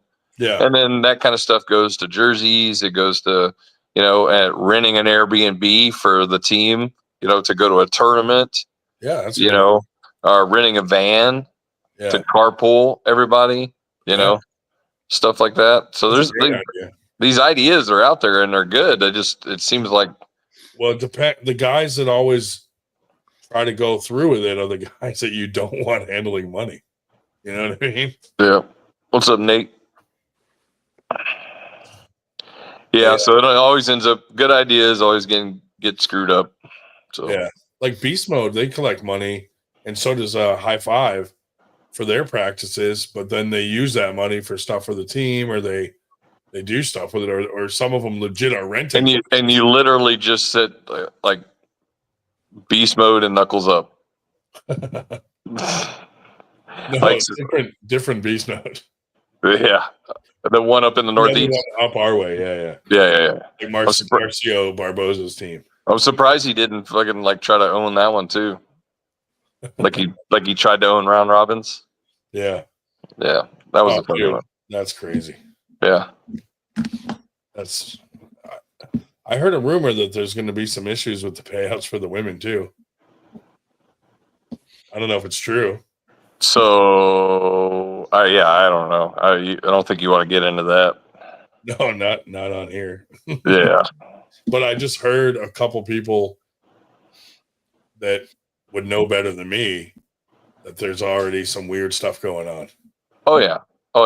So, we'll find. I guess we'll find out. Yeah. Well, You order combat arm sports pads in bigger East versus West side size. Yes, you can, can't you? Yeah. I mean, we can do custom orders. It costs a little bit extra, but we can do custom orders. Billy made me a set of maxi pads. But we made Robert Kelly wall pads. Yeah. He wanted to use wall pads on his combat table for his little tournaments that he's throwing, and man, those things are ridiculous. I personally find your pads the most comfortable out of everybody. Yeah, they're soft. Yeah. I don't like those really, really hard ones that come with like those fucking Amazon cheapo tables. Yeah. Like fucking hurt. Yeah, those are weird. And the international WAF pads John Brown had had Megan got him a set for Christmas they could practice on because they're basically hard as a rock. Yeah. Yeah.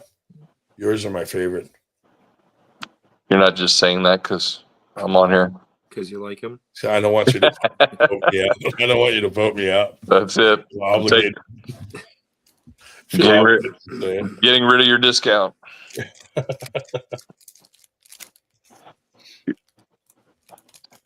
Nah, but it's yeah.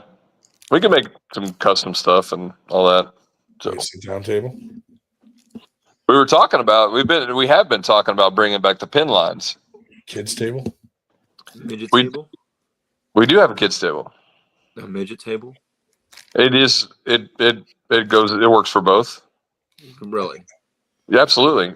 We took it to midget wrestling here in San Antonio, and we got them to do like a little skit. And like one of the times, like they threw a guy out of the ring and everything like that. Yeah. Then we would like just snatch the table up, put it out there, and then the two guys arm wrestled and all that. Did they need a riser for the midget table? I mean, for the kids table? No, they didn't. It was perfect size. It was like it was made for them. That's amazing. Tim Bresnan brought a kids table to Winter Blast. So we set that up in front of the normal table, so like the kids could pull there, and the ones that were older, teens could pull at the other one. But yeah, so that's kind of one thing I want to do too. Is we need an in between youth table. Yeah, because sure. The kids table is great for kids, and then once they get a little bit too big, then the big table's too big, and we need something in between. Right. Hey, you need a table for Tim Lewis.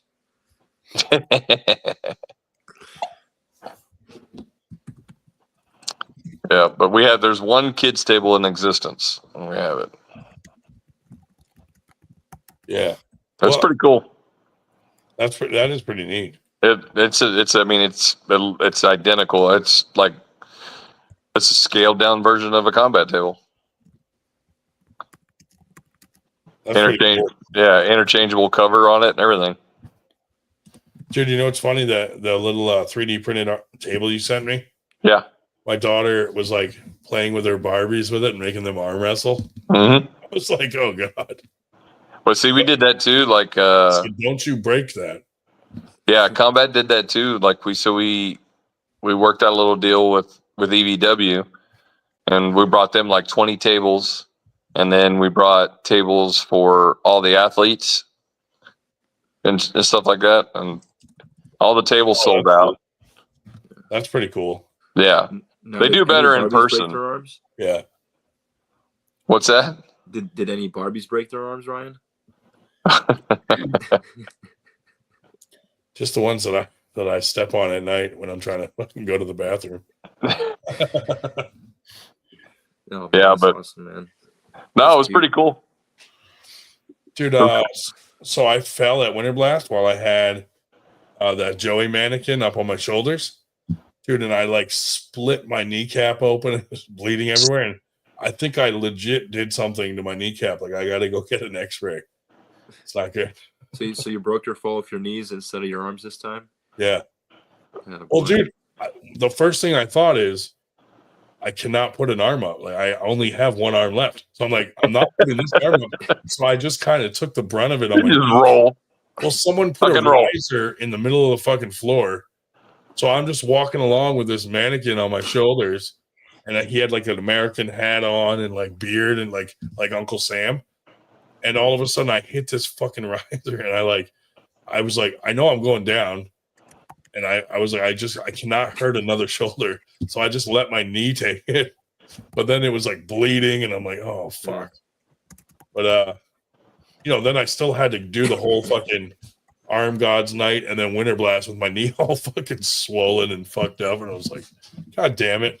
Dude, that's just karma for you giving Paul Italia flack for using a riser to go down on his wife.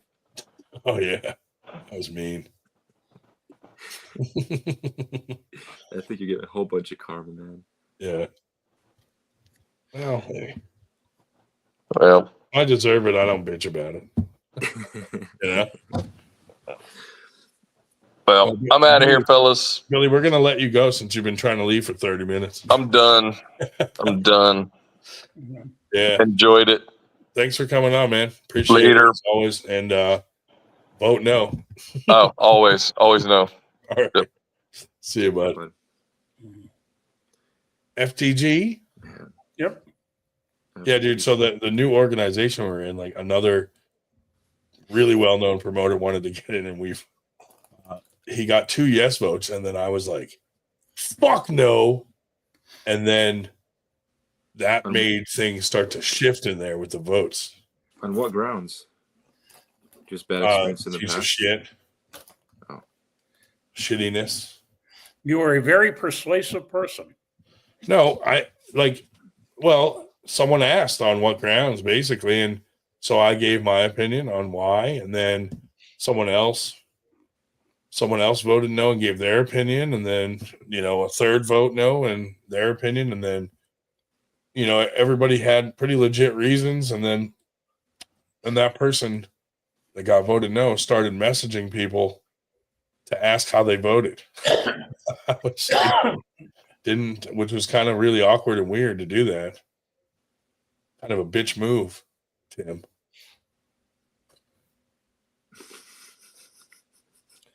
Oh, well. Timothy. Fuck that guy. What's the next big event? I don't know, dude. Arizona. IFA Nationals tomorrow. I have a feeling so the IFA people were going to throw the tournament same day as Winter Blast, and I think we've shamed them enough to get them to change it. Because why would you do that? Dayton, Ohio, same day as Winter Blast, dude, 6 hours away, basically. Or whatever. 6-8 hours, whatever. Yeah, it's more like 8, but yeah, yeah. It's like 8 today. To do that same day as Winter Blast, I think would really hurt both events. Well, it isn't even just the distance; it's the fact that they're both, major events. Northeast to go to.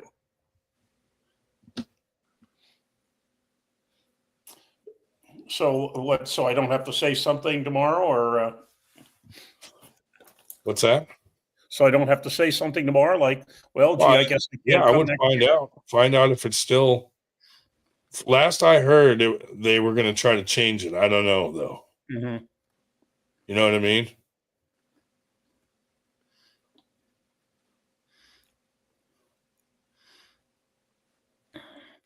Yeah, next big event, I suppose. Well, in the Northeast, of course. Well, we have the Nationals here.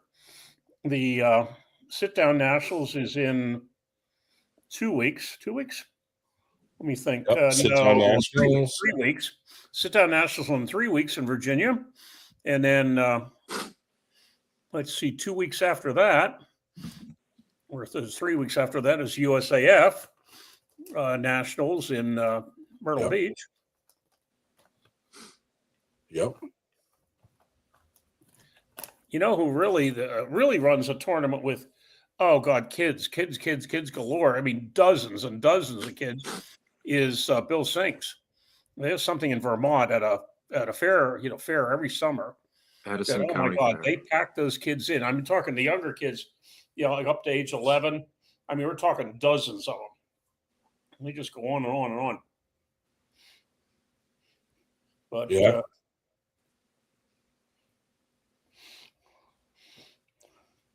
I think I'm going to go up to the New England tournament in Maine in late May. Because it's the only state in the Northeast I've never pulled in. So, Dave, what silly maneuver did Stephanie pull to put you into a wheelchair? What about Stephanie? What maneuver did she pull to put you into a wheelchair? No. Actually, she didn't get any action with me. She had to leave the room to get action with some other people who will not be named here. So other people, not just person. Well, I don't know. In the house. What's up, Dan? Dude, Dan's kind of a beast, man. Person, yeah, he's a beast, dude, for sure. Other candidates, but Might have been whether it was person or people. I don't know. You know, Dave. You know. Whatever. Yeah, Dan Plexman's in the chat. When I was thinking, Dan, I hope you don't mind me saying this, but they were talking about, having something where you get electrocuted if you lose. I'm thinking, well, God, look what he went through, and hell, he has tendons to beat the band. But tendons of iron. Not that you want to go through that again, but. Yeah.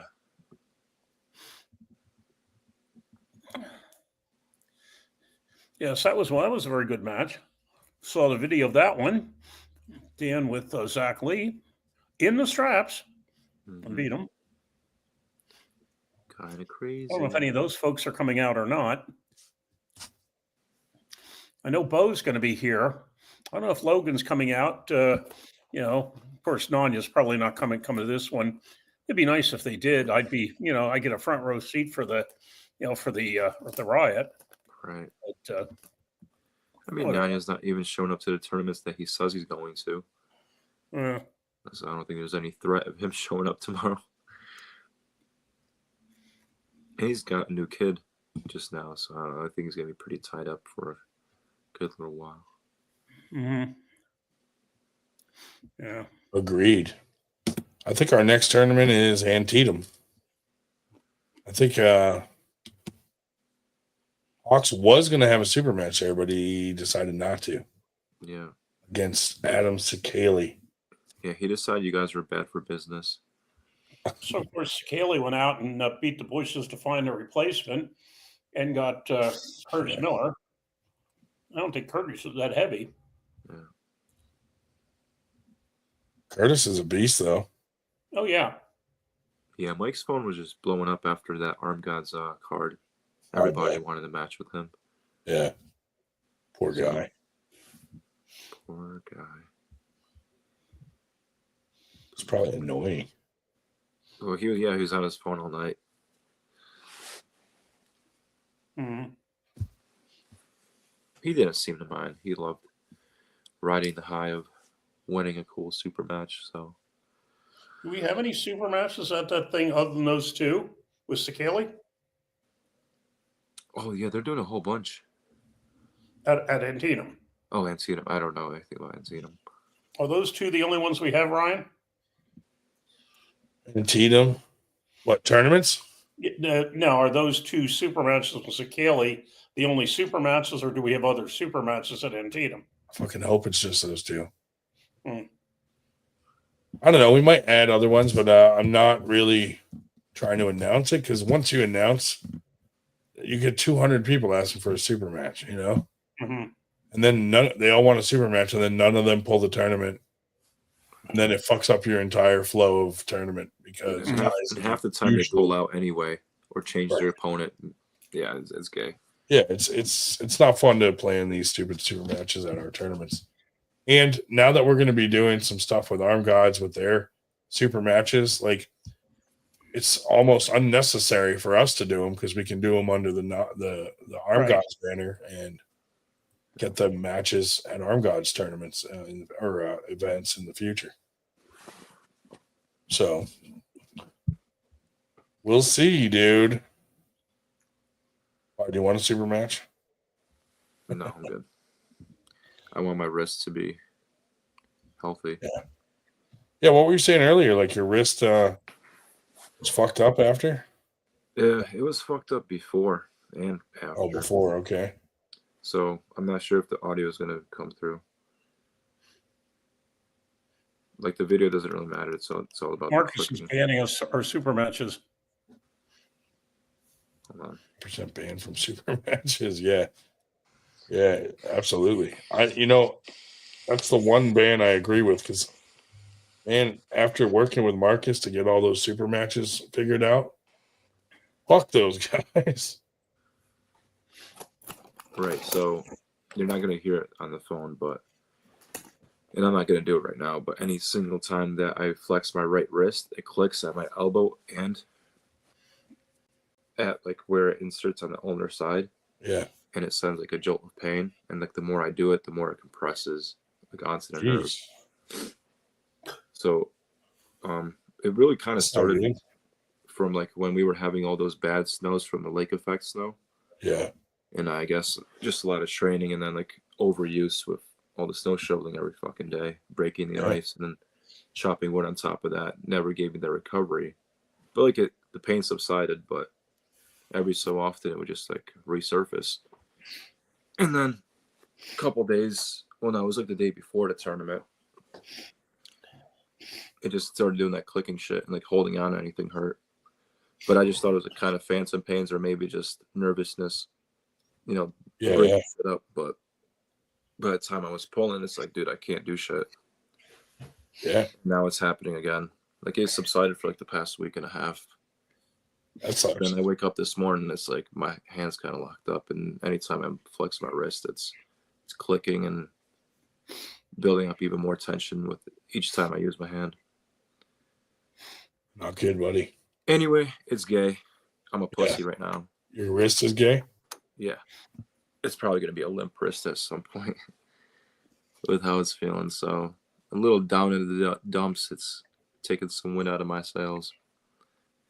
I did like all that prep and training for what, you know, like I couldn't show anything for it. Do you practice semen retention? I did for Winter Blast. Come on. But I should have done the Paul Passmore method and just ravage my way through my roster. Yeah. Yep. So. God damn it, dude! Every time I try to send money through Venmo, it's locking me out. Try and send it to me. I'll let you know if it works. Yeah. Yeah.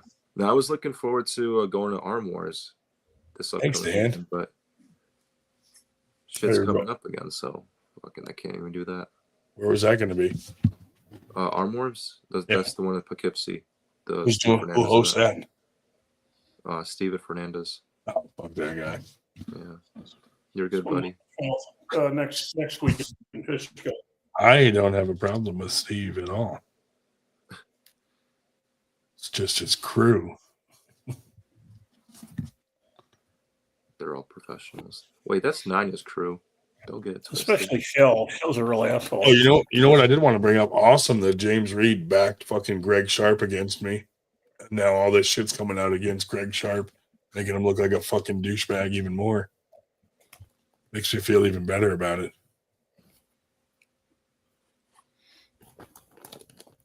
And Lucky not coming to Winter Blast because she didn't want to piss off Greg Sharp, and now the dude's taking advantage of women. Right. Come on. That's smack in the face. That's not Lucky.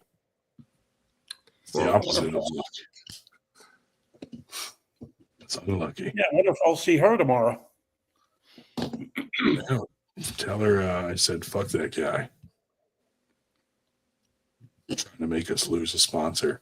I was just mad about the part where she took the joke not as a joke from what I commented. Oh, and played the race card? Yeah. Yeah. That's lame. That's gay. I thought we were cool.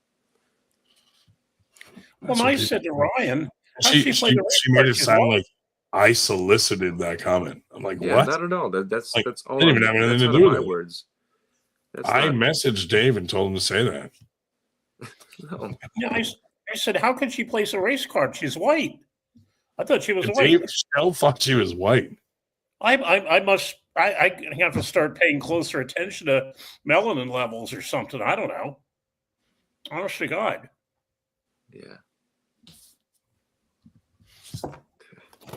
But that's I didn't even tell people this. I didn't actually fall. Marcus threatened me, so I kneed the wall, and that's how I hurt my knee. So that's why me and Alan Ford bonded. That's gold bonded. How we became friends. You gold bonded. Gold bonded. David Shell Gold Bond shirts for sale on the 98 website. Yeah. Hey, well, that'll be a bestseller. Probably would, Dave. Lots of people know the old days of the Gold Bond days.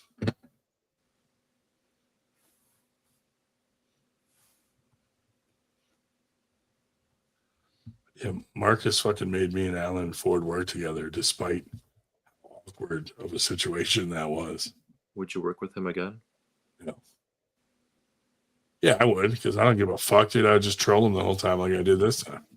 Thank God the audio was low, because every time he talked, I was like, this guy doesn't know what the fuck he's talking about. And he couldn't, we didn't have headsets. We just had mics. So he couldn't hear what I was saying. So the whole time he's saying shit, I'm like, yeah, right. I'll believe it when I see it, Alan. I just kept saying shit like that the whole time. Oh, yeah. I'll massage his fucking broken foot, dude. Fuck that guy. I thought Marcus was going to kill him. Thank God there were people there to stop whatever was going to happen. Someone told me they thought, they said, people don't know this, but Alan can really handle himself. I was like, well, he lost the fight to the wall. Lost the fight to the wall. Yeah. Like, come on. He kicked the wall and then he punched something too, like a garbage can or something went flying across the floor or something like that. And I was standing right there. Marcus was trying to be nice to the guy. I was like, well, this is different. And it backfired. So now Marcus has no reason to ever be nice to anyone again, because look what happens when you're nice. Fucking people break their feet and shit. Lessons learned. Yeah. Never be nice again. Did you guys get a chance to talk to Matt Glacier? Yeah. He actually stayed late and hung out and like helped us clean up and everything. He's a cool guy. Like that was pretty cool, yeah. It was really awesome seeing him. Yeah, I like him. He's a good dude. Did you go drinking with everyone any of the nights? Because I didn't see you around any of the other nights. I kind of just hung out at the casino with the guys after the event. Yeah, because we were all hanging out at that tavern thing. No, we didn't know where people were hanging out at. Oh, I mean, like if we knew where everybody was, we definitely. Yeah, like most of the UK team was there every night, and Marcus and Paul and White Wolf and all them. We did some after pulling. I think like what we told you when we saw you. Like we'd go up like to like the 5th floor, pull with Brendan Peasley, and Lee Erin and her boyfriend. Just after pulling. Wonder what reaction you'd get if you mixed alcohol and oxycodone. Not sure I'd want to try that. Try it. Oh, I the oxycodone I have left over from my knee operation and didn't need it. I was taking a couple down there because of my hip. Dude. So I was flying oxycodone. The last night I went to the bar, everybody was saying, all the women were saying, it smells like gas in here. Like there's a gas leak. But the fucking guy running the bar was so coked out of his mind. He's like, I don't smell anything. And he's like running around. And everyone's like, dude, it smells like a gas leak in here. Well, apparently in his coked up stupor, he ran past the fucking an oven and like flipped the switch open on the gas oven. And it was an actual gas leak. And I kept saying, dude, like the only way to know for sure is someone light a match right now and let's see what happens. God damn. Hollywood Matt Connolly in the house. Oh, Matthew. Boy, do we have some controversy to talk about with you, buddy. Dear goodness. No, I don't want to drag Matt into our drama. It's not our drama. I don't want to drag Matt into the drama. Nate versus Paul Cruz. Oh. That could be fun. It was Paul Maiden's ass. Well, yeah, that was a fun weekend, I thought. We might not do it there again, because honestly, one thing that was a pain in the ass was all the fucking different levels and stairs. Kind of a pain in the ass. I mean, it was cool watching from above down on everything. Pretty cool. Like when I went up to grab some food, like I watched for a minute from up there, and it was pretty cool. But you know, it was a lot of stairs and you know, and also doing Arm Gods Friday night and then Winter Blast Saturday. Like, I think they kind of hurt each other in a way because that's an expensive weekend to go there and have to stay 2 nights and then get tickets to one and then buy entries for the other and then eat food and drinks, which is always more expensive at a casino. I think, you know, in the hotel rooms, not the best prices, even with their discount. So I feel like maybe that was part of the problem. Why we were smaller than last year, possibly. Plus, you know, didn't help with the bands and other events and super matches going on all around us. But I think next year, maybe we'll go back to what we kind of did last year in a hotel with a venue space that, you know, where the hotel does have fucking breakfast in the morning and it's a normal hotel, you know? That kind of sucked about that hotel. Like, sure, it was nice, but it was like no breakfast in the morning. You had to go search around. Then people were going to, you know, the diner down the street and stuff. You know, yeah, Mark just said it was an old hotel dressed up like a pig with lipstick. Yeah, and it sucked having to walk that distance from the hotel to the venue and back and forth. Oh my God. It's fucking terrible. So anyway, I didn't really mind the place we did it last year. We just, instead of having all the vendors in the space, we could, what do you call it? Oh, Matt Connolly's going to regret coming on. You know, we could have all the vendors out in that outer space and then put more chairs in the Winterblatt space. And I think we could pull it off in that same venue. And it was a cheaper venue. So I don't know. We'll see. We got a lot of stuff to think about and plan for the future because, you know, we took a loss on Winterblast, dude, big time. And a tournament that size and that much energy and time into it, like, we should not be taking a loss, you know? But for what it was, we wanted it to be the biggest, baddest, and nicest, and I think we achieved that. So, Matt Connolly, you handsome son of a gun, how you doing, bud? Good. How are you? Got to get them both in. Got to be done. Are you nervous for what we're about to attack you with? I have no idea. I haven't heard anything about controversy at all. So, you know how your boy Greg banned my boy. Your boy Greg banned nicely. he did the ban, right? Dude, hold on. Matt has 2 T's in his phone. Oh, you scumbag. You're just like double G Greg. No. That's right. And I've got 2 sets of double letters in my last name as well. Right. I fucking outdid you and Greg and put 3 N's on Ryan's.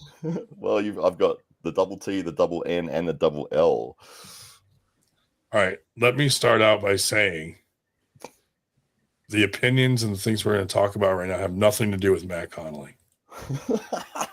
I just want to make that clear. I don't want Matt to lose any opportunities in the future because of 98%. But I want your honest opinion on some of this stuff, which you probably can't give. I don't know. I don't know what your relationship is and what you got going on.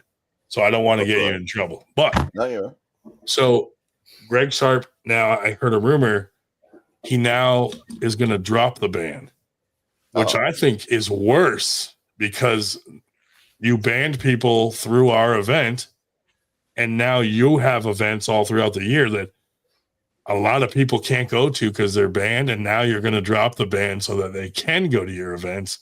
That doesn't look that good. And then he came out with season 2, and I don't know if you saw the drama in the women's universe, but so a lot of footage is taken out of it from some of the women pullers that are not happy. Yeah, that's frustrating. No, I mean, I just saw the women's thing about 20 minutes ago on Facebook, and I was like, oh, okay. I haven't seen season 2. I don't know what it looks like or anything like that. I do know that with TV and with editing, a lot of the time you've got to make sacrifices to get the runtime down. And you know, you look at big Hollywood movies, and the director's like, yeah, originally this was 4 hours long, Right, and they had to cut it down to an hour and a half. So they got to get rid of a hell of a lot of stuff. Yeah, ideally you'd want to have absolutely everything in there. And if it's the women's matches that are missing, it's like, well, we had to sacrifice something, and that was probably. But with that being said, say it was your production, would you let them know before it fucking gets aired and they have to find out that way? It just depends on the situation, because if maybe you've employed somebody to edit it, and they're coming back and forth to you saying, look, you said you wanted it max 60 minutes. It's the closest we can get to that is like 90. You're going to have to get rid of something, you know, and it may be that you might say, look, if you can cut out this, and this, let's see how that looks. And it might be just a day or two before the actual launch of the product, before you realize what's missing. And then it's like, okay, well, let's just go ahead with it. But yeah, I mean, ideally, a courtesy would be, look, ladies, your matches had to be sacrificed for the production time, but here they are available to you in a private video or something like that. I think that's part of the anger, is some of the people that didn't get to see their video have been waiting years to see these videos, and they signed things not to be able to talk about their matches.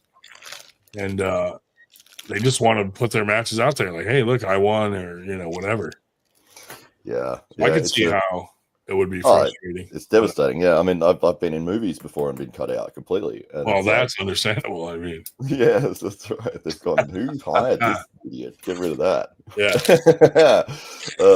But you do see that with film and cinema, with content, with entertainment, that unfortunately you can't put a product out there that's has a very, very long running time, or has every element that you as the sort of director or the visionary have an idea as to, hey, I want it to look exactly like this. But then the reality is, yeah, but no one's going to watch a 27-hour video. You know what I mean? Just like no one watches an 8-hour podcast.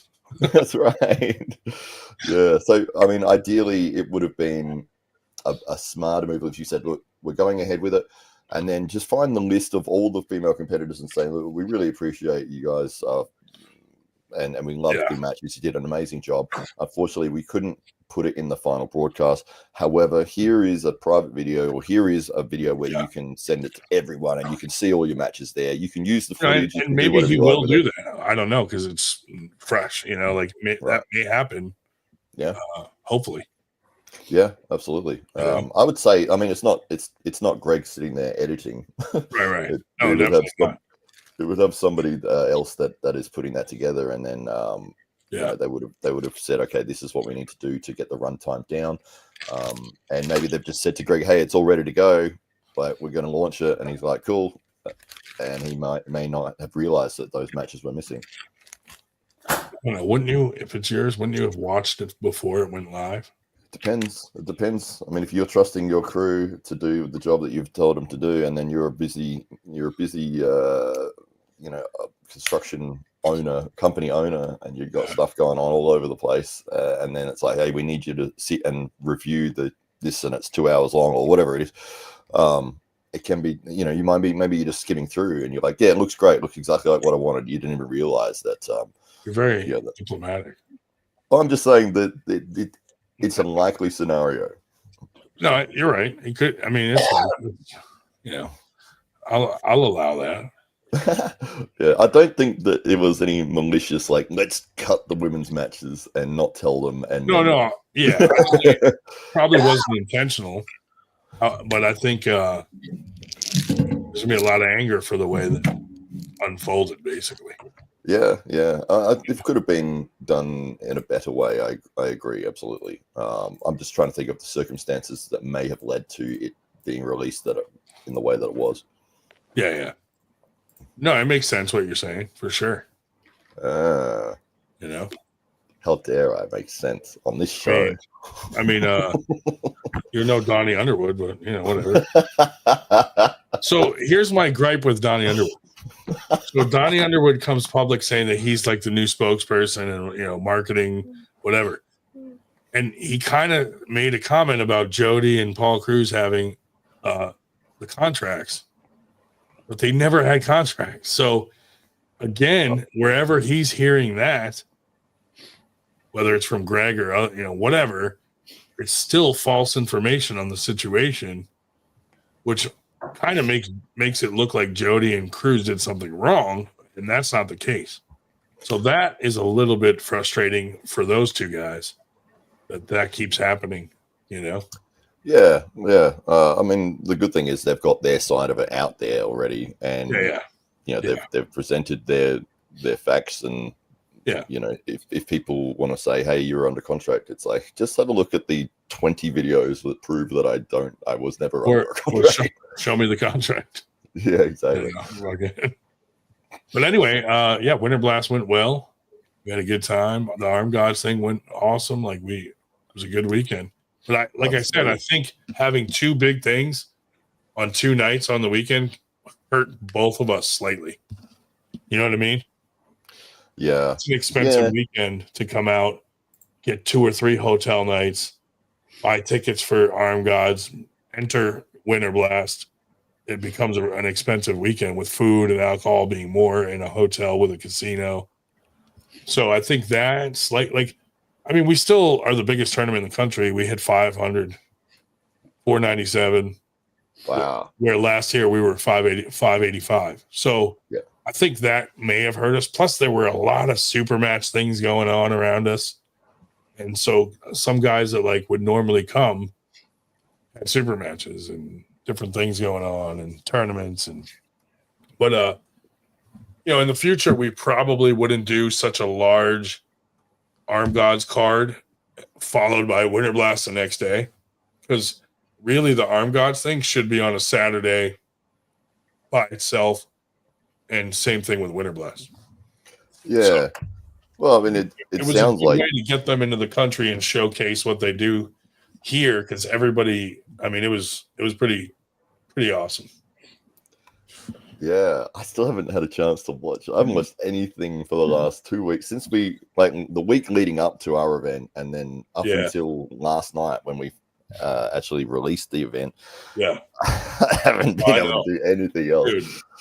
And after these big events, the recuperation time it's a lot, Yeah, it's like as soon as the event finishes, you're like, okay, straight onto pushing all the social media stuff that you've got to talk about the event. You've got to make review videos. You got to edit your own video, get that out. So there's a lot to it. So I'm really looking forward to watching both the Arm Gods event and Winter Blast as well, because I haven't had a chance to look at them yet. Drew said, Matt, why no interview with the winner at the end? There was an interview filmed, but I think, again, running time is one of those things that you have to consider with content, and it was probably sitting at that point where it was like, okay, we need to bring it down, and it may not have been a fantastic, I don't remember, because it was on the day and so many things happened, but I don't remember anything amazingly happening in that interview. But Jacob Tuxworth was a very, very deserved winner, and we have had him on the podcast. We will continue to have him on the podcast, and so Drew says 37 minutes is not that long. Well, we actually wanted it 30 and under, Drew, so we went 7 minutes over. What are you showing us? It's not going to be focusing, but it says the viewer count is 900, 821 now. Oh, or is that text messages? Oh yeah, dude. What happened there? There's no way there's 800 people watching this. Is it the same thing showing up for you too? Yeah. Yeah, I got that too on mine. 793 watching. I got is watching our show now, dude. Dude, it started at 900 when I first looked at this. It's all fake. It's all fake YouTube bots watching us right now. It must be. Hey, there must be some glitch going on. That's 778 of my trolls watching. Hey, Ryan, wow. You see my Maybe we're being hacked. Oh, it's going down, dude. We scared them off. I think we're being hacked. I think it's just an error or something. That's weird. Isn't that strange? That's cool though. It's good for you. Fans, quick, take a screenshot while it's up. I will actually. I'll Maybe take a someone screenshot. Matt posted the link to this on his OnlyFans. It's 50% off this month, by the way. How's things going with your gal there? Is that still going on? Yeah. Nice. Yeah, no, it's all going really well. Good. Happy for you, buddy. Thank you, sir. Yes, I'll be looking to go over to Miami at the end of the year. Nice. Good. I'm going to come down there and ruin your date. Yeah, we'll look out for you. I'll go look out for the guy carrying a pillow. We'll throw a tournament in Miami that week. Like, no way, there's a tournament in Miami? It's like, really? We should go. Yeah. Hey, nice meeting you. Want to go to this tournament? It was funny because when I was first talking to her and she said, I was talking about arm wrestling, and she goes, "Oh, so like if I met somebody who was into arm wrestling, would they know who you are?" And I said, "Oh, maybe, like, maybe they would." And then I don't know. No, most people know you, dude. Come on. But then a few weeks ago, she was like, "Oh, I met somebody that does arm wrestling. They've never heard of you." Who the hell was it? I was like, hey, maybe we've never heard of him. Yeah, you know, it's probably some nobody arm wrestler. Didn't she know who his name was? I think it was a guy who just was a fan of arm wrestling. I don't think. Oh, fuck that guy. Arm wrestling. So yeah, him and 734 of his friends are watching. That's right. Oh, they're going down. I caught it a screenshot at 797. Isn't that weird? That's so weird. I'm going to share that screenshot though. I'll be like, look, we had 790 tuning in. Yeah, that's massive. Can you imagine? It's too bad it's not real. Yeah, when I did, I don't know why that's happening. I don't know. It's weird. I did a live stream with Ryan Bowen for the Levan versus Saganashvili. Levan versus Devin. Yeah. Levan versus Levan Saganashvili versus Devin Larratt, the first one. And we had 20,000 people watching that stream. It was absolutely insane. Maybe this is the problem. 98% caught on in India. Yeah. Could that have just happened? Well, Matt's here. He's been there. They recognize him, and they're all tuning in. Like, that's the guy that was walking around the streets. That's that guy that was taking a shit on the street corner. Yeah, man, that was awful. Yeah, dude, the highlight of the Arm Gods thing was definitely the James Brown impersonator. Oh yeah, I wanted to hear about that. How did that go? So, quick story. So this guy, when we hired him, I mean, it's like a ridiculous amount of money for one 5-minute song. Yeah. So he sends me the list of everyone he does, and it's like, he's like, hey, I also do these characters. And he's like, it's like James Brown, Obama, Snoop Dogg, all the way down the list. And the last one, fucking Mel Gibson. I'm like, what? I couldn't comprehend how that fucking was on the list. I'm like, man, and we had bagpipers there too. So I kept thinking, like, what if James Brown spins around and then he's got like the blue stripe down his fucking face and he's like, freedom. I'm like, we got to get him to do that next time, dude. Just turn into fucking Mel Gibson. Yeah, that's a very weird impression to do. Especially being a African American. Oh, we're up to 843, dude. That's so weird. I don't know what's going on here. Yeah, it's just craziness. Well, I mean, the higher viewer count you've got, the more the video gets recommended to people that are watching. So maybe there's more people clicking on. I don't know, man. I mean, I hate to let them down. Sorry for our shitty podcast. At 1:13 a.m. Yeah, well, they're like, hey, 800 people are watching. This must be really entertaining. And they click in and they're like, so is it James Brown impersonated? Fucking fat guy telling stories. But was he good though? What was the? Oh, he was spot on. And then he's also like a stand-up comedian, so he kind of was like working the crowd a little bit. Oh, that just cost you an extra $500 for him to do that. Yeah. But he did really well. And then all the guys picked awesome walkout songs, and they had the fucking sparklers going. all that stuff. So that was pretty cool. There was a little mishap with, Alan Ford, Yes. Canadian arm wrestler. So there's like an awkward situation. There's some awkwardness between me and Alan. And so Marcus and Paul Maiden are like, hey, you're commentating with Alan. And I'm like, what? I don't want to do any commentating. And they're like, no, you're going to commentate with him. So then Matthias, the live feed guy, was like, Ryan, you got to go talk to Alan. You guys got to, squash whatever between you two. So I go talk to him. It's awkward. So then now Alan's like an expert. We're up to 929. Alan's like an expert, right? So like he's been arm wrestling 25 years. So he's commentating like very technical. So then every time there's a pause, I'm like, well, I disagree, Alan. I just kept disagreeing with him. And then he would walk away to like get a better view. So now he can't hear me. And I'm just like, this fucking guy doesn't know what he's talking about. Trolling him the whole fucking time. And so then he goes to hit a button or something, and the fucking live feed went down. So Paul and Marcus are fucking freaking the fuck out, pissed off. So luckily, though, we went to like a 5-minute break situation, and then Marcus was able to get it back up. But in the meantime, Marcus was like, you're a fucking asshole, fuck you, and all this. So then at the bar later, Matthias brings Alan Ford over, and Marcus was like, hey, I'm sorry I yelled at you, this and that. And then Alan Ford was like, fuck you, motherfucker. Go fucking starts cursing him out. So then, of course, Marcus is like, well, let's go outside. Then he gets up and starts walking towards him.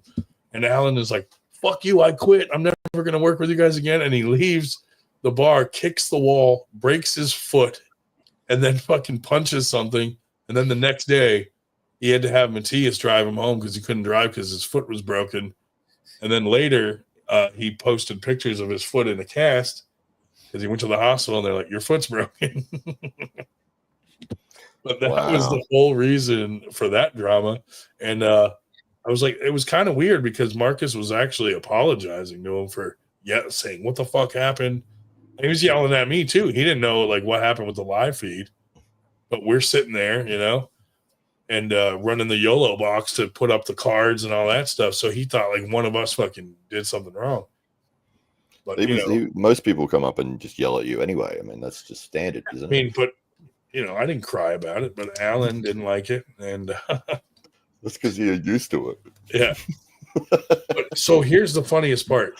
The reason why me and Alan had some drama. So Marcus tells me, hey, there's a guy in Canada that has all our equipment. His name's Alan. Hit him up and tell him, bring that stuff down. Talk to Matthias is going to talk to him too to bring that stuff down. So the way he said it to me, though, made me think like it was just like some Canadian guy that was like a helper. So I didn't even look at the last name or anything. Alan clicked the link, sent him a message. And then he was like, okay, I'll bring it down. And then he kind of started talking shit on arm guns. Oh. So then, I was like, Marcus, are you sure this is like a friend?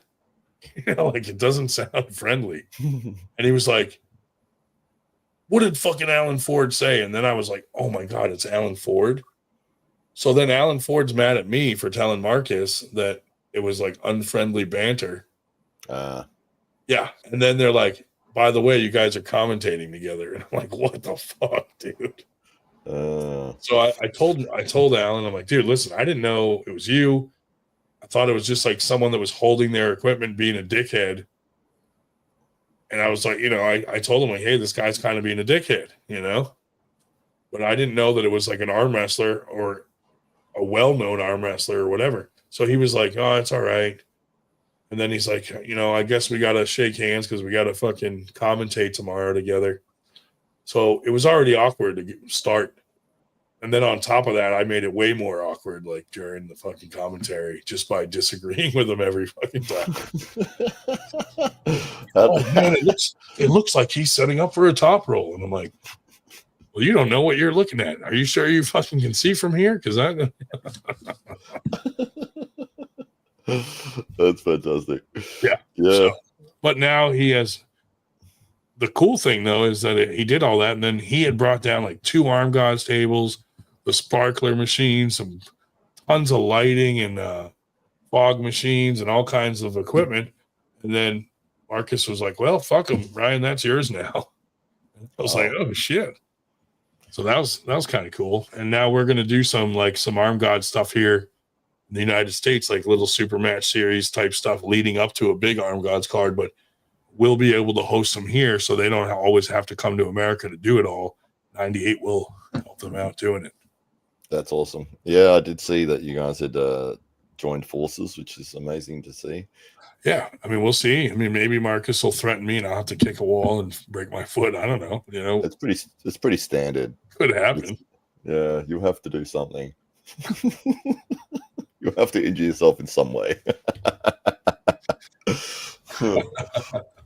Well, we had 933. Dude, something happened where they picked the wrong channel and put it out there.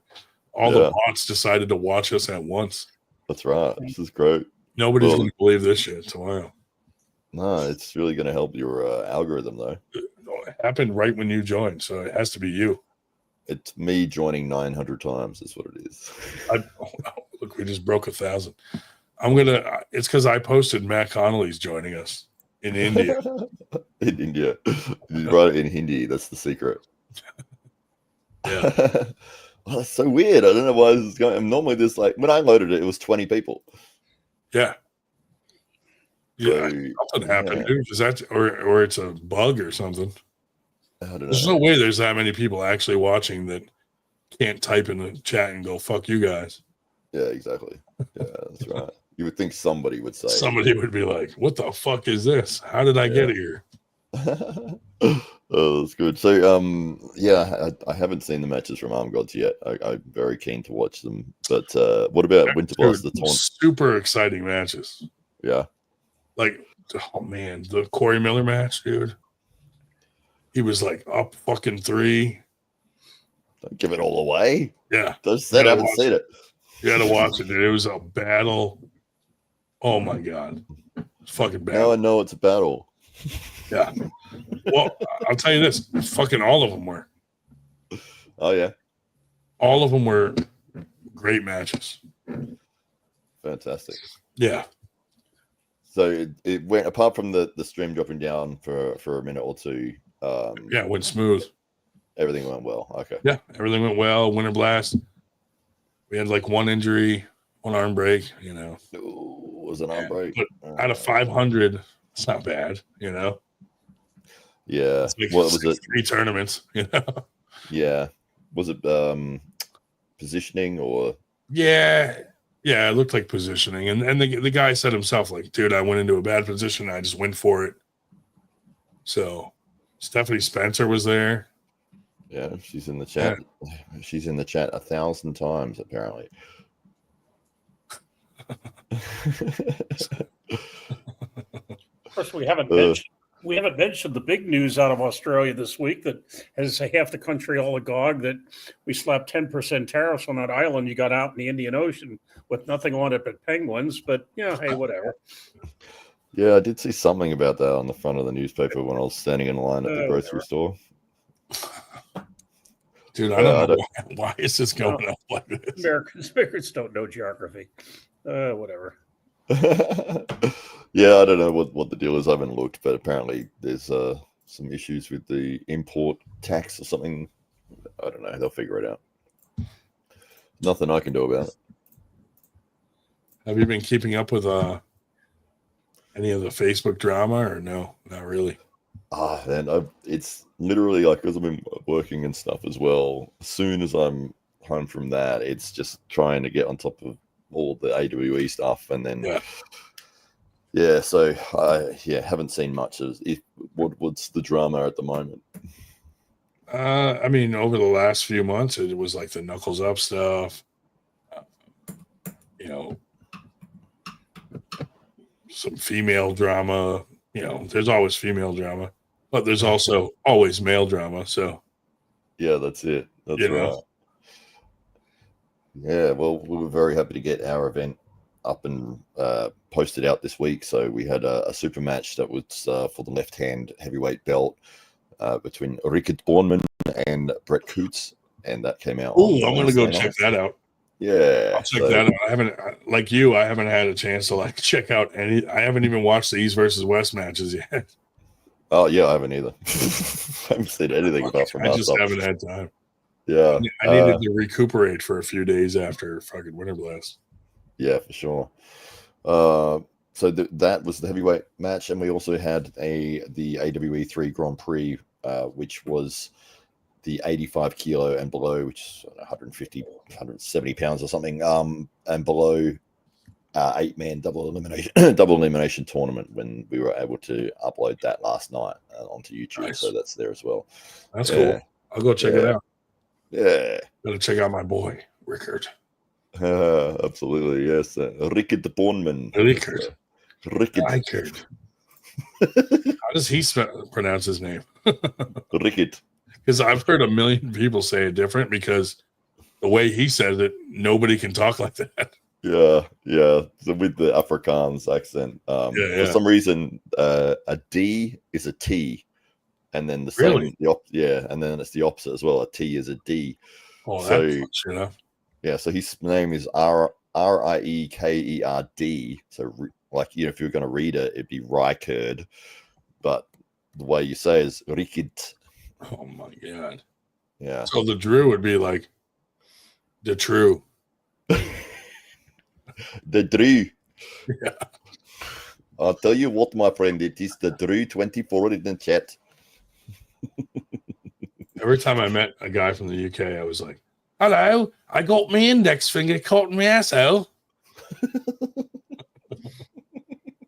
And Marcus was like, "You've said that already." Yeah, you said that way too much this weekend. Was it weird? Like, this is something that I always forget, is when I land in another country that everyone has an accent, and it's for that first minute or two, you're like, "Oh, right, yeah." Well, the funny thing, so I picked up Marcus from the airport on Wednesday, and when we came out of the airport and got onto a 5-lane highway, he was like, "What the fuck is this?"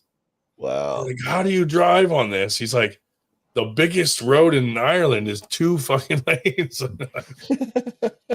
I was like, he looked like nervous. Like, are we going to die? 5 lanes. That's crazy. 5 lanes is, normal here.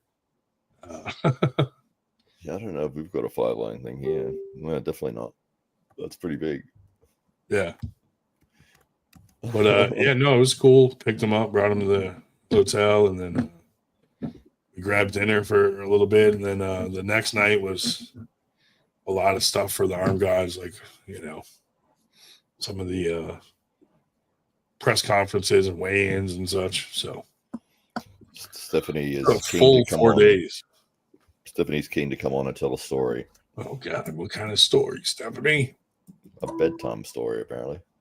Maybe these numbers are up because she posted the link on her OnlyFans.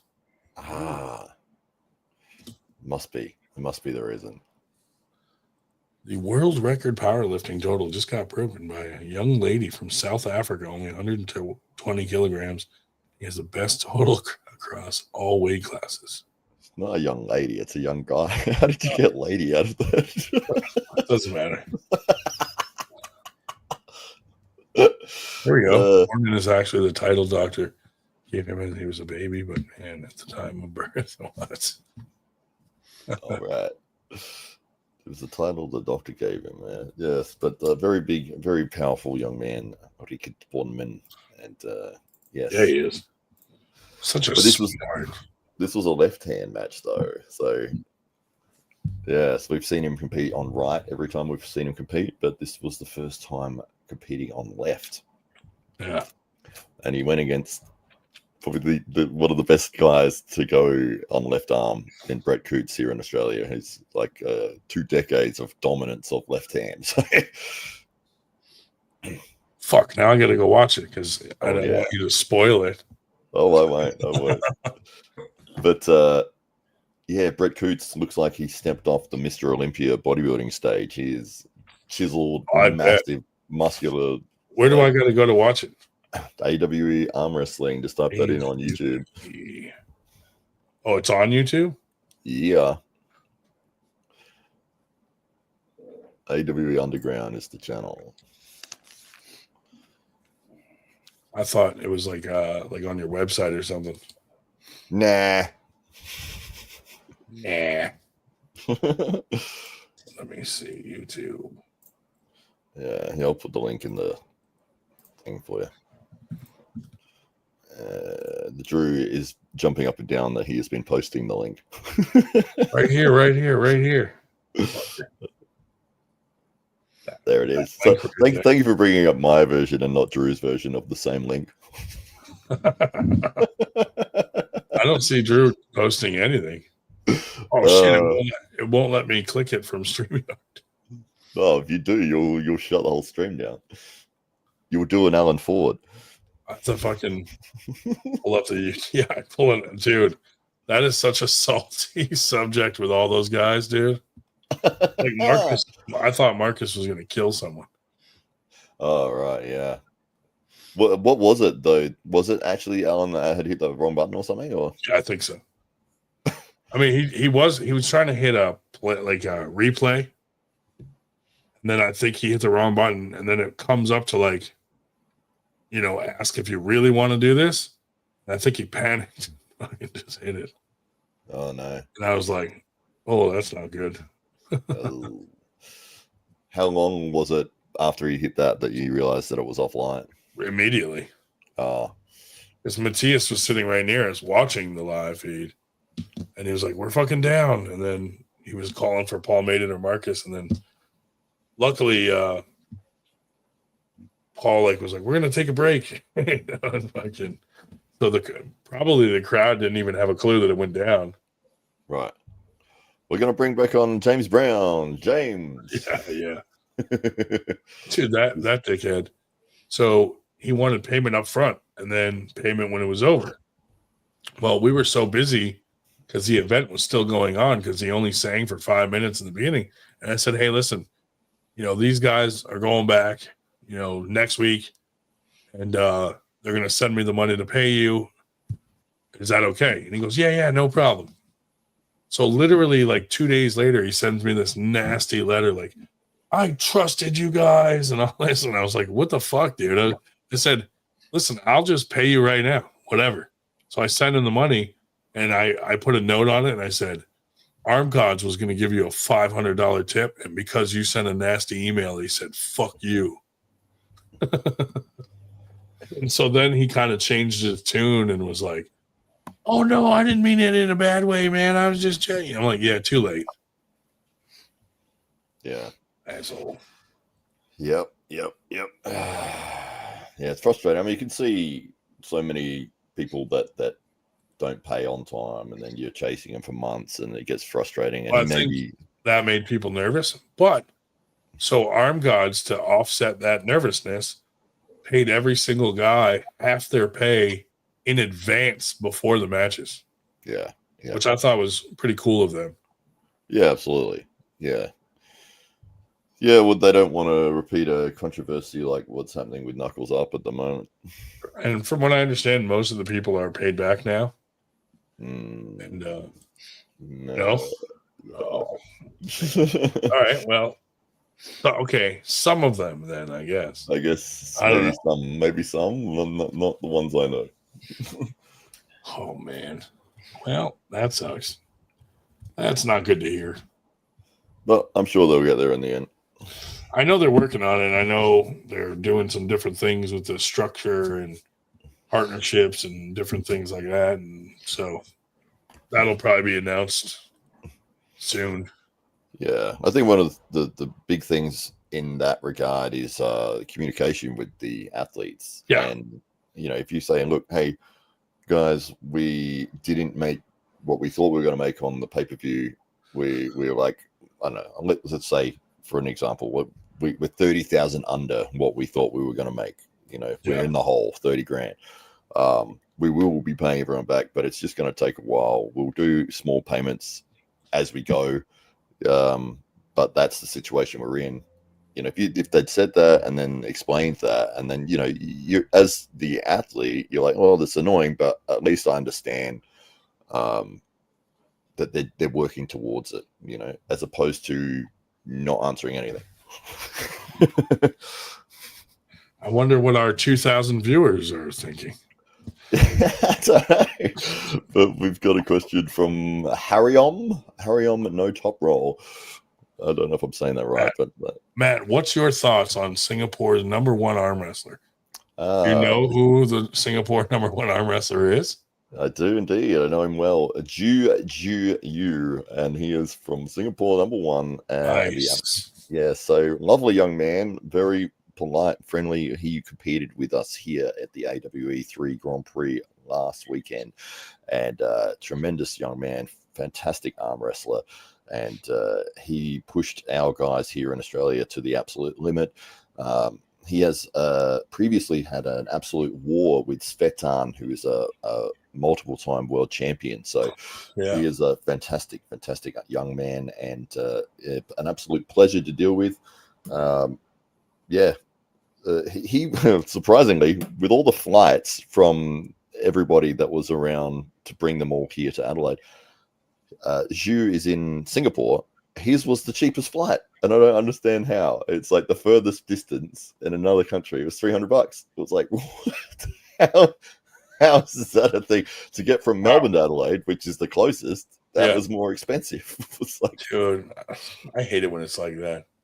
Yeah, it's so confusing. But he is a tremendous arm wrestler, and through the tournament that you can see on the AWE Underground YouTube channel, it's up now, AWE 3 Grand Prix, you will see Zhu Yu, and he does look incredibly strong. He is a very, very powerful young man, and he did tremendously in the after pull as well. Everyone coming away going, man, that guy is a powerhouse.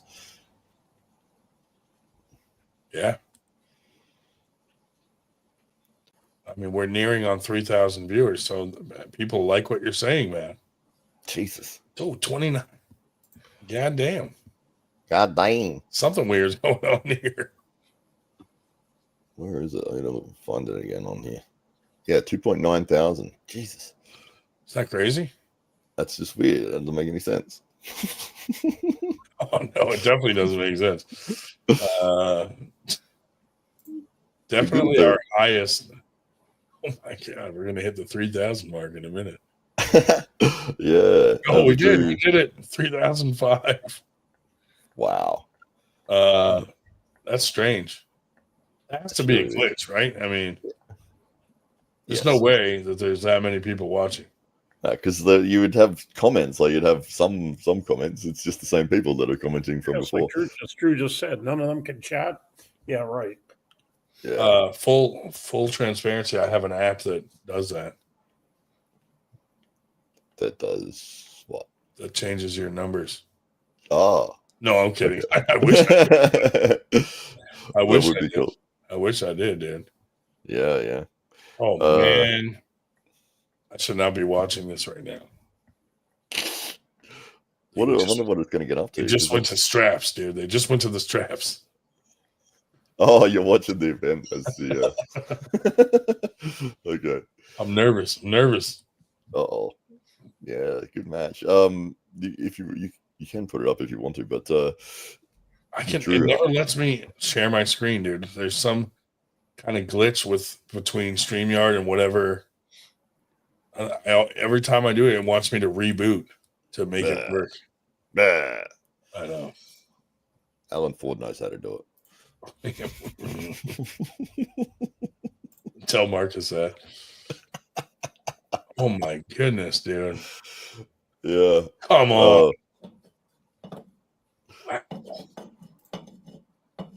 I know what you're looking at, so it's difficult for everyone else who's that is ridiculous. Watching you react. That is ridiculous. That's unbelievable. Yeah. You know what I mean? Yeah. You can sort of see the reflection in your glasses. Where did you find this kid? No. Africa. Yeah, I mean, just that match right there, that fucking first round. I mean, that shows you like he's in the game. Oh yeah. You know what I mean? Oh yeah. It was not easy. No, not at all. Now, Not at all. Let's see how his stamina is. The Drew asked if there was any after pool video. I didn't take it, but there was a lot of people filming on the day, so they may have put up their own videos on YouTube and that sort of thing. I haven't had a chance to look through for them because immediately after the tournament we had the super match. Then after that, I ran the Titans tournament, which went for 3 hours or something, and the after pool was happening around the Titans tournament. Harrium Top Roll says, is there any plan of a match between Lachlan and Rickard Bornman? We would love to put it together. The contract that Lachlan is under is restricting us from being able to do that. Oh, fuck that guy. I'll talk to him. Where's his contract? We'll rip that shit up. Who's he got a contract with? East versus West. Oh, we got to make some phone calls, dude. Where's Robert Baxter? Call Five Guys. Get him on the phone. Call Five Guys, the restaurant? Yeah, he owns it. Oh, does he? Yeah. Well, the company he owns like Five Guys and tons of other restaurant chains and such. Really? Yeah. You get your free food? Not me, but you fucking better start thinking about it. That's crazy. What have we got here? Isn't it weird that less than a year ago Engen wanted to kill me, and now East versus West asked if 98 would start promoting them? Oh, does he know that it's you though? Well, but now you have other Brown and Robert Baxter explained to Engen what 98 actually means. And he started to come around a little. But Baxter and Bob were like, hey, would you promote us in all your 98 groups and all that? Yeah. And I was like, I'll let you know. Yeah, I might get back to you. I'll talk to you about it. If you give me some free Five Guys, if you give me some free Five Guys, we'll think about it. Stephanie's ready to come on, she says. I'm sorry. There's a thing called loyalty. Let me post this link for her. Oh, she's making me miss the match. If only it was online and you could watch it at any time. Yeah, but now I have to know who won. That's right. Am I going to be disappointed? I don't know. It depends who you're going for.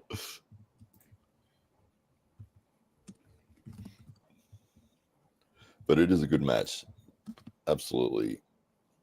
Every round is a complete and utter war, which is exactly what you want to see for a title match for a heavyweight. I just tried to look up if there's a glitch for YouTube viewers. It said it could be due to a few factors: the algorithm boosting your content, a trending topic, or a natural increase in audience interest from someone sharing the link somewhere popular. Yeah, I don't know, man. It's crazy. Seems more like a fucking glitch to me, though. Definitely. Because no one's chatting. Someone would say something, I would think. Yeah, you can't have 3,000 people and none of them have said anything. I think it's because of because of the tariffs. It's the tariffs from Australia. That's right. It's the extra 10% on beef. Oh my god, dude. That's definitely. Yeah. Are you guys having trouble with food and such in Australia, or no? Trouble with it? Like what prices sort of and things get running out in the grocery stores and. No, not at all. We're basically a third world country now. Oh, okay. Yeah. Bear shells, Biden. No, it's nothing like that.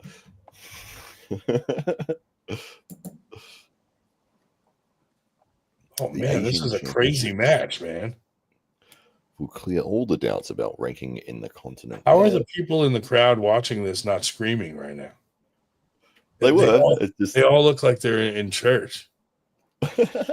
Like the background? They're being very respectful. That's the other athletes that have just Yeah. competed in the tournament, so they're wrecked at that point. Oh, dude, I would be screaming. This is a crazy match. Yeah. How fucking long is this going on for in this second round? Jeez. Oh my God. That's great. It's nuts. Stephanie, you had a bedtime story, did you say?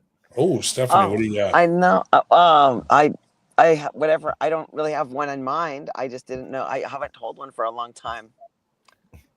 Yeah, you missed a couple episodes. We now can take calls, and we had some crazies call into the show. Whoa, ridiculous! Really? Yeah. Was it like a prank or what? Oh, some of them for sure. So how did you get 2,000 people? And why did you say that I was in the chat? Is there some fake accounts with me? No, we're just joking. But yeah, it says 2,355 people are watching right now. Yeah. How did you do that? I put the link in a father's group called Dad's Watching. It said free OnlyFans. Click this link. No. And they wanted to see me. Yeah, that's right. I don't know. Stephanie, yes or no? What? Did you get lucky at Winter Blast? I got some, but I don't feel like I was lucky for getting that. Jesus. It didn't make me feel. You did share a room with Dave Shell. That's it. They did have somebody that wanted to, see if I wanted to watch. Yeah. I didn't even ask Dave if he wanted to watch. Well, that was rude, Stephanie. Why? I don't think he wanted to. Like, does he want to see that? Does he want to see that show? Was it well-known arm wrestler? Which one? Whoever you hooked up with at Winter Blast? Yeah, everybody if knows you said the name, would we know it? Yes. Oh, was it Matt Connolly? He wasn't there. Lucky him. He's. Oh man. Yeah. Oh, that's interesting. Well, I'm glad you could come to Winter Blast and get lucky. My videos of my matches weren't very lucky because they sucked. I wish that I bet one of the little kids could have filmed it better than the video I got. Who did your video? Jody. Oh. he was relaxing, sitting down in the chair. He did not want to stand up and film. I have the feeling. Maybe he can come on and say something. We have the whole footage of the whole tournament. Yeah. We have to go through all of it to edit it. Yeah, that's a lot of work. Oh yeah. I heard you were eyeing up at Big Rig Eric. He looked pretty nice, but he wasn't very friendly, so that was not exciting to me anymore. Plus, you would have taken that soul. He's only 21. You would have. Oh yeah. That poor kid. No, I don't really like the young virgin boys anymore. I'd rather take him like 31 instead of 21. Like that's better for me. What's his best out of, Matt? How many? First to 4. Okay. Oh man, it's getting down to the wire. Dude, I can't believe how good these rounds are. Yeah, it's amazing. It's an amazing match. The ideal match if you're going to win a title, the heavyweight title.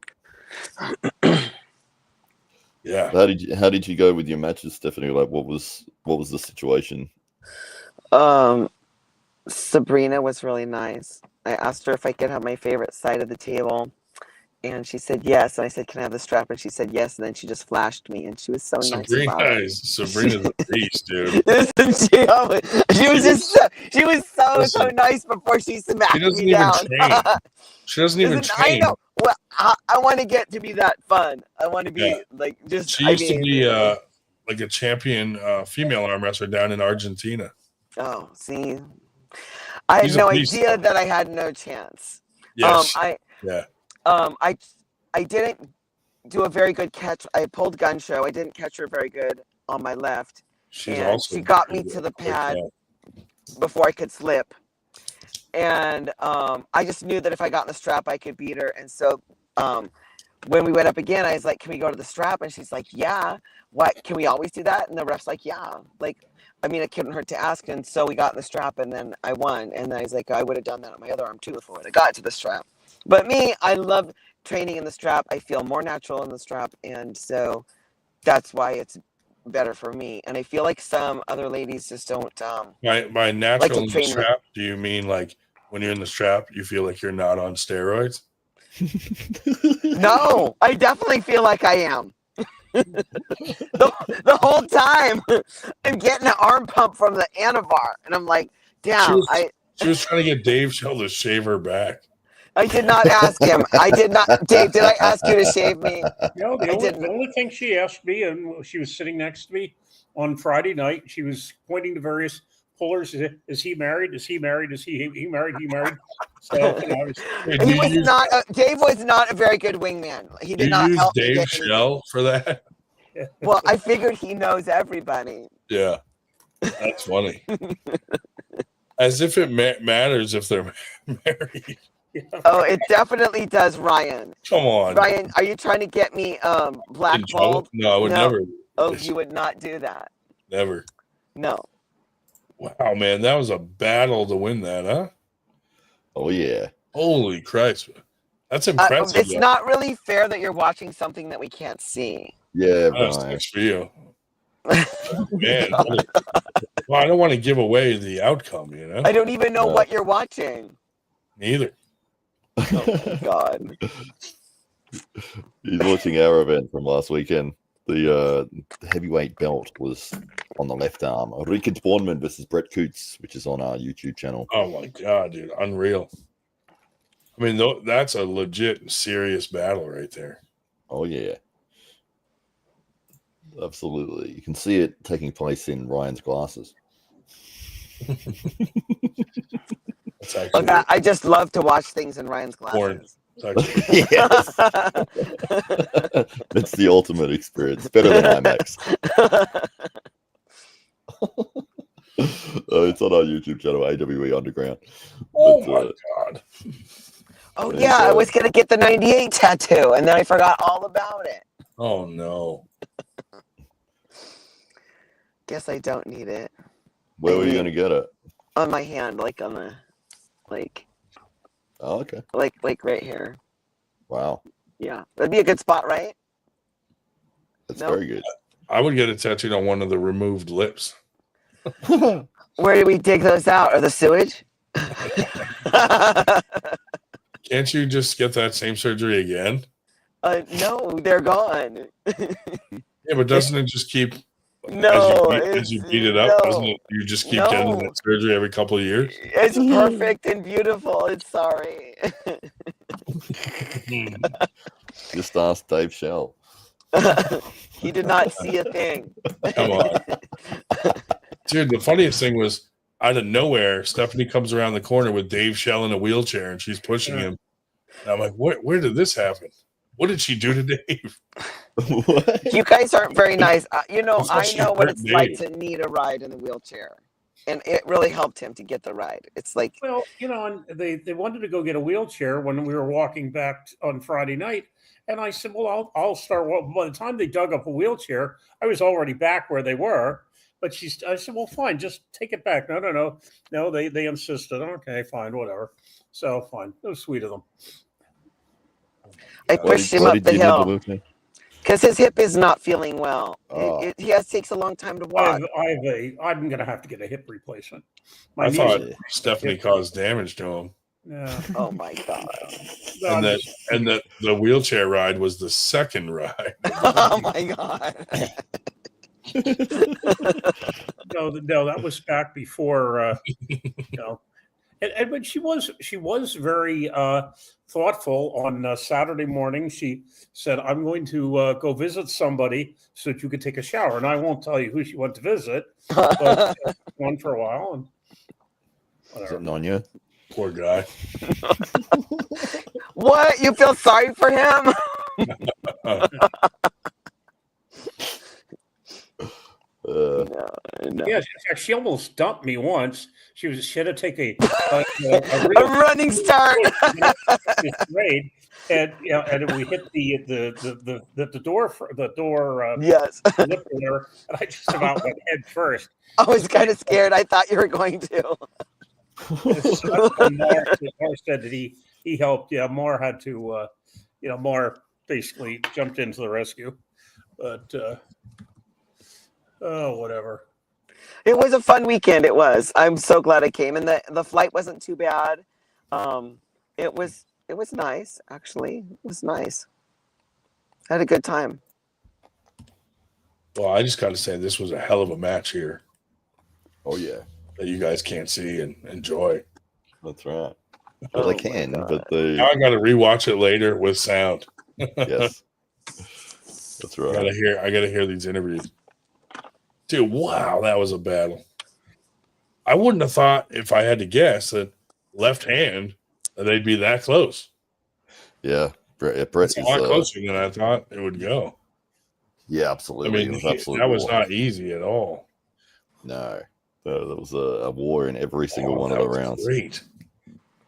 That's what you like. That's what you want to see in an arm wrestling match. Yeah. Dave, are you okay? You don't look like you're okay.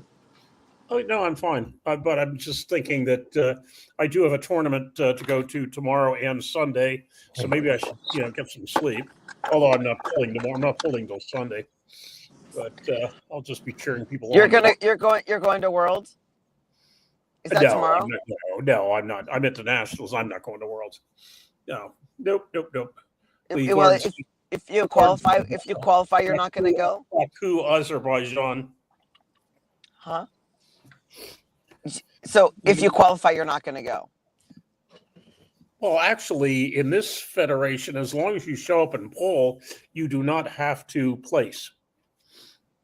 But you're not going to. But you're not going to go. I'm not going to go anyway. No, I'm not. Why not? Baku, Azerbaijan. Nah, whatever. I think I'll pass. Why not? Because I suck. To be quite blunt. Oh my god. I will. If somebody paid my way, I would go, even if I suck. Mm-hmm. I would pay my own way if I had enough money. Mm-hmm. I would be there for sure to pull and get. Probably could get a free flight if you suck enough. I don't do that. Stop offering my services. I was talking to Dave. He wasn't talking about the free flight. Well, on that note, at 1:56 in the a.m., I think I'm going to leave. So have a delightful time, all of you. See you, Dave. FTG, buddy. Yeah, so whatever. If any scandals break out tomorrow, make sure you save them. Tell me about them. All right. A day without scandal is like a day without sunshine. That's right. Well, always good to see you, Dave. Ryan, stop yawning. You look like you're about to check on the dog. It was fucking 2 a.m., dude. Oh my god. Okay. Nighty-night. So, Ryan, are you going to be friends with Lucky or what?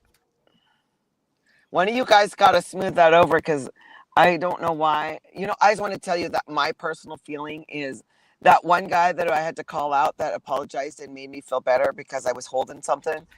Like from that experience, I just learned that it's not fun to have a bad feeling towards anybody in the arm wrestling world, no matter what they did or what you disagree on. And I'm just throwing that out there for everybody. I have zero fucking negative feelings about anybody. Okay, good. That is the correct answer. That is the correct answer. I may not agree with what people say or do, but I don't give a fuck about anything. Good. That's good.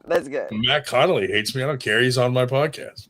Do you hate Ryan? Wait, did you guys have a fight? Fucking Ryan did all the time. You do? Sure, we did. No, you're lying. You're so full of it. Oh my god. Matt's breaking his contract to be on here. Okay, so Ryan, we know that you don't have any bad vibes, but what if somebody else does, and you could do something about it and make them feel better somehow? Well, that person. I'm just saying. I am not saying anything. I'm saying. I am nobody in this world. I am a nice fella, so that person could reach out to me and talk to me. I know that, and I have the feeling that I'm feeling like people aren't going to reach out to you. Well, the problem is that they don't do that. They go talk to 6 other people about me, and then it gets back to me, and then they don't like the response to that. You know what I'm saying? Yeah. So then it turns into fuck that guy. Oh my God. Whatever the situation. You know? Maybe we need Matt as a mediator. Yeah. Does you really want to do that to Matt? No, I would not do that to Matt. I like Matt.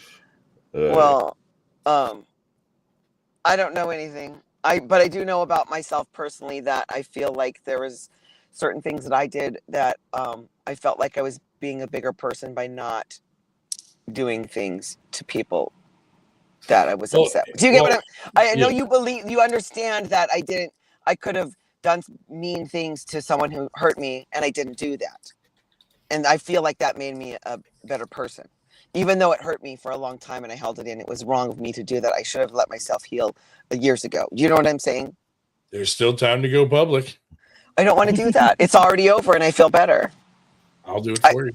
Ryan, no. You are... You know what you should do? Stop telling me all this weird shit. What are you talking about? Yeah. I didn't tell you anything weird. What happened that was weird? I don't want to talk about it. You're lying. I didn't tell you. You don't have no secrets.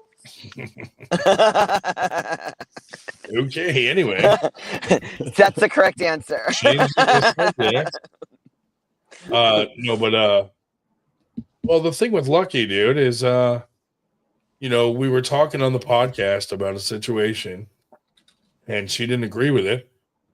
And instead of messaging me, she messaged a whole bunch of my friends in the community saying, I just wanted you to know, fucking, like this whole thing kind of saying, Ryan's trying to villainize me and all this weird stuff, giving you a heads up. So, of course, since she messaged my friends, they messaged me and were like, the fuck is this about? And I'm like, you got me, dude. And so I asked her, like, hey, why are you messaging my friend saying this? And she goes, I'm protecting myself for the future, just in case you do. I don't know how she worded it. Like, in case you come at me, I'm letting people know in advance. And I'm like, that's the dumbest thing I've ever heard. Like, one, I have no intentions of coming at you. So you went ahead in advance and messaged all these people and started this whole fucking thing of drama for no fucking reason. It just made no sense. She's like, I had to protect myself. I'm like, protect yourself from what? You know what I mean? So yeah, here's what was weird was she wanted to sponsor some money for the amateur division at Winter Blast. And then I heard she wasn't coming to Winter Blast because she didn't want to piss off Greg Sharp. So I refunded the money. And that apparently was the wrong decision. But she was like, I don't want my logo on Winter Blast. She didn't tell me this herself. This had to come through 3 other fucking people. She didn't want her logo on Winter Blast because she didn't want to piss off Greg Sharp. But she wanted to sponsor the amateur women's. And she was supposed to come to Winter Blast to pull. So I was like, she's not coming to Winter Blast. She doesn't want us to use her logo. And then she convinced Christina Casto to pay half of it and said, use her logo instead. We don't get that many amateur women. And they all end up having to pull pro. So I made the decision, I'm going to refund them instead of taking their money. No amateurs show up. And then what do I do with that money? If I take that money and put it towards the pro women, then I'm not using that money for what they intended it for. And I didn't feel that was right. So instead, I just refunded them and said, no problem. We won't put your logo up. Here's your money back. And then I joked that I said, that would have been awesome if she came to Winter Blast, sponsored the women's AMs, jumped in the AMs, and won her money back. And then she took that offensively and then emailed a whole bunch of arm wrestling promoters saying that I was trying to villainize her all this weird stuff. And I said, so I just asked her, like, why did you do that? And she just made this weird something about protecting herself in case I tried to pull something. I'm like, what are you talking about? I'm like, you could have just came on the podcast and said, hey, I wasn't going to pull amateurs. And I would have said, yeah, I know, I was joking. You know what I mean? Or whatever. Yeah. But instead, she took it upon herself to start messaging all these people. And so, you know, I had to like talk to like a few different people about it because she was sending out this weird message. Well, you could have asked her if she wanted to go to the pro women's and explain that to her. But it seems like it was easier to just do. Oh, I can't see. What does it say? Oh, this is the class of '98 party. I graduated in '89. So anyway, that makes me think of. I actually am class of '98. I'm class of '99. That's really crazy. And so I'm the old one over here because Dave's not on. I would have been class of '98 had I not been. One of the a kind of famous YouTuber who does fitness stuff came to our arm wrestling tournament last weekend at Grinder Gym, and he put up 500. It would be 250 each for a winner of each amateur class, and one of the classes he won. And he was joking at the end, like, I'll just Venmo myself. Which was surprising because he really was amateur. Why would Paul tell you to do that? What? It wasn't. Oh, I'm kidding. I'm kidding. Oh my God. Are you still friends with him? Do you miss him? Do you talk to him? Yeah, I mean, he had a good podcast. It sucks that it's gone now. I mean, he turned it into like a fitness podcast, and but he you know, he's working on his junk removal business and all that stuff. You know, I still keep in touch and see how he's doing and stuff. That's good. Yeah, we did have a lot of fun times. Yeah, for sure. Yeah, I like Paul a lot. I think he's fantastic, and I think he ran a pretty good podcast. You know, I know. I think he was good at interviewing people and the flow of the podcast. Yeah, absolutely. Yeah, well, you never say never. He might come back. He just depends. Yeah, he might. I think mentally he was over the drama. There's a lot of drama and a lot of things going on, and he had that crazy guy who was stalking him for a little while. And that guy was creepy. I know he was not happy about seeing a lot of the Devon drama on the table and stuff like that. Like, what's this sport coming to? And he kind of just, you know, needed a break. That's all. Yeah. I guess it's one of those things, if you're focusing on, or if you're surrounded by controversy, negativity, and drama consistently, it gets, you know, can wear you down and be like, screw this. Like, why am I, every day I'm waking up to more negativity. It's like, Dude, trust me, I know the feeling. Like, especially when it's not like drama that you started, but it just keeps like when the stuff happened with Greg Sharp, like some people started posting stuff attacking me because they were like, hey, look, Ryan's in some drama. Here's a good time to fucking post something and kick him while he's down, kind of thing. Oh, yeah. But I was, you know, most of the community, luckily, did not agree with the banning situation. Well, did you notice there's more up to that? One of the ladies posted about it today on Facebook. Did you see that? Yeah. Did you talk to her at all? She was on the podcast for like an hour and a half. She came on tonight? Yeah. So you guys talked about it? Yeah. Oh, I missed it. And then Matt what was the gist? Matt came on to do some probably was paid by Greg to come on to get information, do some damage control. Oh, did you come on, Matt, and smooth it over? No, I don't know what he's talking about. No one ever does. No, there is a lot of negativity, like when you put your heart and soul into a tournament and then someone bashes it or says some crazy shit for no reason, it like kind of knocks the wind out of your sails and you're like, man, I put all this time into this. You know, it's time away from your family, your friends, and you're putting money into it and energy, and then to have people like try try to crush that just out of spite, you get to a point where you're like, why am I doing this? I could put that time into energy in this anything else and make way more money. Like we don't even pay ourselves at 98. We just like keep rolling it in. So to have that happen and have people, say that, it knocks the wind out of your sails. And we kind of, sometimes I go through a phase where I'm like, fuck this. And then like a couple days later, everyone, like, I mean, there were guys like Bob Brown that were like, don't tell anyone I told you this, but this was the best tournament I've ever been to.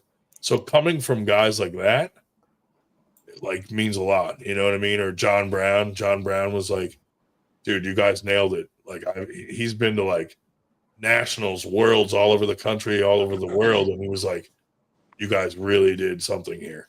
So that was really cool to hear, Well, I'm glad that they were starting to call out names, because I was at the other tournament that Sean Hancock did where they didn't call out your names. Yeah, And dude. So I felt like he was trying to make it like that, but it wasn't as and they had all the tables going at the other one too, and it worked and it was really smooth. So I'll touch on that. So Corey Miller is trying to make smaller tournaments kind of like Worlds, where you have 2 huge screens with all the brackets on it, and you don't have to call out names because the names are on the screen. That doesn't work at like a Winter Blast. You know what I mean? Well, no, the one in Vegas, the one in Vegas was big and it worked there. Did he tell you about that? There were a lot of people that were mad about not having the commentary. Oh. So it only went on for like a minute before I realized what was going on, and someone said something, and I went up to the brackets table and I was like, hey, what the fuck are you guys doing? I said, you better start calling names out. And Mikey was like, yeah, all right, I'll do it. So Mikey's a killer on the mic. He did really well, hyping up the crowd and calling out sponsors, and he did really awesome. And then Corey Miller started doing it. And so, because, man, it felt so quiet in there with not, calling out names and talking over the mic. It was very strange for a minute. Oh, but the opening match was with Candy Passmore's little boy, Henry, and he was yelling at like. Oh, yeah. So I was sitting, didn't I tell you guys, like, I was sitting in front of some of the UK guys, and I could hear them behind me making bets in their type of money, whatever that was. And they're betting on the boy on the right. I'm like, oh, are you sure? Because the boy on the left, that's Candy Passmore's son. And they're like, well, we already made the bet. And then he goes up there and screams and beats him. And I looked at the guys and they're like, dude, I should have picked him. Who would vote against a kid with a mohawk and a 98 shirt? You're in trouble. And then Paul Passmore kicked ass in the tournament. Yeah. Despite what happened the night before. I know. In the tournament, he fucking kicked some ass. Spoiler alert. That's awesome. But I did wear my 98 shirt for my super match for my ranking. Yeah. I did see that. And it was pretty cool. First time I just barely got it. I wore it to your tournament, and then I did that was the next thing I did. Was there any semen on it? No. Of semen, hold on, Matt. Have you ever James Wall was telling me how for his match he did semen retention for 12 days. I've heard of it, yeah. So, whatever happened in his match, then Passmore gets lucky that night and then comes in the tournament and fucking destroys everybody in the tournament. And I'm like, well, wait a second, James. You did semen retention for 12 days. Yeah, you did good. But this guy fucking got it on last night and destroys everybody in the tournament. Like, I'm going to go with no semen retention if I have to pick. Does it matter? Does it matter for women? I don't know. Well, what is there like a science behind it? Is that why? Is there an actual science behind that? Do you produce semen? No, I mean, is there a science behind the semen retention idea? I'm sure is it there just is, like, but I'm is sure it like the there's- gym bro science? It's probably like anything else. There's science going in both directions of everything. True. You know? Yeah. Do you know much about that, Matt? I've heard of it before. In terms of the scientific side of it, I'm not sure whether it is has been studied. It'd be kind of hard to study because you'd have, unless you can recreate the exact competition each time as to whether or not they did semen retention the first time, what were the results, and then you can replicate that exactly for it's kind of difficult to judge. But maybe that was just his thing. Is like, hey, I'm going to do this, and it's an extra bit of discipline, I guess, that you can go into a tournament going, look, I've sacrificed a lot to have my best performance. I think this is something else I added in that makes me feel like maybe I've got an edge or something like that. But it's different. It's like 12 days, dude. Okay, so I do have a question. If you don't bust a nut in 12 days, don't you just have a wet dream? Not everyone has wet dreams. I don't think it works that way. Oh, I thought people have wet dreams and it just lets their body lets it out. That was 12 days. I'm married with a fucking 5-year-old. I've been doing semen retention for 4 years. Oh my god. Against your will. Right. I have to retain it and release it myself. But it's almost, you could say, okay, well, here's something that's pleasurable that I'm giving up deliberately to focus on this, and I'm seeing that as an edge that I can go into a tournament or a competition and say, look, I know how much I've given up for it. I even didn't fucking jerk off for 12 days. Like that's how important this is. Imagine the celebration release after. It'd be a sad one. I don't think it would work for me. Champagne I don't think it would work at all. I think it doesn't work. I don't think it works. We're down to 440. That's still above average.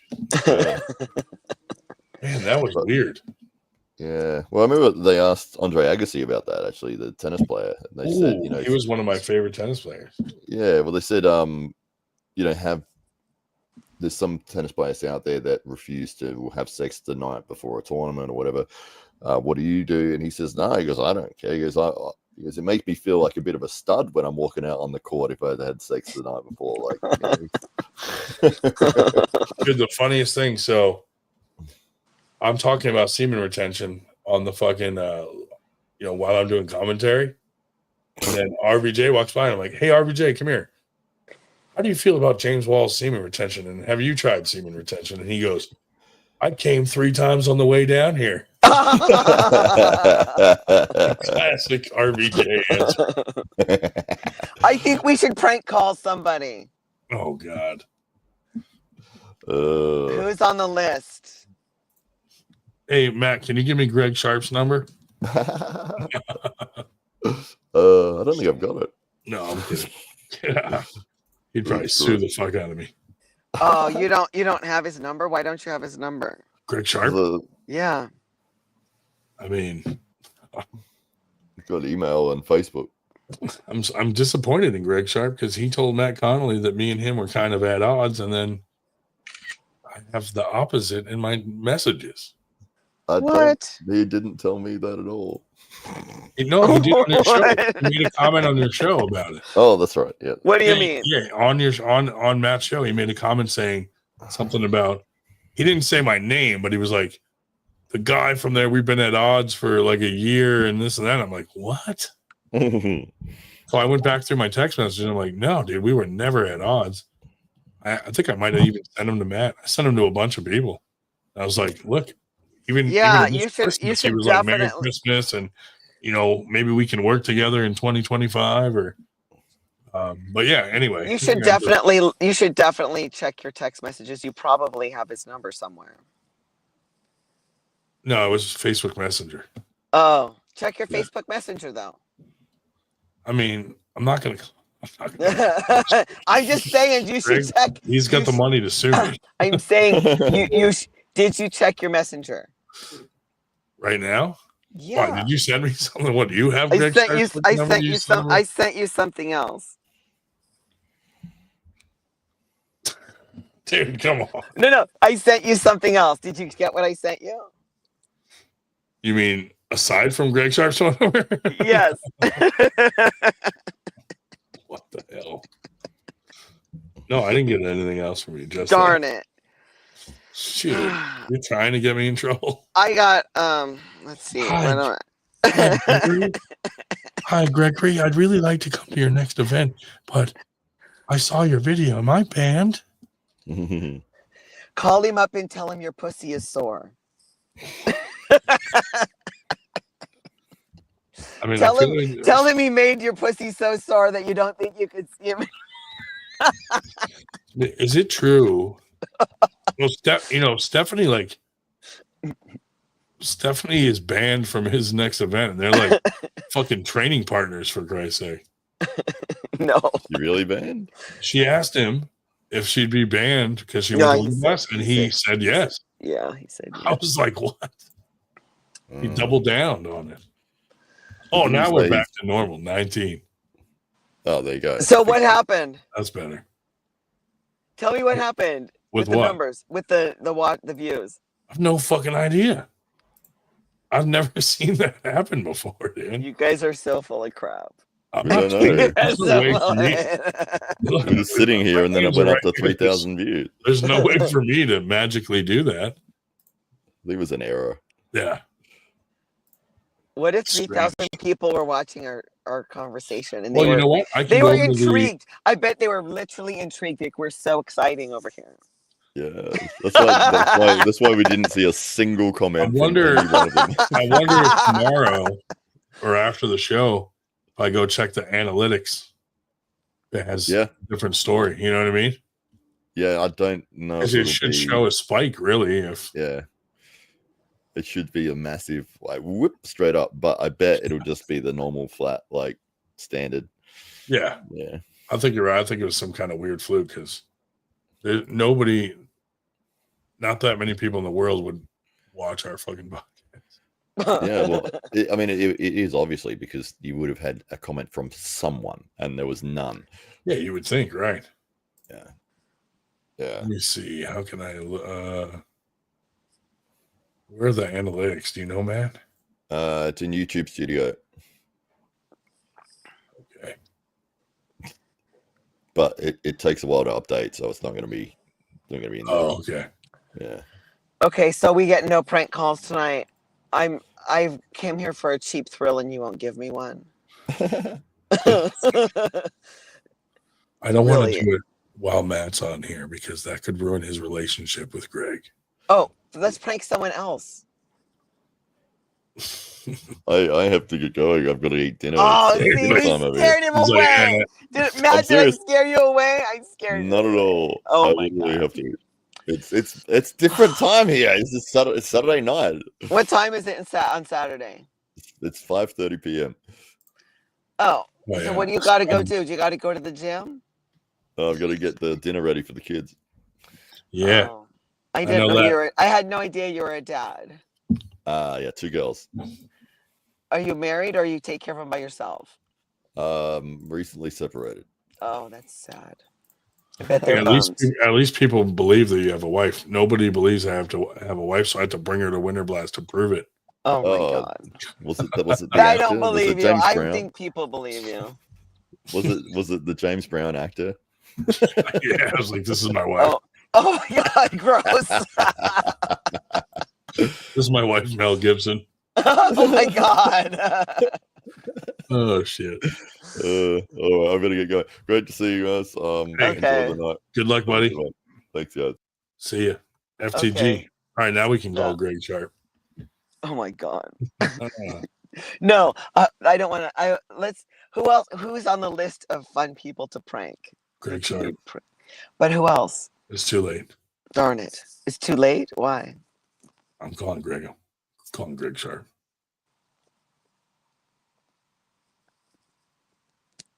I have to keep going back and forth to look at it because it's a screenshot.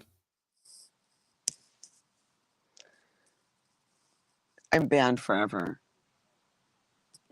Especially if he watches this.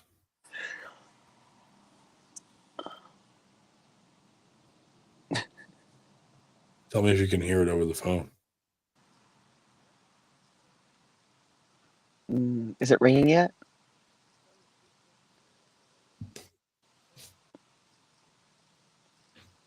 I don't hear anything. It's also 11:30.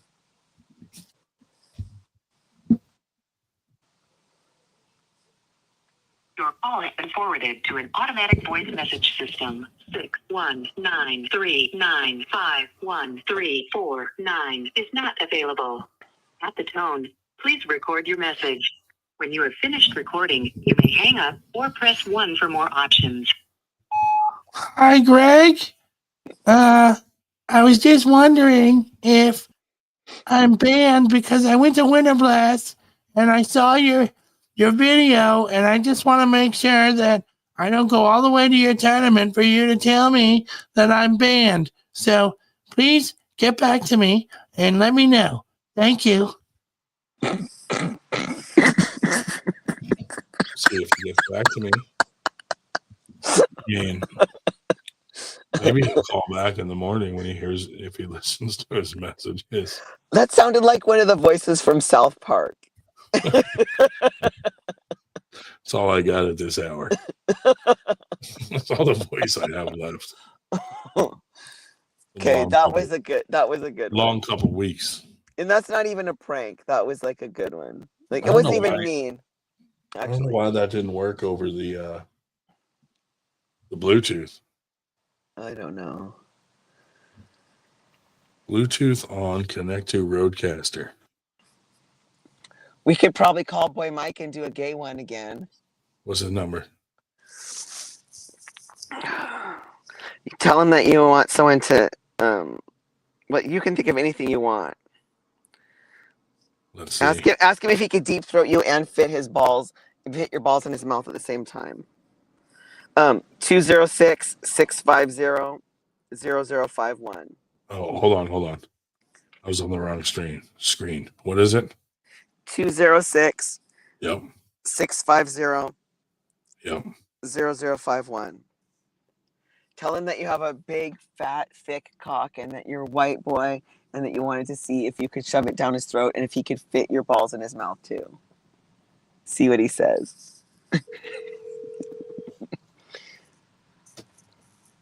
don't like this. It'll be funny. Hello? Hey. Oh, he hung up. Do it again. Hold on. Let me find out why this isn't working. Can you hear me? Yeah, I can hear you. Hello. Yes, I hear you. I don't know why that's not working, man. I want the Bluetooth to work. Let's try this again.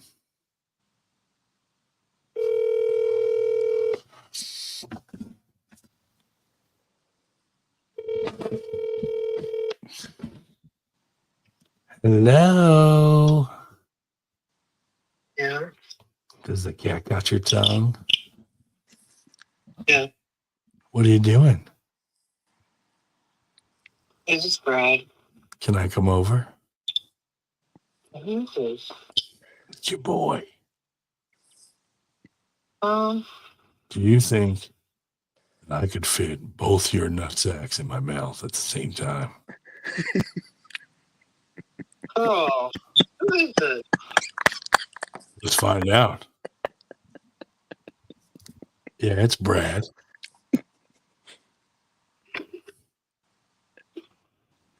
Can I come over?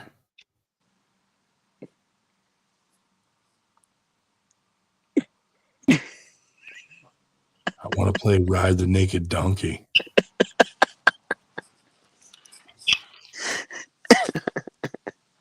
Huh? I want to taint your taint.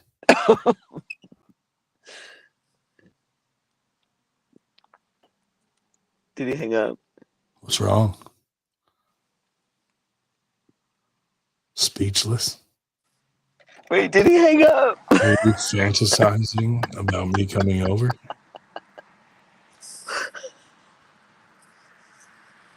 I'm just kidding. It's not Brad. It's me, Greg Sharp. Oh my God. But I'll still, it's Greg Sharp. I'll still put both your balls in my mouth.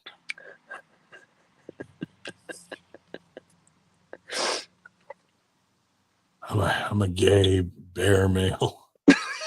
Hairy bear. Gross. Oh, he hung up. That's the last thing. Oh my God. I'm never gonna tell him that was me. I'm never gonna tell him we did that. Well, that was awkward. Anyway, at least I laughed. It made me laugh and cry. Harry Berry. That was bad. That was bad. We I'm shouldn't going. bitch. I'm We should not not going to prank heaven anymore. I We better not shouldn't do prank that. people. Yeah, we We should shouldn't not. prank people in the wrestling community. I mean, Greg's gonna be mad at you for giving me his number. We What if probably it's should. not even his number anymore? I shouldn't have said that over the air. Call him back and apologize. Let's talk about who you banged at Winter Blast. No. Is that why? That's not exciting. I know her name. We could just delete the end of the podcast. Can you? Yeah. No, Why we don't you? can't. We're Oh, live, that's dude. really lame. We're live. Well, only 11 people heard us. Do you think someone was screen recording? I doubt it. I so doubt it. We should have done it when it was up to 3,000 viewers. Oh my God, That's so 3,000 weird. fake. I've never seen a fake fluke like viewers. that. That's weird as hell. Does that help you? Does it give you more money? No, we don't make any money off what 98. We don't have enough viewers. No. You know? But we have fun. Yeah. That's all I care about. Yeah. We're not in this for money, us 98 guys. What if one day I'm not 98 anymore? Like, what if one day I'm the top End up with 2%? 2%? Yeah. I haven't been trying for it. We keep booting you out of the group.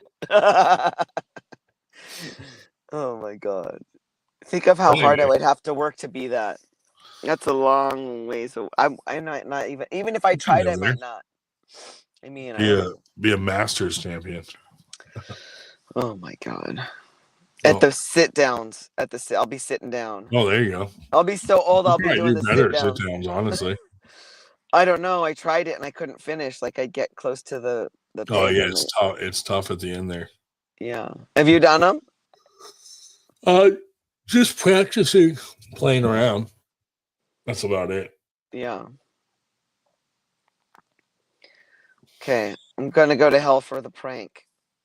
Should I feel bad or what? It wasn't even a bad one. It wasn't even a fun one. Doesn't matter. I gotta go to bed anyway. All right. We got dance class in the morning.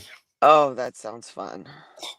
Are you gonna be sleeping? Put your sunglasses on and nobody will know you're sleeping. Exactly. I'll Yeah. be in the corner. Propped up against the wall in the corner going just Are you supposed to clap at the end? How do you wake up yeah, for that? it's like the parents can't even be in the same room. They're in like the kids are in the studio in the dance area, and then the parents are in like a waiting room and they have it up on a screen on the TV. Oh boy. Yeah. Like COVID vibes. Right. It's weird. Weird. Yeah. But whatever. Oh man. Well, see you next Friday. All right, bye. See ya. And we're gonna end this. Fuck that guy. Fuck Greg Sharp. Fuck James Reed. Fuck Steve Walker. Fuck everybody who's an asshole to 98. Fuck them.